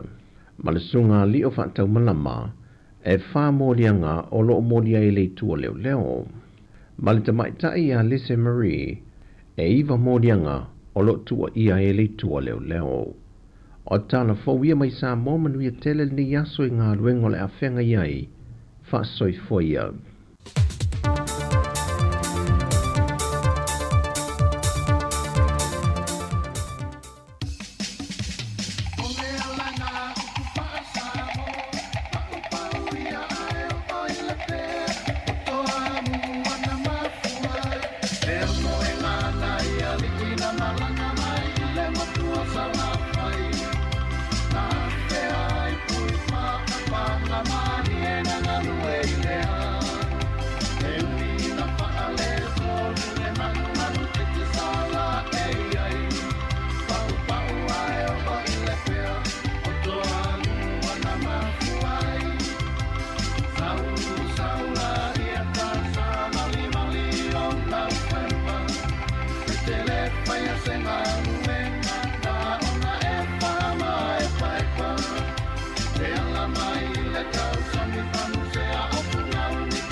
Viang mla pese le tia maa pau e o ile pea ina ua 25 minuti te enei le tula tasi ia na o foi o mai atu to fa salawina muli o tātou telefou ma si fonga la mua ia pei ona tapeneina na fionga ala wano ati lawa ia mai sai o tātou tala mai Samoa tau tua sunga ia ta se Salam Sam tulai valu li tai o ia ona to fa fonga le ia tātou telefou ma tala mai Samoa le ua tulai mail tātou taimi wa 25 minute wa te ainei le tula tasi i le tātou tautua i lungo le lungo o tātou penga te whailangi o le Facebook ma le YouTube ia ma le tātou app le Samoa Capital Radio app ia toi whaafelo ia toi ma toi whaatalo whātu ia i lau mai moa mai i lungo lau TV na ki ia i lau Facebook ia po lau YouTube fo ina te mata mai ai mai mo mai ai ia i le tātou poklame ma le tautua se fonga lau mua i Wellington ia na o mai atu e fo i ma le tātou tautua i lunga le ala leo le tasi ona tesi ma le tasi whamo ia inai mātua i tono a inga e mai se fo i ngā luenga ma le ta amale nei ki mai ai ia mai whaafonga mai ai le nei aso ia na o mai atu le tula tasi ia tāle lua ona mai ale o le tātou tautua o le nei aso ia ai mole atu le whaamalo le tātou hatinu o le mafuta mai ia i tātou poklame fo i ia o lo whaanga solo atu le teimi se i pa ia le tū lai lua. O le ana o tau whaafonga le tātou hatinu o mai mo mai le whaatanoanga e Sabrina Kasiano ma le tamaita i fo mai a Dr. Sarah Kapeli. Ia mai o le whamtalaina le vaenga lea ia e iai le suenga po le sairi linga research. O lea e tālasanga ina ile mamalu ma le pa ia le tātou hatinu ina ia fisosoani e whaatumu matali atu iai. Ia o le vaenga o le neisa ailinga po le suenga o le a fisosoani tele i o tātou tangata. Ia e whaamala mai pe whaape fea o na whaatino ia sa tātou tali e sili atu le e whaamli ina i mana onga mo le soifua maloloina o le mafaufau. Ia pe o le ngase lea ua tele na afia i le to tele o tātou tangata.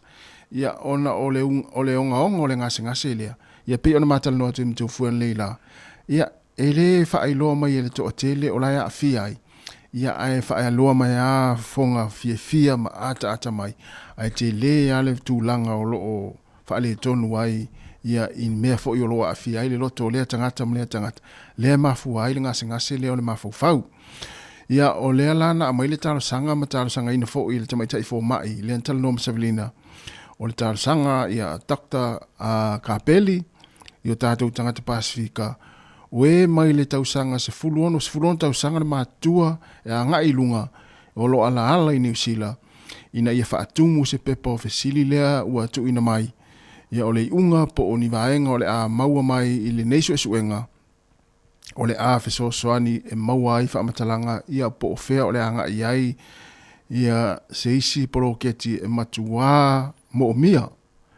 Ia e wha au tū lava i le ola maloloina o le mafaufau mo tangata Pasifika ia i tutonua o Tero nei. Tā ua tele le vaenga lea lona winga o le mana onga o le tamaita i fo mai pe ona whailo mai. Ia e whaingo fie o lo iai le link o le link ia e whaingo fie lava ona e haru le kukol ia ona e tango le tai lalo le suafa lea Dr. Sarah Kapeli's profile e tā uma i lalo le upuri na Dr. D.R. Sarah Kapeli's profile. E alu uma ya ma le profile. Ia na ona tā maua loa le link le na. Ia olo iai le ata o le tamaita i fo mai. Ia ona e tangaloa lea e omi le vaenga na ua uma na whailoa mai. Na e ua uma le ia ona a e alu na maua o le link le na. Ia tā ilalo le suafa Dr. Sarah Kapeli's profile. Ia na tangoloa lea ia kiliki pe omi. Ia pe omi le vaenga le na. Ia ua iei li lio ia po le vaenga na ua whailonga mai. Ia na tangoloa lea ia kiliki. Ia ma whaatumu loa la ia o le CV le na. Ia wana na kiliki ia e tauloa i fesili na le amai. Ia po le CV. Ia whaali iso whininga lo. Tai peia le whainga o le.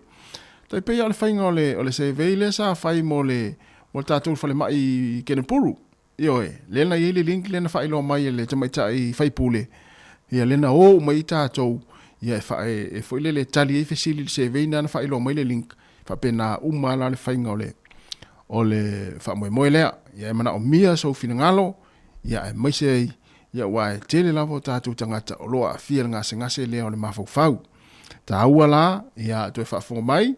Ia e te alu le kukol le link lea. O le Dr. Sarah Kapeli's profile. E tā uma ilalo e tango e kuko uma ilalo le upule na. Ia po le suafale na. Ia ona e mo mai loa lea, ona e tango le o omi. Ia le vaenga le na ua li o mai. Ia pe a uma, pe a e maua ia le link, ia le vaenga le na. O lo iai le suafa Sarah Kapeli. Ia lo e whi man numera over se lau. Ia a o le tūpet siri na ona tā ua.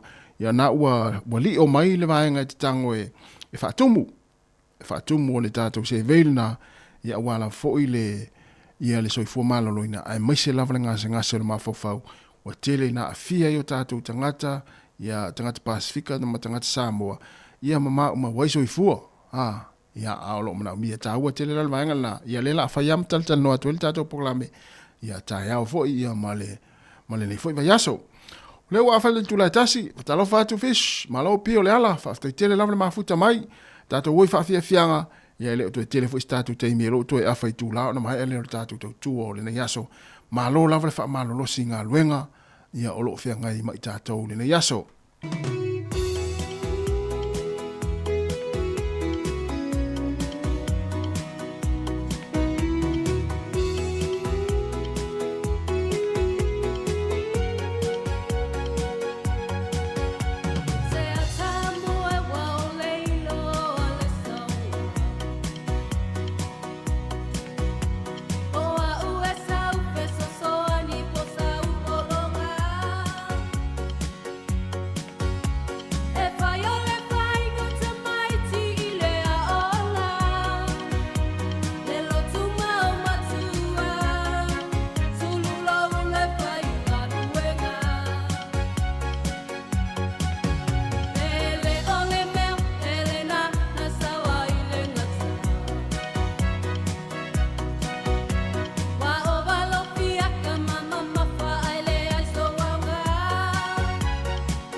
Toe lua sfut fa minuto na tale o le tu lai lua tale lua ia na mai ele o le tatu tau tua ia mo le fu yaso ia malo lava le mafuta mai le tatu tano ia inisi le fa afsili mai pula le link e fa tu mo e form foi le ole mata u pulisi seni le o lo fina wina e tatu tangata ia le stores fu malita se le masina le e fa ngata ai le vaenga le na ia ai e fengta ona tau ona foi le ona fa amamla matu le link ai te ava pete fie lo le link o le fa tu mo le form ia pe ona fsili mai ai le sunga pasco fa sta tele le fa fsili mai ona alu le tau tu se fonga la mo lunga le facebook le se fonga la mo e il proclame na le aso se fulo masina o me o le masina le nei le se fulo me na o lo ia uma lunga le link ia ona alu le vai le link na ia na ona lo tangoa ile omi le link na lo lunga le facebook le se fonga la mo ile aso se fulo me na lo ye fa mtalanga malamba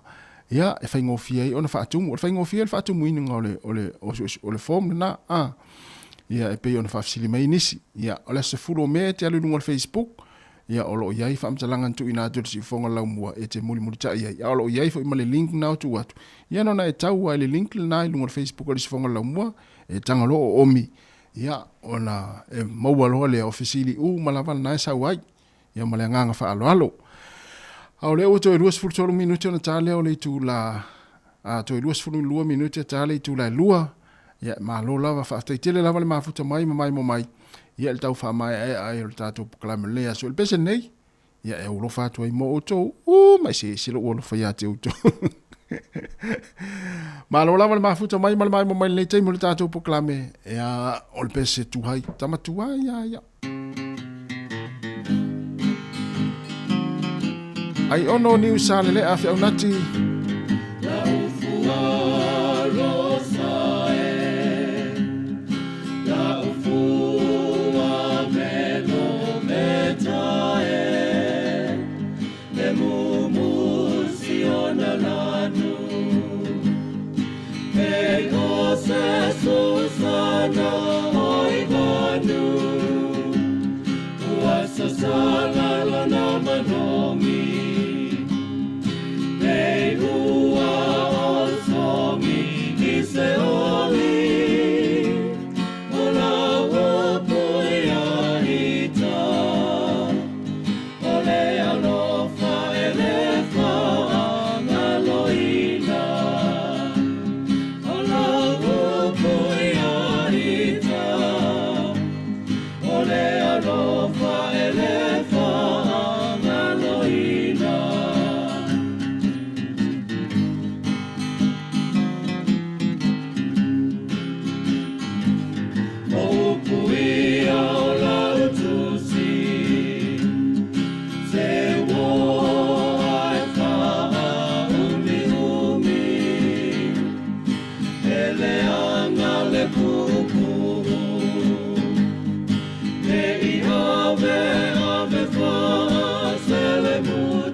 mai le malo sole fai mai fa malo skin fa amingo mai sole lontingo e fa sa ole se fa nge le lo ma tu ma le toia ina ko le ko e van ko o ma ngeso le ka wa kele ole nge ai ki so fu malo lo ina ao so amoe ma ku ai lu e fa ku ai lu e anda vale mai me ka ma ka ele fa ya ma sia e o ko le fa ba ba ku ai lu e fa ku ai lu e anda vale mai me ka ma ka lu e mai la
Casi.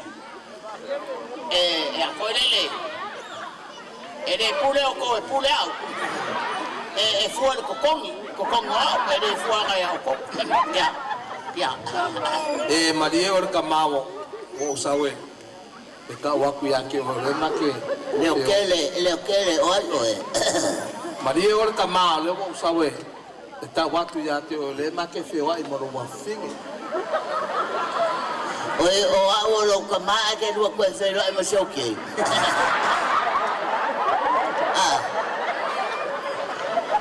E Marie or kamao. Wale vanga ma fe wa I ma. Wale peka. Ai. Ole akali o e. Le ai le ngolo fa matalanga wale vana ma fe wa. Ngo fayala ye fa mai o ska ka fa nga. O ai le kenga ngai ke lo fe. Le peka. Ole peka. Oi caro fa ali ale peka. Venga lo masanga male peka. Ya? Venga lo masanga male peka. Na Mafika police station.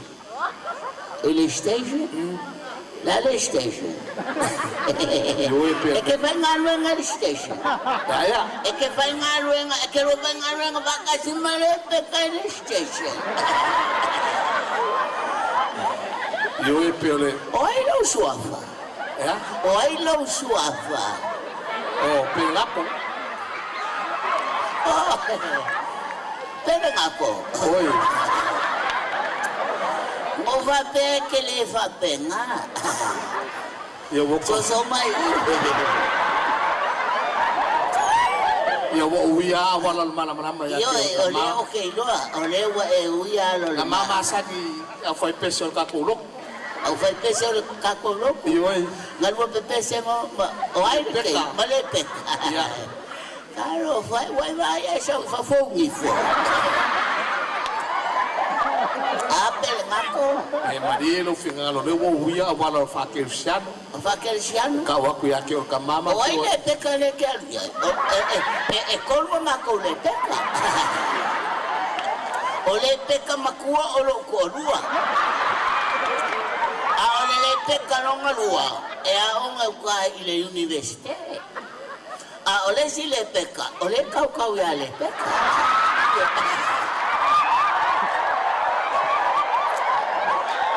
Oi mana malama i lau fa makalanga le paya. E kolu au le peka. E Maria o ka mao. Ele wa o se malie. Ele wa o se malie. Pero mako, vai a esa fa fo maka. E Maria o le peka nga mafio e mai o mao. Ele si le peka de kuako le refalo el pulmão. Se Maria o ka mao. O uia wala mal. Io lo che non mal, ma adenga e poi le a mio pensare me lei. Oi le peka de che. Le peka lo ngalua. Ya la wala aula ya le peka. Ya. Le peka. Wow. Aku no fale ko. Kayo so ka fasel lo ko. Mango fe ko le ya ke o. Yo ke le fe la ka ne wa do. Ya lenga. Fa mai ko ko le peka. Ya o la ngalo o kinga. O le peka fo. Yo peka ka ser ma ko pe fanga. Ai vai le ba ke la ko inga. Ya na ngalo ka mai fai pepe. Ke lo ku mai lu ngama go fo fa ku se yo sai mai ko. Ya wana se oi wa do. Na kele ka sa wa do. Sa ko la ke o ke le fongi nga ko ya ke. O le mo vidi mai. I know. That's my number. Please, honey. I call you. What's your answer? Okay, es que con me ahora quiero que lo hagan. Ta ko yo la ko nga ka sa. Sa dai fa so sang ye. Abri yo ko ingo. Ma lo le wa sa de peka. Ya, claro, wa. Le wa sa. Pero ngako. So mai. Wo fano ngako ka kingaro mga bayaki oi. Ale wa makal ngo malo walo ifa. Olo walo le. Ai avai ngalo kala ngo malo wa singa ole peka. Ya. Ya ole ale ko ngolua. Le peka lo ngalo. Ole peka wa mai. Ke mga fa pa ia ma. Fa pa ia ma wa. Ya. Ke mga fa pa ia ma wa ma. Fa pa ia o. Ele se ve al pawal de sa fa fokani. Yo sekarang kali malam-malam mau ka korpus pa iya. Pali iyo. Okay na mo fa ko korpus pa iyo. Lo ko mo fa. Yo mali ur kama. Ola ke mga ayo el body. Ole pe kama ko el ko vai. Olo ko vai ko. Ole pe ka lo ngako. Lo ola susu ya le. Maria ia o. Ke mga ya bakule te kala kiki po le te kala ngalu. Lo ngalua. Iya. Ole aro vai poi po male te ka isi usu te lo vai poi po. E ke lo fa o ero ngalo mo. Iya, oke le ulo tama. Foi nei o come. Iya, le. Ya sumaya la usungal fa fengang si. Iya. Walu fa poi. De le la fa nei. O yo la fa. Iya. O le fesile al fai awe mua. Ia lele. O lo ngo kome. Ia. E ke alo fa ia kome.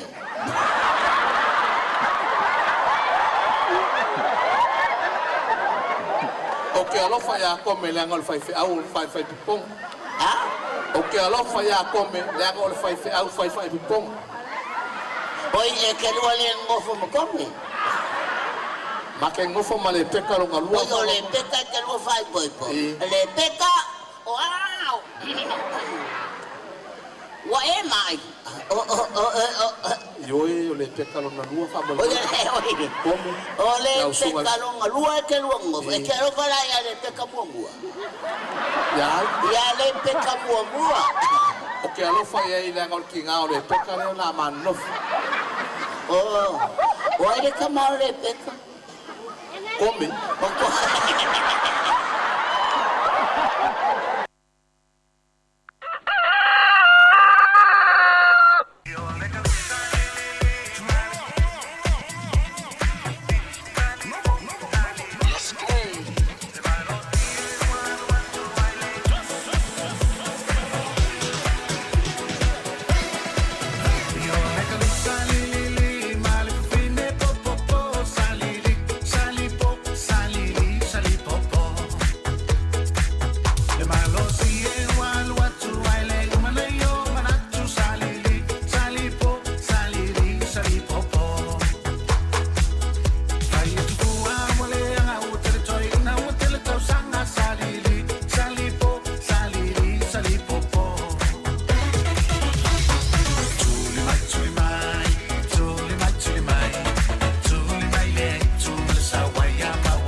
Pea masunga tuna matai tuna matia tunia vailua malipese ya olea tulili ya na siva mai nei auli ya pangale sa mo mai ala tatu tau tua ilungo le tatu penga tafailangi le Facebook mali YouTube mali tuele faafetai tele lava ya le mafuta mai le tatu proklame mai lava le tau na li la ya la fo I faafetai fo ilau faasoa mai ya le tatu faasoa fo ile fo yaso ya mese lo wanganga faalia ya lo faali mai ilungo tatu Facebook ya matato mafuta ila fo I mato ilo atu fo I ole na te mai mo mai e ala il faali me lo finangalo ia uva nga tusia pe ona mato mai tau atu yai ia mato te fa malu lu atu ile asala se faiva mase mau e boai lava le tau tai ata mai ele atu ai ilo na sa ia le melea mato te fa malu lu atu ia wasala ngana le yaso ila mai moanga ia malu abi fa le finangalo le tinu fa mangalo se